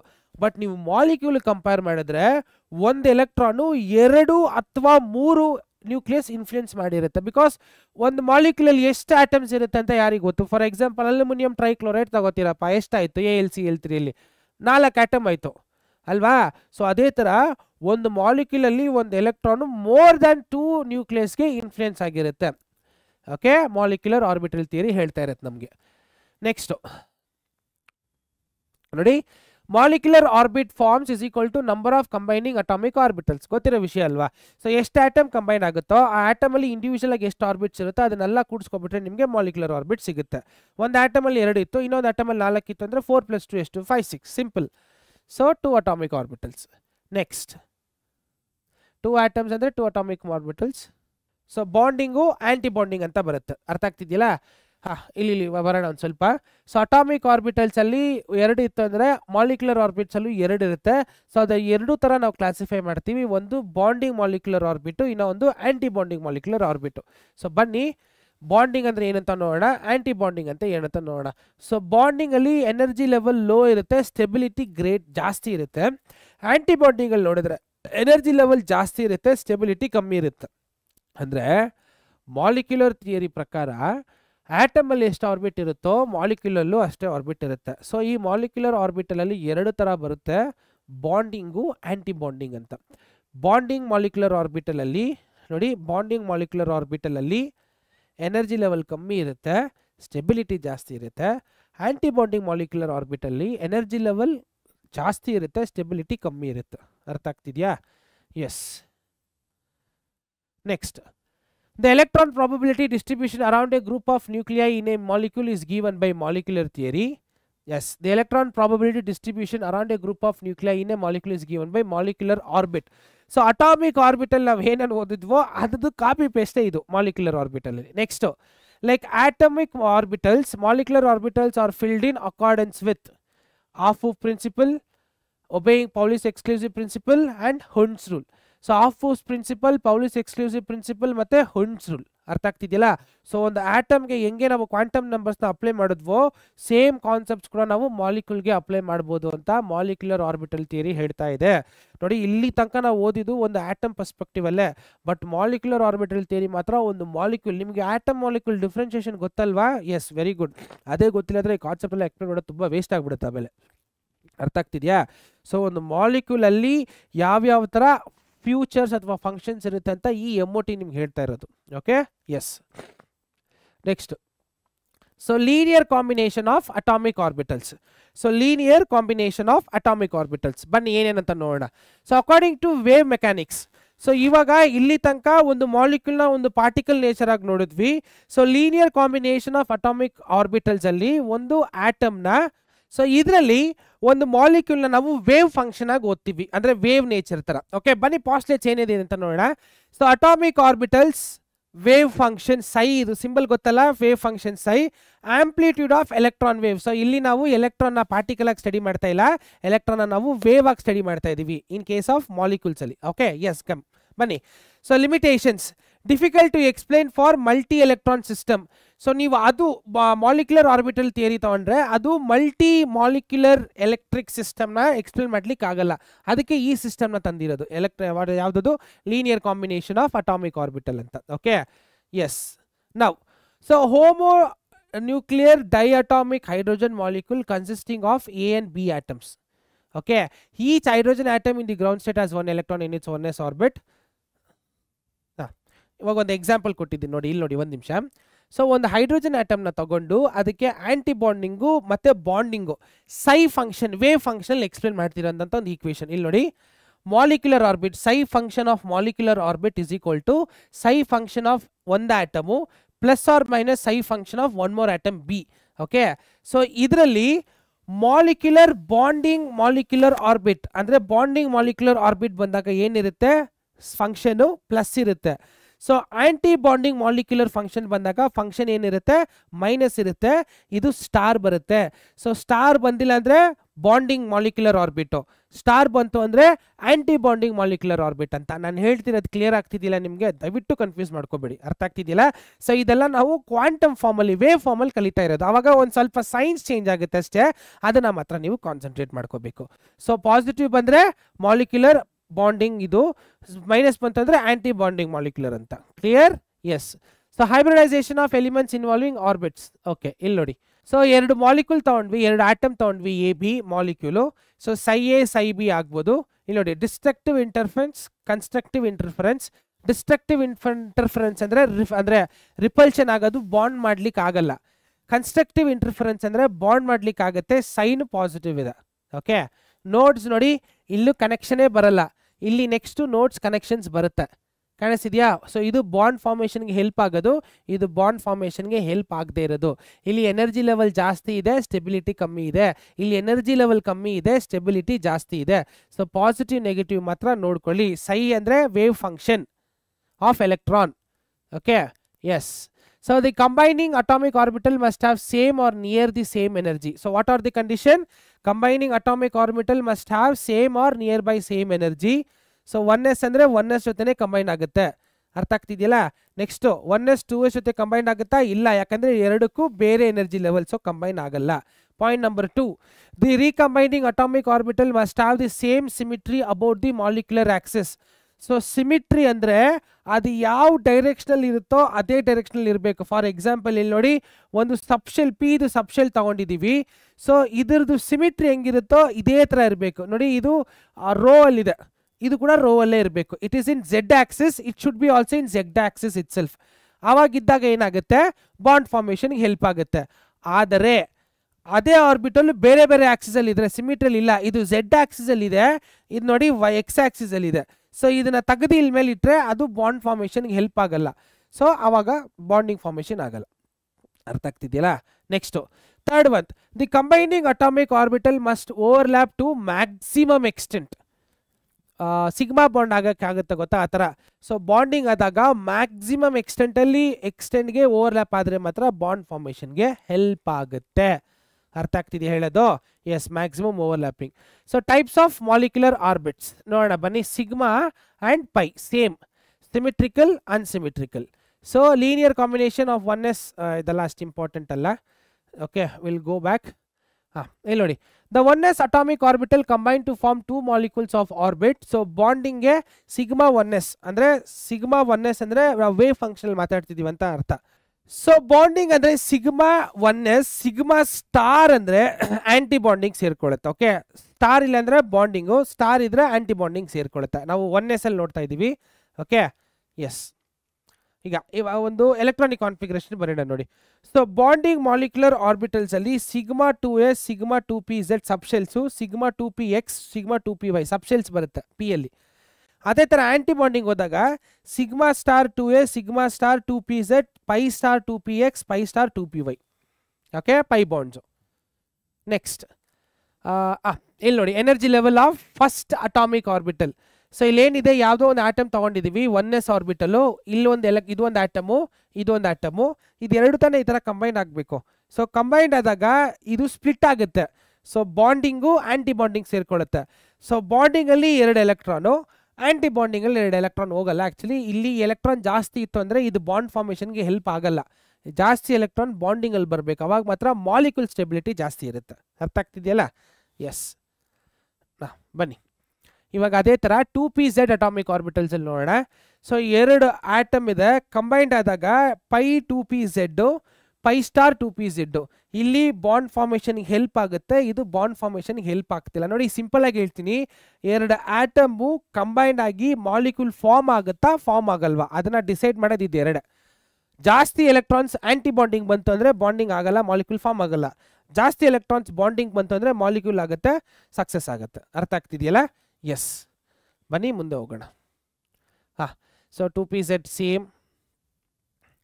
So electronic configuration of molecular behaviour. So ಬೇಗ ಬೇಗ ನೋಡ್ಕೊಂಡು ಹೋಗೋಣ. So stability of molecules if Na and Nb, number of electrons occupying bonding, number of electrons occupying antibonding, number of electrons occupying bonding and number of electrons occupying antibonding. So ಅವಾಗ so bond order ಹೆಂಗಿದೆ ನೋಡಿ, bond order calculate ಮಾಡೋದು. So bond order is calculated by 1/2 of Nb minus Na, ಇದು formula. ಅರ್ಥ ಆಗ್ತಿದೆಯಲ್ಲ? So electronic configuration and molecular behaviour. So ಇದೆಲ್ಲ CET ಕಾನ್ಸೆಪ್ಟಲ್ಲಿ ಅಷ್ಟೇನು ಇಂಪಾರ್ಟೆಂಟ್ ಅಲ್ಲ. ಸೊ ಎಷ್ಟಾಗುತ್ತೋ ಅಷ್ಟು ಬೇಗ ಹೋಗೋಣ.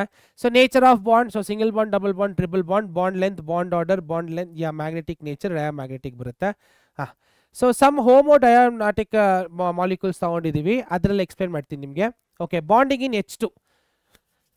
ಸೊ ಇವಾಗ ಹೈಡ್ರೋಜನ್ ಮಾಲಿಕ್ಯೂಲ್ಗೆ ನಾವು ಒಂದು bonding molecular linear combination of atomic ಮಾಡೆಲ್ನ ಅಪ್ಲೈ ಮಾಡಿಬಿಟ್ಟು ಎರಡು ಹೈಡ್ರೋಜನ್ ಆಟಮ್ ಯಾವ ಥರ ಕಂಬೈನ್ ಮಾಡಿ ಯಾವ ಥರ ಸ್ಪ್ಲಿಟ್ ಆಗುತ್ತೆ, ಯಾವ ಥರ ಎಲೆಕ್ಟ್ರಾನ್ಸ್ ಆಂಟಿ ಬಾಂಡಿಂಗ್ ಮತ್ತು ಬಾಂಡಿಂಗ್ ಇದಕ್ಕೆ ಹೋಗುತ್ತೆ ಅಂತ ನೋಡೋಣ.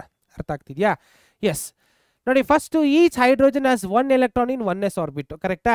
ಸೊ ಅಂದರೆ ಸಿಗ್ಮಾ 1s ಅಲ್ವಾ? ನೋಡಿ ಎರಡು ಹೈಡ್ರೋಜನ್ ಆಟಮ್ ತಗೊಂಡ ಒಂದೊಂದು ಎಲೆಕ್ಟ್ರಾನ್ ಕಾಂಟ್ರಿಬ್ಯೂಟ್ ಮಾಡ್ತಿದ್ದೆ, ಒಂದು ಹೈಡ್ರೋಜನ್ ಒಂದು ಎಲೆಕ್ಟ್ರಾನು, ಇನ್ನೊಂದು ಹೈಡ್ರೋಜನ್ ಇನ್ನೊಂದು ಎಲೆಕ್ಟ್ರಾನ್. ಸೊ ಇದು ಎರಡೂ ಕಂಬೈನ್ ಮಾಡಿದಾಗ ಫಸ್ಟ್ ಎಲೆಕ್ಟ್ರಾನ್ಸು ಲೋವರ್ ಲೆವೆಲ್ಗೆ ಹೋಗುತ್ತೆ, ಇಲ್ಲಿರೋ ಎಕ್ಸ್ಟ್ರಾ ಎಲೆಕ್ಟ್ರಾನ್ಸ್ ಮಾತ್ರ ಆಂಟಿ ಬಾಂಡಿಂಗ್ ಹೋಗುತ್ತೆ. ಅರ್ಥ ಆಗ್ತಿದೆಯಾ? ಸೊ ಎಲ್ಲ ಎರಡು ಎಲೆಕ್ಟ್ರಾನು ಲೋವರ್ ಲೆವೆಲ್ಗೆ ಬಂದಿರೋದಕ್ಕೆ ಆಂಟಿ ಬಾಂಡಿಂಗಲ್ಲಿ ಯಾವುದೇ ಥರ ಎಲೆಕ್ಟ್ರಾನ್ಸ್ ಇಲ್ಲ. ಅರ್ಥ ಆಗ್ತಿದೆಯಾ? ಸೊ ಎರಡು ಎಲೆಕ್ಟ್ರಾನು ಲೋವರ್ ಲೆವೆಲ್ ಎನರ್ಜಿಗೆ ಬಂತು, ದೇರ್ ಫೋರ್ ಬಾಂಡ್ ಆರ್ಡರ್ ಎಷ್ಟು ಬರುತ್ತೆ? Bond order is equal to NAB minus NA. NB ಅಂದರೆ ಏನು? Number of electrons in bonding, ಎರಡು. Number of electrons in anti bonding ಎಷ್ಟು? 0. So 2 minus 0 2, 2/2 is 1. So bond order ಎಷ್ಟು ಬಂತು? 1. ಬಾಂಡ್ ಫಾರ್ಮೇಷನ್ ಬಂತು. So single covalent bond. ಅರ್ಥ ಆಗ್ತಿದೆಯಾ? ಈ ಥರನೇ ನಾವು ಬಾಂಡ್ ಆರ್ಡರ್ನ ಕ್ಯಾಲ್ಕುಲೇಟ್ ಮಾಡೋದು. Okay, yes. ನಾವು ಇದು ಡಯಾಮ್ಯಾಗ್ನೆಟಿಕ್ ಆಗಿರುತ್ತೆ, ಅಂದರೆ which is not influenced by magnetic field. So diamagnetic ಅಂದರೆ which is not influenced by diamagnetic ಅಂತ ಅರ್ಥ. ನೆಕ್ಸ್ಟ್ C2 ನೋಡೋಣ ಬನ್ನಿ. ಸೊ C2ಗೆ ಎಲೆಕ್ಟ್ರಾನಿಕ್ ಕಾನ್ಫಿಗರೇಷನ್ ತಗೊಂಡ್ರೆ so sigma 1s, sigma star 1s, sigma 2s ಮತ್ತೆ ಸಿಗ್ಮಾ ಸ್ಟಾರ್ 2s ಮತ್ತೆ sigma 2px2 double bond, sigma 2py double bond. ಅಂದರೆ ಡಬಲ್ ಬಾಂಡ್ ಇರೋದಕ್ಕೆ ಇದನ್ನ ಇಲ್ಲಿ ತೋರಿಸ್ತಾ ಇರೋದು ಈ ಥರ ಎಲೆಕ್ಟ್ರಾನಿಕ್ ಕಾನ್ಫಿಗರೇಷನು. ಎಲ್ಲಿ ನೋಡಿ ಒಂದು ನಿಮಿಷ. ಸೊ ಇದ್ರದ್ದು ಸ್ಟೆಬಿಲಿಟಿ ಅಥವಾ ಆರ್ಬಿಟಲ್ ಆಂಟಿ ಬಾಂಡಿಂಗ್ ಮತ್ತು ಬಾಂಡಿಂಗ್ ಇದು ಹೆಂಗಿರುತ್ತೆ ನೋಡಿ. ಇಲ್ಲಿ ನೋಡಿ, 2 electrons is given by 2 carbon for a double bond formation. Anti ಬಾಂಡಿಂಗಲ್ಲಿ ಯಾವುದೇ ಥರ ಎಲೆಕ್ಟ್ರಾನ್ಸ್ ಸೇರ್ತಾ ಇಲ್ಲ, ಬಾಂಡಿಂಗಲ್ಲಿ ಮಾತ್ರ ಎಲೆಕ್ಟ್ರಾನ್ಸ್ ಇದೆ. ನೆಕ್ಸ್ಟು ಕಾರ್ಬನ್ ಸಿಂಗಲ್ ಬಾಂಡ್ ತೊಗೊಂಡ್ರೆ ಇಲ್ಲಿ ನೋಡಿ, ಸೊ ಎರಡು ಎಲೆಕ್ಟ್ರಾನಲ್ಲಿ ಈ ಕಡೆ 2 electron, ಈ ಕಡೆ 2 electron. So 2 electrons is going for ground state ಅಂದರೆ bonding state, 2 electrons is going for anti bonding state. So similarly for this. ಸೊ ಇದಕ್ಕೆ ನಾವು ಕ್ಯಾಲ್ಕುಲೇಟ್ ಮಾಡೋಕ್ಕೆ ಶುರು ಮಾಡಿದ್ರೆ ಟೋಟಲ್ ನಂಬರ್ ಆಫ್ ಎಲೆಕ್ಟ್ರಾನ್ಸ್ ಎಷ್ಟಿದೆ? 1 2 3. ಸೊ 1 2 3 4 5 6 7 8. ಸೊ ಟೋಟಲಿ 8 ಎಲೆಕ್ಟ್ರಾನ್ಸ್ ಬಂದ್ಬಿಡುತ್ತೆ. ಯಾವುದು? ಬಾಂಡಿಂಗ್ಗೆ ಬರ್ದಿದ್ದೀವಾ? ಆಂಟಿ ಬಾಂಡಿಂಗ್ ಎಷ್ಟಿದೆ ನೋಡಿ, ಈ ಕಡೆ ಯಾವುದೂ ಇಲ್ಲ, ಇಲ್ಲಿ 1 2 3 4 ಇದೆ. 8 minus 4 is 4, 4/2 is 2. Therefore bond order 2 ಆಗುತ್ತೆ, ನಮಗೆ ಡಬಲ್ ಬಾಂಡ್ ಬರುತ್ತೆ. ಸೊ ಕಾರ್ಬನಲ್ಲಿ ಹೆಂಗೆ ಬರುತ್ತೆ? ಡಬಲ್ ಬಾಂಡ್ ಬರುತ್ತೆ. ಈ ಎಲೆಕ್ಟ್ರಾನಿಕ್ ಕಾನ್ಫಿಗರೇಷನ್ ನೀವು ಬರೆದುಬಿಟ್ರೆ ಆಂಟಿ ಬಾಂಡಿಂಗು ಎಲೆಕ್ಟ್ರಾನ್ಸ್ ಹಾಕ್ಬಿಟ್ಟು ಆರಾಮಾಗಿ ಕಂಡುಹಿಡ್ಕೊಂಡು ಹೋಗ್ಬೋದು ನೀವು. ಅರ್ಥ ಆಗ್ತಿದೆಯಾ? ಸೊ ಇದು ಬಂದ್ಬಿಟ್ಟು ಡಯಾಮ್ಯಾಗ್ನೆಟಿಕ್ಕು. Okay, yes. ನೆಕ್ಸ್ಟ್ ಒಂದೇ ಒಂದು ಎಕ್ಸಾಂಪಲ್ ಹೈಡ್ರೋಜನ್ ಬಾಂಡಿಂಗ್ ನೋಡ್ಬೇಡ ನೋಡಿ. Ammonia, hydrogen fluoride, water. So sorry, ಇದು ಹೈಡ್ರೋಜನ್ ಬಾಂಡಿಂಗ್ ಬೇರೆ. ಸೊ ಇಲ್ಲಿ ತನಕ ನಿಮ್ಗೆ ಅರ್ಥ ಆಯ್ತಲ್ವಾ? ಸೊ ಆಂಟಿ ಬಾಂಡಿಂಗ್ ಆಗಿರಲಿ ಬಾಂಡಿಂಗ್ ಆಗಿರಲಿ ಇದರಲ್ಲಿ ಏನಾದರೂ ಇನ್ನೂ ಒಂದು ಸ್ವಲ್ಪ ಎಕ್ಸ್ಟ್ರಾ ಇನ್ಫಾರ್ಮೇಷನ್ ನಿಮ್ಗೆ ಬೇಕಾದರೆ ಸೊ ದಯವಿಟ್ಟು ಒನ್ ಶಾರ್ಟ್ ವಿಡಿಯೋಸ್ ಇದೆ ನೋಡಿ, ಜಸ್ಟ್ ಸಿನಾಪ್ಸಿಸ್ ಕ್ಲಾಸಸ್ ಅಷ್ಟೇ. Okay, so next last topic that is hydrogen bonding. So hydrogen bonding ಅಂದ್ರೆ ಏನು? ಹೈಡ್ರೋಜನ್ ಬಾಂಡಿಂಗ್ ಅಂದ್ರೆ ಹೈಡ್ರೋಜನ್ ಮಧ್ಯದಲ್ಲಿ ಆಗುವಂತ ಒಂದು ರಿಯಾಕ್ಷನ್ ನಾವು ಹೈಡ್ರೋಜನ್ ಬಾಂಡಿಂಗ್ ಅಂತ ಕರಿತೀವಿ. ಇದರಲ್ಲಿ 2 ಟೈಪ್ಸ್ ಬರುತ್ತೆ. So attractive binds, yes. So ammonia, hydrogen fluoride, water irli. So there are 2 types. Okay, there are 2 types of hydrogen bonding: intermolecular hydrogen bond and intramolecular hydrogen bond anta ಎರಡು ತರ ಬರುತ್ತೆ. ಯಾವುದು? intermolecular hydrogen bond, intramolecular hydrogen bond anta. Okay, so ಇದರಲ್ಲಿ first type, H bond is formed between different molecules. H bond is found between same molecules, found with the same molecules. ಇದು ಹೆಂಗೆ ಅಂದರೆ ಒಂದು ಹೈಡ್ರೋಜನ್ಗೂ ಒಂದು ಹ್ಯಾಲೋಜನ್ ಆಟಮ್ಗೂ, ಆ halogen atom ಆ ಮಾಲಿಕ್ಯೂಲಲ್ಲೇ ಇದೆಯಾ ಅಥವಾ ಆ ಹ್ಯಾಲೋಜನ್ ಆಟಮ್ ಬೇರೆ ಮಾಲಿಕ್ಯೂಲಲ್ಲಿ ಇದೆಯಾ? ಸೊ ಇದ್ರ ಮಧ್ಯದಲ್ಲಿ ಇಂಟ್ರಾಕ್ಷನ್ ಆಗುತ್ತೆ ಗೊತ್ತಾ? ಇದನ್ನ ನಾವು ಏನಂತ ಕರಿತೀವಿ? What is that? Hydrogen bonding, intermolecular, intramolecular. So ಇಂಟರ್ಮಾಲಿಕ್ಯುಲರಲ್ಲಿ ಎರಡು ಡಿಫ್ರೆಂಟ್ ಎರಡು ಸೇಮ್ ಮಾಲಿಕ್ಯೂಲ್ಸು ಈ ಫ್ಲೂರಿನು ಈ ಹೈಡ್ರೋಜನ್ ಜೊತೆ ಅಟ್ರಾಕ್ಟ್ ಆಗುತ್ತೆ ನೋಡಿ. ಇದು ಬೇರೆ ಬೇರೆ ಮಾಲಿಕ್ಯೂಲ್, ಬೇರೆ ಬೇರೆ ಅಂದರೆ ಸೇಮ್ ಮಾಲಿಕ್ಯೂಲ್ ಬೇರೆ ಬೇರೆ ಟೈಪಲ್ಲಿ ಇದೆ. Hydrogen fluoride. ಓಕೆ, ಸೊ ಈ ಹೈಡ್ರೋಜನು ಈ ಫ್ಲೂರಿನ್ ಜೊತೆ ಒಂದು ಕಾಂಟ್ಯಾಕ್ಟ್ ಅಥವಾ ಅಟ್ರಾಕ್ಷನ್ ಇಟ್ಕೊಳ್ಳುತ್ತೆ. ಇಂಥ ಒಂದು ಕಾಂಬಿನೇಷನ್ ನಾವು ಇಂಟರ್ ಮಾಲಿಕ್ಯುಲರ್ ಅಂತ ಕರಿತೀವಿ. ಏನಂತ ಕರಿತೀವಿ? Inter molecular. ಇದು ಇಂಟ್ರಾಮಾಲಿಕ್ಯುಲರ್ ಅಂದರೆ ಸೇಮ್ ಮಾಲಿಕ್ಯೂಲಲ್ಲಿ ಏನಾಗುತ್ತೆ? ಹೈಡ್ರೋಜನ್ ಮತ್ತು ಹ್ಯಾಲೋಜನ್ ಇಂಟ್ರಾಕ್ಷನ್ ನೋಡಿ. ಈ ಮಾಲಿಕ್ಯೂಲಲ್ಲಿ ಹೈಡ್ರೋಜನ್ ಮತ್ತು ಆಕ್ಸಿಜನ್ ಒಂದು ಬಾಂಡ್ ಫಾರ್ಮ್ ಆಗ್ತಿದೆ ಗೊತ್ತಾ? ಈ ಥರ ಹೈಡ್ರೋಜನು ಹ್ಯಾಲೋಜನ್ ಒಂಥರ ಬಾಂಡ್ ಫಾರ್ಮೇಷನ್. ಈ ಹೈಡ್ರೋಜನ್ ಬಾಂಡಿಂಗಿಂದನೇ ವಾಟರು ಅದೆಲ್ಲ ಒಂದೇ ಕನೆಕ್ಟಿವ್ ಆಗಿರೋದು. ಅರ್ಥ ಆಗ್ತದೆ? ಒಂದು ವಾಟರ್ ಮಾಲಿಕ್ಯೂಲಿಂದ ಇನ್ನೊಂದು ವಾಟರ್ ಮಾಲಿಕ್ಯೂಲ್ ಹೇಗೆ ಅಟ್ರಾಕ್ಟ್ ಆಗುತ್ತೆ ಅಂದರೆ, ಒಂದು ವಾಟರ್ ಮಾಲಿಕ್ಯೂಲ್ ಇರೋ ಹೈಡ್ರೋಜನು ಇನ್ನೊಂದು ವಾಟರ್ ಮಾಲಿಕ್ಯೂಲ್ ಇರೋ ಆಕ್ಸಿಜನ್ ಜೊತೆ ಅಟ್ಯಾಕ್ ಆಗಿರುತ್ತೆ. ಅದಕ್ಕೆ ಅದೊಂಥರ ಕನೆಕ್ಟೆಡ್ ಆಗಿರುತ್ತೆ. ಅರ್ಥ ಆಗ್ತಿದೆಯಾ? So that is something about hydrogen molecules. Okay, yes. So ಇದು ಸಿನಾಪ್ಸಿಸು. ಸೊ ಆಲ್ಮೋಸ್ಟ್ ಎಲ್ಲ ಬೇಸಿಕ್ಸ್ ಟಾಪಿಕ್ಸು ನಾನು ಕವರ್ ಮಾಡಿದ್ದೀನಿ. ಸೊ ನೆಕ್ಸ್ಟು ಪ್ರೀವಿಯಸ್ ಇಯರ್ ಕೇಳಿರೋ PYQsನ ನಾವು ನೋಡೋಣ ಬನ್ನಿ. ಓಕೆ, ಸೊ ಕ್ವೆಶನ್ಸ್ ಇರುತ್ತೆ, ನಾನೊಂದು ಸ್ವಲ್ಪ ಟೈಮ್ ಕೊಟ್ಟಿರ್ತೀನಿ, ಅದನ್ನ ನೋಡಿಕೊಂಡು ಆಮೇಲೆ ನೀವು ಅದನ್ನು ಪ್ರಿಪೇರ್ ಆಗಬೇಕು. ಬೇಕಾದರೆ ಟೈಮ್ ತೊಗೊಂಡು ಸಾಲ್ವ್ ಮಾಡಿ ನಾನು ಹೇಗೆ ಬಂತು ಅಂತ ಅದನ್ನು ಹೇಳ್ತೀನಿ. ಅರ್ಥ ಆಗ್ತಿದೆಯಲ್ಲ? ಸೊ PYQs ನೋಡೋಣ ಬನ್ನಿ. ಸೊ ನಾನು ಒಂದು 2021 ತೊಗೊಂಡಿದ್ದೀನಿ ಕ್ವೆಶನ್ಸು. 21, 22, 23, 24, 25. ಓಕೆ, 5 ವರ್ಷದ ಕ್ವೆಶನ್ಸ್ ಏನೇನೆಲ್ಲ ಕೇಳಿದಾರೋ ಅದನ್ನು ತೊಗೊಂಡಿದ್ದೀನಿ. ಸೊ ಬನ್ನಿ ಒಟ್ಟಿಗೆ ಸಾಲ್ವ್ ಮಾಡೋಣ. ಸೊ ಫಸ್ಟ್ ಕ್ವೆಶನ್ 2021 ಕೇಳಿರೋಂಥ question, bond enthalpies of A2, B2 and AB are in the ratio 2:1:2. If the bond enthalpy of formation of AB is minus 100 kilojoules mole inverse, then the bond enthalpy of B2 ಅಂತ ಕೇಳಿದ್ದಾರೆ. ಅರ್ಥ ಆಗ್ತಿದೆಯಾ? So ಎರಡು atom ಇದೆ, ಅದು combined ಆಗಿ ಇನ್ನೊಂದು atom molecule ಕೊಡ್ತಾ ಇದೆ. ಅದರದ್ದು total all formation of bond enthalpy ನೋಡಿ. ಬಾಂಡ್ ಎಂಥಾಲ್ಪಿ ಆಫ್ ಫಾರ್ಮೇಷನ್ ಎಷ್ಟಿದೆ? AB ಇದೆ. ಮತ್ತೆ ನಾವೇನು ಕಂಡುಹಿಡಿಬೇಕಂದ್ರೆ find the bond enthalpy of B2. ಮತ್ತೆ ರೇಷಿಯೋಸ್ ಕೂಡ ಕೊಟ್ಟಿದ್ದಾರೆ 2:1:2 ಅಂತ. ಓಕೆ, ಆಪ್ಷನ್ಸ್ ನೀವು ನೋಡ್ಬೋದು.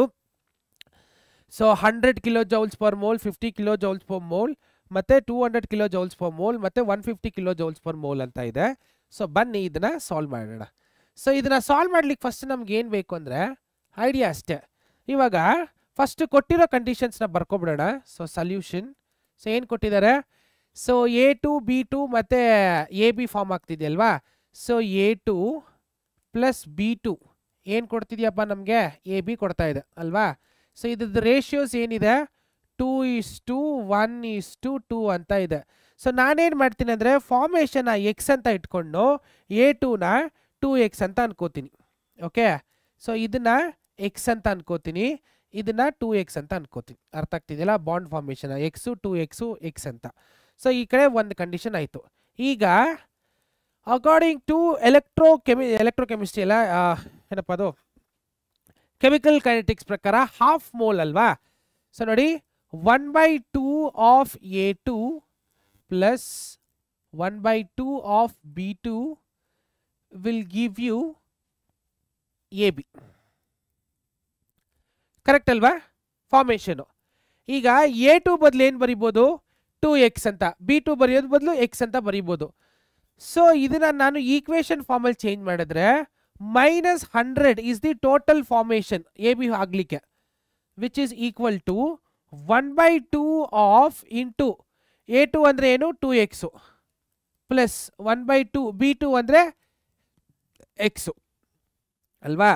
ಸೊ ಇದರಲ್ಲಿ -x ಹಾಕೋತೀನಿ ಎಕ್ಸ್ಟ್ರಾ. ಸೊ 1/2 ಅಂತ ತಗೊಂಡಿದ್ದೀನಲ್ಲ, ಎಕ್ಸ್ನ ಎಕ್ಸ್ಟ್ರಾ ಅಂತ ಹಾಕೊಂಡಿದ್ದೀನಿ. ಇವಾಗ ಸಾಲ್ವ್ ಮಾಡೋಣ ಇದನ್ನ. ಇಲ್ಲಿ ಎಕ್ಸ್ನ ನಾನು ಕಂಡುಹಿಡ್ಕೊಬಿಟ್ರೆ B2 ಎಂಥಾಲ್ಪಿ ನಾನು ಸಿಕ್ಬಿಡುತ್ತೆ ಅಲ್ವಾ. ಎಕ್ಸ್ ಅಂದರೆ ಬೇಕಾಗಿರೋದು B2 ಅಲ್ವಾ, ಸಿಂಪಲ್ ನೋಡಿ. So -100 as it is. So 2 cancel ಆಗಿ ಏನು ಬರುತ್ತೆ ನಮಗೆ, ಎಕ್ಸ್ ಬರುತ್ತೆ ನೋಡಿ. 2 ಕ್ಯಾನ್ಸಲ್ ಆಗಿ ಎಕ್ಸ್ ಬರುತ್ತೆ ಇಲ್ಲಿ. So plus x/2 into -x multiplication ಫಾರ್ಮಲ್ಲಿ ಇದೆ ಅಲ್ವಾ. ಸೊ ಫರ್ದರ್ ಸಾಲ್ವ್ ಮಾಡ್ತೀರಿ. 100 is equal to 2 into x 2x plus x divided by 2 into -x. ಅರ್ಥ ಆಗ್ತಿದೆಯಾ? ಸಿಂಪಲ್ ಸಾಲ್ವೇಷನ್ ಅಷ್ಟೇ. ಈಗ ಇದಕ್ಕೆ ಮಲ್ಟಿಪ್ಲೈ ಮಾಡ್ತೀನಿ ನಾನು. ಸೊ 2 into x 2x ಆಗುತ್ತೆ. So finally -100. ಇಲ್ಲ ಒಂದು ಕೆಲಸ ಮಾಡೋಣ, ಇಲ್ಲಿ ನೋಡಿ -100 ಇದೆಯಲ್ವಾ. ಸೊ ಡಿವೈಡೆಡ್ ಬೈ -100 ಹಂಗೆ ಆಗಲೇ ಉಳ್ಕೊಳ್ಳಿ. ಸೊ 2x ಪ್ಲಸ್ 3x ಎಷ್ಟಾಯಿತು, 2 2s 4 2x 4 ಯಾ -2x plus x divided by 2 into -x ಅಲ್ವಾ. ಸೊ ಇದಕ್ಕೆ ಮಲ್ಟಿಪ್ಲೈ ಮಾಡಿಬಿಡ್ತೀನಿ ನಾನು. ಸೊ ಆವಾಗ -100 which is equal to 2x plus x minus 2x divided by 2 ಅಂತ ಬರುತ್ತೆ. ಬಿಕಾಸ್ 2ನ x ಜೊತೆ ಮಲ್ಟಿಪ್ಲೈ ಮಾಡಿಬಿಡುತ್ತೆ. 2x -2x ಕ್ಯಾನ್ಸಲ್ ಆಗುತ್ತೆ, 2 ಇಲ್ಲಿ ಮಲ್ಟಿಪ್ಲೈ ಆಗುತ್ತೆ. ಸೊ 2 ಇಂಟು 100 200 ಆಗುತ್ತೆ. So 200 is equal to x. So minus negative ಎಲ್ಲ ಸೇಮ್ ಆಗುತ್ತೆ. x is equal to 200 kilo joules per mole. So 200 kilo joules per mole. ನೀವು ಬೇಕಾದರೆ ವಿಡಿಯೋನ ಪಾಸ್ ಮಾಡ್ಕೊಂಡು ಇದನ್ನ ಕ್ಯಾಲ್ಕುಲೇಟ್ ಮಾಡ್ಕೋಬೋದು. ಅರ್ಥ ಆಗ್ತಿದೆಯಲ್ಲ. So x is equal to 200 kilo joules per mole. ಅಂದರೆ ಯಾವ ಆಪ್ಷನ್ ಆಯಿತು? ಸೊ ಆಪ್ಷನ್ ಸಿ ಅಲ್ವಾ. ಸೊ ಇದು ಕರೆಕ್ಟ್ ಆಪ್ಷನ್ ಯಾವ್ದು ಬಂತು? Option C. So 200 kilo joules per mole. ಅಷ್ಟೇ. ಫಾರ್ಮೇಷನ್ ಆಗೋದನ್ನ ಎಕ್ಸ್ ಅಂತ ಇಟ್ಕೊಂಡು ಅವ್ರು ಕೊಟ್ಟಿರೋ ರೇಷಿಯೋಗೆ ಈಕ್ವೇಟ್ ಮಾಡ್ಕೊಂಡು ಸಾಲ್ವ್ ಮಾಡೋದು ಅಷ್ಟೇ, ಇನ್ನೇನು ಇಲ್ಲ. ಅರ್ಥ ಆಗ್ತಿದೆಯಲ್ಲ. ಸೊ ಬನ್ನಿ ನೆಕ್ಸ್ಟ್ ಕ್ವೆಶನ್ಗೆ ಹೋಗೋಣ. In oxygen and carbon molecule bonding is ಅಂತ ಕೇಳಿದ್ದಾರೆ. So in oxygen and carbon molecule the bonding in ಅಂತ ಕೇಳಿದ್ದಾರೆ. ಸೊ ಆಕ್ಸಿಜನ್ ಮತ್ತೆ ಕಾರ್ಬನ್ ನೋಡಿ ಈ ತರ ಡಬಲ್ ಬಾಂಡ್ ಬರುತ್ತೆ. ಆಕ್ಸಿಜನ್ ಮತ್ತೆ ಕಾರ್ಬನ್ಗೆ ಡಬಲ್ ಬಾಂಡ್ ಬರೋದಕ್ಕೆ ಪೈ ಬಂದ್ಬಿಡುತ್ತೆ. ಕಾರ್ಬನ್ಗೂ ಪೈ ಬಾಂಡ್ ಇದೆ, ಆಕ್ಸಿಜನ್ಗೂ ಪೈ ಬಾಂಡ್ ಇದೆ. ಸೊ ಒಂದು ಡಬಲ್ ಬಾಂಡ್ ಅಲ್ಲಿ ಎಷ್ಟು ಪೈ ಬಾಂಡ್ ಇದೆ? ಒಂದು ಸಿಂಗಲ್ ಒಂದು ಸಿಗ್ಮಾ ಬಾಂಡು, ಒಂದು ಪೈ ಬಾಂಡು. ಅರ್ಥ ಆಗ್ತಿದೆಯಲ್ಲ. ಸೊ ಇದರಲ್ಲಿ ಎಷ್ಟೆಷ್ಟಿದೆ? ಒಂದು ಸಿಗ್ಮಾ ಬಾಂಡ್ ಇದೆ, ಒಂದು ಪೈ ಬಾಂಡ್ ಇದೆ. ಅರ್ಥ ಆಗ್ತಿದೆಯಾ? ಒಂದು ಸಿಗ್ಮಾ ಬಾಂಡು ಇದೆ, ಒಂದು ಪೈ ಬಾಂಡು ಇದೆ. ಸೊ ಯಾವ ಆಪ್ಷನ್ ನಿಮ್ಮ ಪ್ರಕಾರ ಕರೆಕ್ಟ್ ಅನ್ಸುತ್ತೆ ನೋಡಿ ನೋಡೋಣ. ವಿಚ್ ವೆರಿ ಈಸಿ ಇದು. ಒಂದು ಸಿಗ್ಮಾ ಬಾಂಡು, ಒಂದು ಪೈ ಬಾಂಡ್ ಇದೆ. Okay. So the correct option ಇಲ್ಲಿ ಇಟ್ ಇಸ್ ಆಪ್ಷನ್ ಬಿ. ಇದೆಲ್ಲ ಗೊತ್ತಿರೋಂಥ ಇನ್ಫಾರ್ಮೇಷನ್ಸು ಡೈರೆಕ್ಟ್ ಆಗಿ. ಸೊ ಆಕ್ಸಿಜನ್ ಅಲ್ಲಿ ಒಂದು ಪೈ ಬಾಂಡು, ಒಂದು ಸಿಗ್ಮಾ ಬಾಂಡು. ಕಾರ್ಬನ್ ಅಲ್ಲಿ 0 ಪೈ ಬಾಂಡು, 2 ಪೈ ಬಾಂಡ್ ಇದೆ. ಅರ್ಥ ಆಗ್ತಿದೆಯಲ್ಲ. ಸೊ ಡಬಲ್ ಬಾಂಡ್ ಬಂದಾಗ ಸಿಗ್ಮಾ ಬಾಂಡು ಬರುತ್ತೆ, ಪೈ ಬಾಂಡು ಬರುತ್ತೆ. ಸೊ ನಿಮಗೆ ಎಲೆಕ್ಟ್ರಾನಿಕ್ ಕಾನ್ಫಿಗರೇಷನ್ ಬರೆಯೋಕ್ಕೆ ಗೊತ್ತಿದ್ರೆ ಇದೆಲ್ಲ ಆರಾಮಾಗಿ ನೀವು ಬರ್ಕೊಂಡು ಹೋಗ್ಬೋದು. ಅರ್ಥ ಆಗ್ತಿದೆಯಲ್ಲ. ಅಷ್ಟೇ. It's very simple as it is. So ಇದರಲ್ಲಿ ಸಾಲ್ವ್ ಮಾಡೋ ನೆಸೆಸಿಟಿ ಏನಿಲ್ಲ. ಆಂಟಿ ಬಾಂಡಿಂಗ್ ಮತ್ತು ಬಾಂಡಿಂಗ್ ಮಾಲಿಕ್ಯುಲರ್ ಫಾರ್ಮುಲಾ ಗೊತ್ತಲ್ಲ, ಅದ್ರ ಪ್ರಕಾರ ನೀವು ಆಟಮ್ದು ಮಾಲಿಕ್ಯುಲರ್ ಸ್ಟ್ರಕ್ಚರ್ ಎಲೆಕ್ಟ್ರಾನಿಕ್ ಕಾನ್ಫಿಗರೇಷನ್ ಬರೀಲಿಕ್ಕೆ ಶುರು ಮಾಡಿದ್ರೆ ಯು ಕ್ಯಾನ್ ಆರಾಮ್ಸೆ ರೈಟ್ ದಿಸ್. ಅರ್ಥ ಆಗ್ತಿದ್ದಿಲ್ಲ. So option B is the correct one. Next ಕ್ವೆಶನ್ಗೆ ಹೋಗೋಣ. ಸೊ 2023 ಅಲ್ಲಿ ಕೇಳಿರುವಂಥ question. So dimerisation of solute molecules in low dielectric constant solvent is due to ಅಂತ ಕೇಳಿದ್ದಾರೆ. ಸೊ ಡಿಮರೈಸೇಷನ್ ಅಂದರೆ ಡಿಸ್ಪರ್ಸ್ ಆಗೋದು ಅಥವಾ ಡಿಸಾಲ್ವ್ ಆಗೋದು of salute particles in low dielectric constant. So ಅದು ಹೆಂಗೆ ಅಂದರೆ ಆರ್ಗ್ಯಾನಿಕ್ ಸೊಲ್ಯೂಷನಲ್ಲಿ ಕೂಡ ಕೆಲವೊಂದು ಸೊಲ್ಯೂಟ್ ಮಾಲಿಕ್ಯೂಲ್ಸು ಡಿಸಾಲ್ವ್ ಆಗಿಬಿಡುತ್ತೆ. ಯಾಕಾಗುತ್ತೆ ಅಂತ ಕೇಳ್ತಿರೋದು. ಅದು ಯಾಕಾಗುತ್ತೆ ಅಂದರೆ it is because of hydrogen bonding. ಯಾಕಂದರೆ ಹೈಡ್ರೋಜನ್ ಬಾಂಡಿಂಗಿಂದ ಅದಕ್ಕೆ reason. It is not because of covalent bond, coordinate bond, ionic bond ಅಲ್ಲ, it is because of hydrogen bond. ಜ್ಞಾಪಕ ಇದೆಯಾ?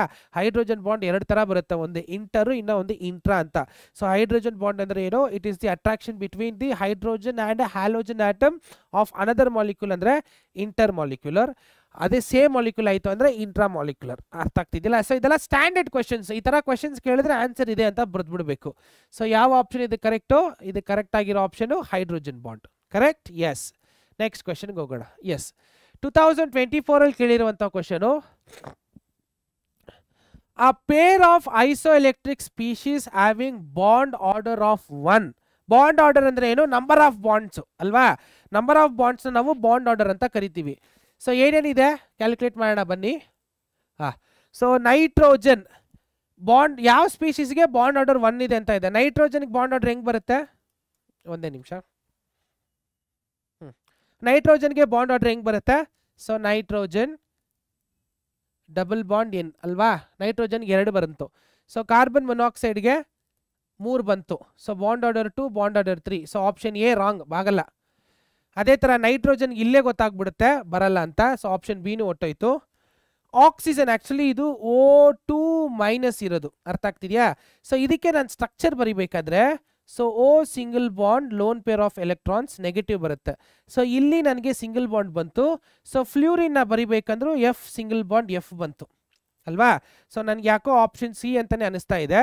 ಆಪ್ಷನ್ ಡಿ ಬಂದರೂ ಆಗಲ್ಲ, ಬಿಕಾಸ್ ಕಾರ್ಬನ್ ಮೊನಾಕ್ಸೈಡ್ ನೋಡಿ ಹಿಂಗೆ ಬಂದ್ಬಿಡುತ್ತೆ. So carbon monoxide double bond ಕೂಡ ನೀವು ಬರೀಬೋದು, ಪ್ರಾಬ್ಲಮ್ ಏನಿಲ್ಲ. ಸೊ ನೈಟ್ರೋಜನ್ಗೂ ಅಷ್ಟೇ. ಓಕೆ, ಸೊ ಇದೆಲ್ಲ ನೋಡಿದ್ರೆ ಸೊ ಸಿಂಗಲ್ ಬಾಂಡ್ ಇರೋಂಥ ಸ್ಪೀಶೀಸ್ ಇದು ಒಂದೇ. ಸೊ ಇದಕ್ಕೆ ಬಾಂಡ್ ಆರ್ಡರ್ ಎಷ್ಟಿದೆ? 1 ಇದೆ. So option C is the correct ಅಷ್ಟೇ. ಈ ಥರ ಬರ್ದು ಬಾಂಡ್ಸ್ ಎಷ್ಟಿದೆ ಅಂತ ನೋಡಿಕೊಂಡು ನಾವು ಕ್ಯಾಲ್ಕುಲೇಟ್ ಮಾಡ್ಬೋದು. ಸೊ ಆಪ್ಷನ್ ಸಿ ಅಲ್ಲಿ ಇಲ್ಲಿ ಬಾಂಡ್ ಆರ್ಡರ್ 1 ಮಾತ್ರ ಇದೆ, ಫ್ಲೂರಿನ್ಗೆ 1 ಇದೆ. ಸೊ ಇದೆರಡು ಐಸೋ ಎಲೆಕ್ಟ್ರಿಕ್ ಸ್ಪೀಶೀಸ್ ಆಗುತ್ತೆ.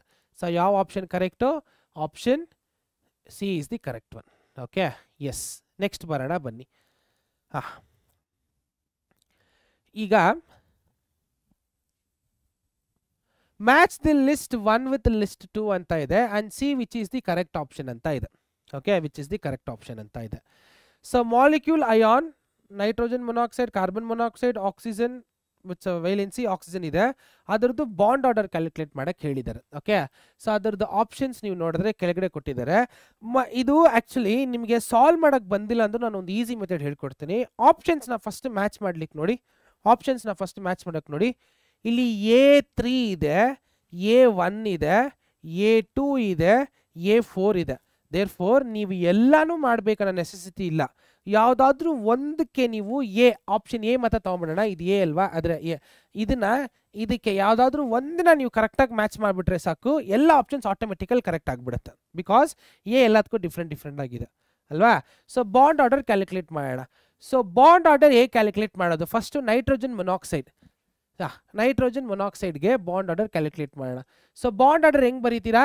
So BO of nitrogen monoxide is equal to 1/2 of multiplication of NB electrons in bonding orbital, NA of electrons in antibonding molecular orbital. ಕರೆಕ್ಟಾ? ಕರೆಕ್ಟಾ ಇಲ್ವಾ? ಈಗ ಸೊ ಬಾಂಡಿಂಗ್ ಅಲ್ಲಿ ಎಲೆಕ್ಟ್ರಾನ್ಸ್ ಬಾಂಡಿಂಗ್ ಅಲ್ಲಿ ಎಷ್ಟು ಬರುತ್ತೆ ನೈಟ್ರೋಜನ್ ಮೊನಾಕ್ಸೈಡ್ಗೆ ಯೋಚನೆ ಮಾಡಬೇಕು.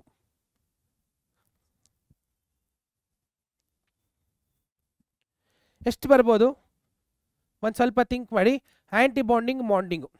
ಸೊ ನೈಟ್ರೋಜನ್ ಮೊನಾಕ್ಸೈಡ್ಗೆ ಬಾಂಡಿಂಗಲ್ಲಿ ನಿಮಗೆ ಟೋಟಲ್ ಆಗಿ 8 ಎಲೆಕ್ಟ್ರಾನ್ಸ್ ಬರುತ್ತೆ. ಬಾಂಡಿಂಗಲ್ಲಿ ಎಷ್ಟು ಎಲೆಕ್ಟ್ರಾನ್ಸ್ ಬರುತ್ತೆ? 8 ಎಲೆಕ್ಟ್ರಾನ್ಸ್ ಬರುತ್ತೆ. ನಾನ್ ಬಾಂಡಿಂಗಲ್ಲಿ 3 ಎಲೆಕ್ಟ್ರಾನ್ಸ್ ಸೇರ್ಕೊಳ್ಳುತ್ತೆ. ಓಕೆ, ಸೊ ಬಾಂಡಿಂಗಲ್ಲಿ 8 ಎಲೆಕ್ಟ್ರಾನ್ಸ್ ಬರುತ್ತೆ, ನಾನ್ ಬಾಂಡಿಂಗಲ್ಲಿ 3 ಎಲೆಕ್ಟ್ರಾನ್ಸ್ ಬರುತ್ತೆ. ಸೊ ಇದನ್ನು ಫರ್ದರ್ ನಾನು ಸಾಲ್ವ್ ಮಾಡಿದ್ರೆ ಸೊ 8 - 3 ಎಷ್ಟು ಬಂತು? 5 ಬರುತ್ತೆ ಅಲ್ವಾ?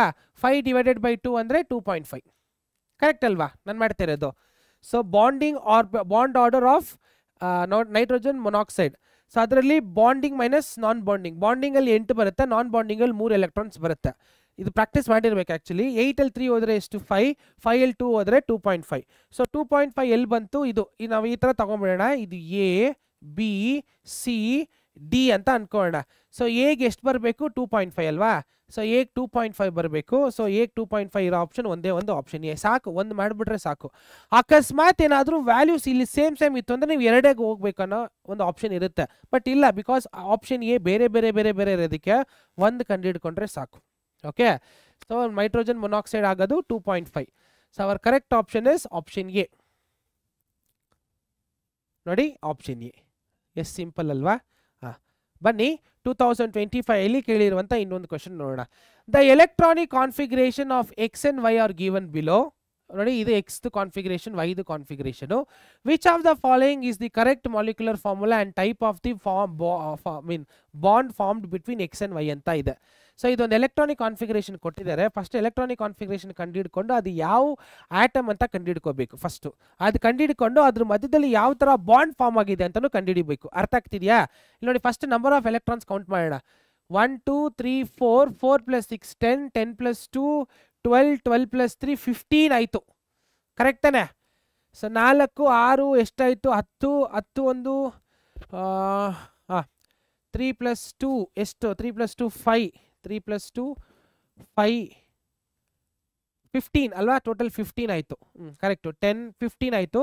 ಸೊ ಅಟಾಮಿಕ್ ನಂಬರ್ 15 ಯಾವುದು? ಅಟಾಮಿಕ್ ನಂಬರ್ 15 ಫಾಸ್ಫರಸ್ ತಾನೆ? ಅಟಾಮಿಕ್ ನಂಬರ್ 15 ಇರೋದು ಫಾಸ್ಫರಸ್ಸು. ಕಾರ್ಬನ್ 12 ಫಾಸ್ಫರಸ್ ಆಗುತ್ತೆ. ನೆಕ್ಸ್ಟ್ ಇದು ಕೌಂಟ್ ಮಾಡಿ ಎಷ್ಟಿದೆ ನೋಡಿ, 2 + 2 so 6 5 atomic number, atomic mass number ಅಲ್ಲ, ಅಟಾಮಿಕ್ ನಂಬರು. ಸೊ 6 + 2 5 4. ಸೊ ಇದು ಕ್ಲೋರಿನ್ಗೆ ಈಕ್ವೇಟ್ ಆಗುತ್ತೆ ಅಲ್ವಾ. ಸೊ 5 6 7 10 17 ಅಲ್ವಾ? 17 ಅಲ್ವಾ? Correct. 10 15 16 17. What is 17? 2s are 14 and carry 2 1s are 2 34. Yeah, so atomic number ಇದಕ್ಕೆ ಕ್ಲೋರಿನ್ ಬರುತ್ತೆ, ಇದಕ್ಕೆ ಫಾಸ್ಫರಸ್ ಬರುತ್ತೆ. ಸೊ ಇದು ಎಕ್ಸ್ ಬಂದ್ಬಿಟ್ಟು ಫಾಸ್ಫರಸ್ಸು, ವೈ ಬಂದ್ಬಿಟ್ಟು ಕ್ಲೋರಿನ್. ಅಟಾಮಿಕ್ ಮಾಸ್ ನಂಬರ್ ಅಲ್ಲ, ಅಟಾಮಿಕ್ ನಂಬರು. ಅರ್ಥ ಆಗ್ತಿದೆಯಾ? ಈಗ phosphorus chlorine. So phosphorus chlorine ಯಾವ್ಯಾವ ಕಾಂಬಿನೇಷನಲ್ಲಿ ಹೋಗುತ್ತೆ? ಫಾಸ್ಫರಸ್ ಟ್ರೈಕ್ಲೋರೈಡ್ ಇಸ್ ಪಾಸಿಬಲ್, ಆಮೇಲೆ phosphorus pentachloride is possible. PCl5 and PCl3 ಎರಡು ಕಾಂಬಿನೇಷನ್ ಬರ್ಬೋದು. ಅರ್ಥ ಆಗ್ತಿದೆಯಾ? ಸೊ ಫಾಸ್ಫರಸ್ ಮತ್ತು ಕ್ಲೋರಿನ್ ಯಾವ ಥರ ಬಾಂಡ್ ಫಾರ್ಮ್ ಆಗುತ್ತೆ? ಕೋವಲೆಂಟ್ ಬಾಂಡ್ ಫಾರ್ಮ್ ಮಾಡುತ್ತೆ. ಎಂಥ ಬಾಂಡ್ ಫಾರ್ಮ್ ಮಾಡುತ್ತೆ? ಕೋವಲೆಂಟ್ ಬಾಂಡ್ನ ಫಾರ್ಮ್ ಮಾಡುತ್ತೆ. ಕ್ಲಿಯರ್ ಅಲ್ವಾ? So phosphorus chlorine covalent bond ಆಗುತ್ತೆ. ಈಗ ಇದನ್ನ ಯಾವ ಥರ ಬರಿಬೋದು ಅಂದರೆ, ಇದು ಎಕ್ಸ್ ಅಲ್ವಾ, ಇದು ವೈ ಅಂದರೆ XY3 ಕಾಂಬಿನೇಷನ್ ಬರ್ಬೋದು, ಅಥವಾ XY5 ಕಾಂಬಿನೇಷನ್ ಬರಿಬೋದು. ಇಷ್ಟೇ. ಇವಾಗ ಈ ಕಾಂಬಿನೇಷನಲ್ಲಿ ಕೋವಲೆಂಟ್ ಎಲ್ಲಿದೆ ಅಂತ ಹುಡುಕ್ಬೇಕು. ಗೊತ್ತಾಯ್ತಾ ನಾನು ಏನೇನು ಮಾಡಿದೆ ಅಂತ? ಎಲೆಕ್ಟ್ರಾನಿಕ್ ಕಾನ್ಫಿಗರೇಷನ್ ಇಟ್ಕೊಂಡು ಯಾವ ಎಲಿಮೆಂಟ್ ಅಂತ ಕಂಡುಹಿಡ್ಕೊಂಡೆ, ಆ ಎರಡು ಎಲಿಮೆಂಟ್ ಯಾವ್ಯಾವ ಕಂಬೈನ್ ಆಗ್ಬೋದು ಅಂತಲೂ ಕಂಡುಹಿಡ್ಕೊಂಡೆ, ಅದು ಕಂಡುಹಿಡ್ಕೊಂಡು ಮಾಡ್ತಾ ಇರೋದು. ಸೊ ಇಲ್ಲಿ ನೋಡಿದರೆ X3Y ಅಯೋನಿಕ್ ಬಾಂಡ್ ಇದೆ, ಚಾನ್ಸೇ ಇಲ್ಲ. X2Y3 ಕಾಂಬಿನೇಷನ್ ಕೋಆರ್ಡಿನೇಟ್ ಬಾಂಡ್ ಇರೋಕ್ಕೆ ಚಾನ್ಸೇ ಇಲ್ಲ. X2Y ಕೋವಲೆಂಟ್ ಬಾಂಡ್ ಇದೆ, ಚಾನ್ಸೇ ಇಲ್ಲ. X2 ಆಗೋಕ್ಕಾಗಲ್ಲ. So finally XY3 because phosphorus trichloride is possible, covalent bond ಆಗುತ್ತೆ. So option C is the correct one. ನೋಡಿ ಎಷ್ಟು ಈಸಿ ಇದೆ. ಐಡಿಯಾ ಬಂದುಬಿಟ್ರೆ ಆರಾಮಾಗಿ ಮಾಡ್ಕೊಂಡು ಹೋಗ್ಬಿಡ್ತೀರಾ. ಎಲೆಕ್ಟ್ರಾನಿಕ್ ಕಾನ್ಫಿಗರೇಷನ್ ಕಂಡುಹಿಡ್ಕೊಂಡು, ಎಲಿಮೆಂಟ್ ಕಂಡುಹಿಡ್ಕೊಂಡು, ಕಾಂಬಿನೇಷನ್ ಕಂಡುಹಿಡ್ಕೊಂಡು ಕೋವಲೆಂಟ್ ಬಾಂಡ್ ಅಂತ ಹಾಕೊಂಡು ಹೋಗ್ತಾ ಇದೆ. Okay, yes. So the correct option is option C. Next 2025 ನೋಡಿ 3 ಕ್ವೆಶನು. ಇದು 3ನೇ ಕ್ವೆಶನ್ ಆ್ಯಕ್ಚುಲಿ 2025 ಕೇಳಿರೋದು. The change in hybridisation if any from AL atom in the following reaction is ಅಂತ ಕೇಳಿದ್ದಾರೆ. ಸೊ ಏನು ಅಂತ? ಸೊ ಇದು ಸಿಂಪಲ್ ರಿಯಾಕ್ಷನು. ಸೊ ಇದರಲ್ಲಿ sp2 ಇಂದ sp3 ಹೈಬ್ರಿಡೈಸೇಷನ್ ಆಗ್ತಾ ಇದೆ, ಬಿಕಾಸ್ ಅಲ್ಯೂಮಿನಿಯಮ್ಮು 4 ಬಾಂಡ್ ಮಾಡ್ತಾ ಇದೆ. ಸೊ ಏನಾಗುತ್ತೆ? sp3 ಹೈಬ್ರಿಡೈಸೇಷನ್ ಆಗುತ್ತೆ. sp2 ಇಂದ ಏನಾಗುತ್ತೆ? sp3 hybridization. This is direct question. ಸರಿ, ಇದೆಲ್ಲ ಸಾಲ್ವ್ ಮಾಡೋದಿಲ್ಲ, ಡೈರೆಕ್ಟ್ ಕ್ವೆಶನ್. sp2 ಇಂದ sp3. ಸೊ ರಿಯಾಕ್ಷನ್ಸು ಯಾವ ಥರ ಆಗ್ತಿದೆ ಅಂತ ಡೈರೆಕ್ಟ್ ರಿಯಾಕ್ಷನ್ಸ್ ಬರ್ಕೊಂಡ್ಬಿಡ್ಬೋದು. ಓಕೆ, ಸೊ sp2 ಇಂದ sp3 ಹೈಬ್ರಿಡೈಸೇಷನ್ ಆಯಿತು. ಸೊ 2025 ಮಾತ್ರ 3 ಕ್ವೆಶನ್ಸ್ ನಿಮಗೆ ಕೇಳಿದ್ದಾರೆ. ಅರ್ಥ ಆಗ್ತಿದೆಯಲ್ಲ? ಸೊ ಐ ಥಿಂಕ್ ಅಲ್ಲಿಗೆ ನಮ್ಮದು PYQs ಎಲ್ಲ ಮುಗೀತು. ಸೊ ಈ ಕ್ಲಾಸ್ ನಿಮಗೆ ಇಷ್ಟ ಆಯಿತು ಅಂತ ಅನ್ಕೋತೀನಿ. ಸೊ ನಾನು ನಿಮ್ಮ ಹತ್ರ ಕೇಳೋದಿಷ್ಟೇ, CET ಬಗ್ಗೆ ಫಸ್ಟ್ PUCಲೇ ಜಾಸ್ತಿ ತಲೆ ಕೆಡಿಸ್ಕೊಳ್ಳೋಕೆ ಹೋಗಬೇಡಿ. ಸೊ ಬಿಕಾಸ್ ನಿಮ್ಮ PUC syllabus, first PUC syllabus final CETಯಲ್ಲಿ 40% ಬಂದ್ರೂ ಜಾಸ್ತಿನೇ, ಅರ್ಥ ಆಗ್ತಿದೆಯಾ? So P U second two P U syllabus ತುಂಬ ಇಂಪಾರ್ಟೆಂಟ್ ಆಗುತ್ತೆ, ಬಟ್ ಬೇಸಿಕ್ಸ್ ನಾವು ಅರ್ಥ ಮಾಡ್ಕೊಳ್ಳೋದು ತುಂಬಾ ಇಂಪಾರ್ಟೆಂಟ್, ಅರ್ಥ ಆಗ್ತಿದೆಯಲ್ಲ? ಸೊ ಈ ಚಾಪ್ಟರು 16 ಮಾರ್ಕ್ಸ್ ಬರೋದು ನಿಮ್ಮ ಎಕ್ಸಾಮ್ಗೆ. ಸೊ ಕಾನ್ಸೆಪ್ಟ್ಸು ಜಾಸ್ತಿ ಇದೆ. ಸೊ ಮೈ ಹಂಬಲ್ ರಿಕ್ವೆಸ್ಟ್, ಈ ವಿಡಿಯೋನ ಕಂಪ್ಲೀಟಾಗಿ ನೋಡಿ ನಿಮ್ಮ ಫ್ರೆಂಡ್ಸ್ಗೂ ಶೇರ್ ಮಾಡಿ, ಆ್ಯಂಡ್ ಮರಿದೇನೆ ಪರೀಕ್ಷೆ ಚಾನಲ್ಗೆ ಸಬ್ಸ್ಕ್ರೈಬ್ ಮಾಡಿ. ಸೊ ಯಾವುದೇ ಚಾಪ್ಟರು ಯಾವುದೇ ಸಬ್ಜೆಕ್ಟಲ್ಲಿ ಮಿಸ್ ಮಾಡ್ಲಿಕ್ಕೆ ಹೋಗಬೇಡಿ, ಅರ್ಥ ಆಗ್ತಿದೆಯಲ್ಲ? ಸೊ ನಿಮ್ಮ ಫ್ರೆಂಡ್ಸಿಗೆ ಶೇರ್ ಮಾಡಿ. ಎಲ್ಲರೂ ಚೆನ್ನಾಗಿರಿ, ಹೆಲ್ತಿಯಾಗಿರಿ, ಒಳ್ಳೇದನ್ನೇ ಮಾತಾಡಿ. ಸೊ ನೆಕ್ಸ್ಟ್ ವಿಡಿಯೋದಲ್ಲಿ ಭೇಟಿಯಾಗೋಣ. ಸೊ ಅಲ್ಲಿ ತನಕ ಟಾಟಾ, ಬಾಯ್ ಬಾಯ್, ಟೇಕ್ ಕೇರ್.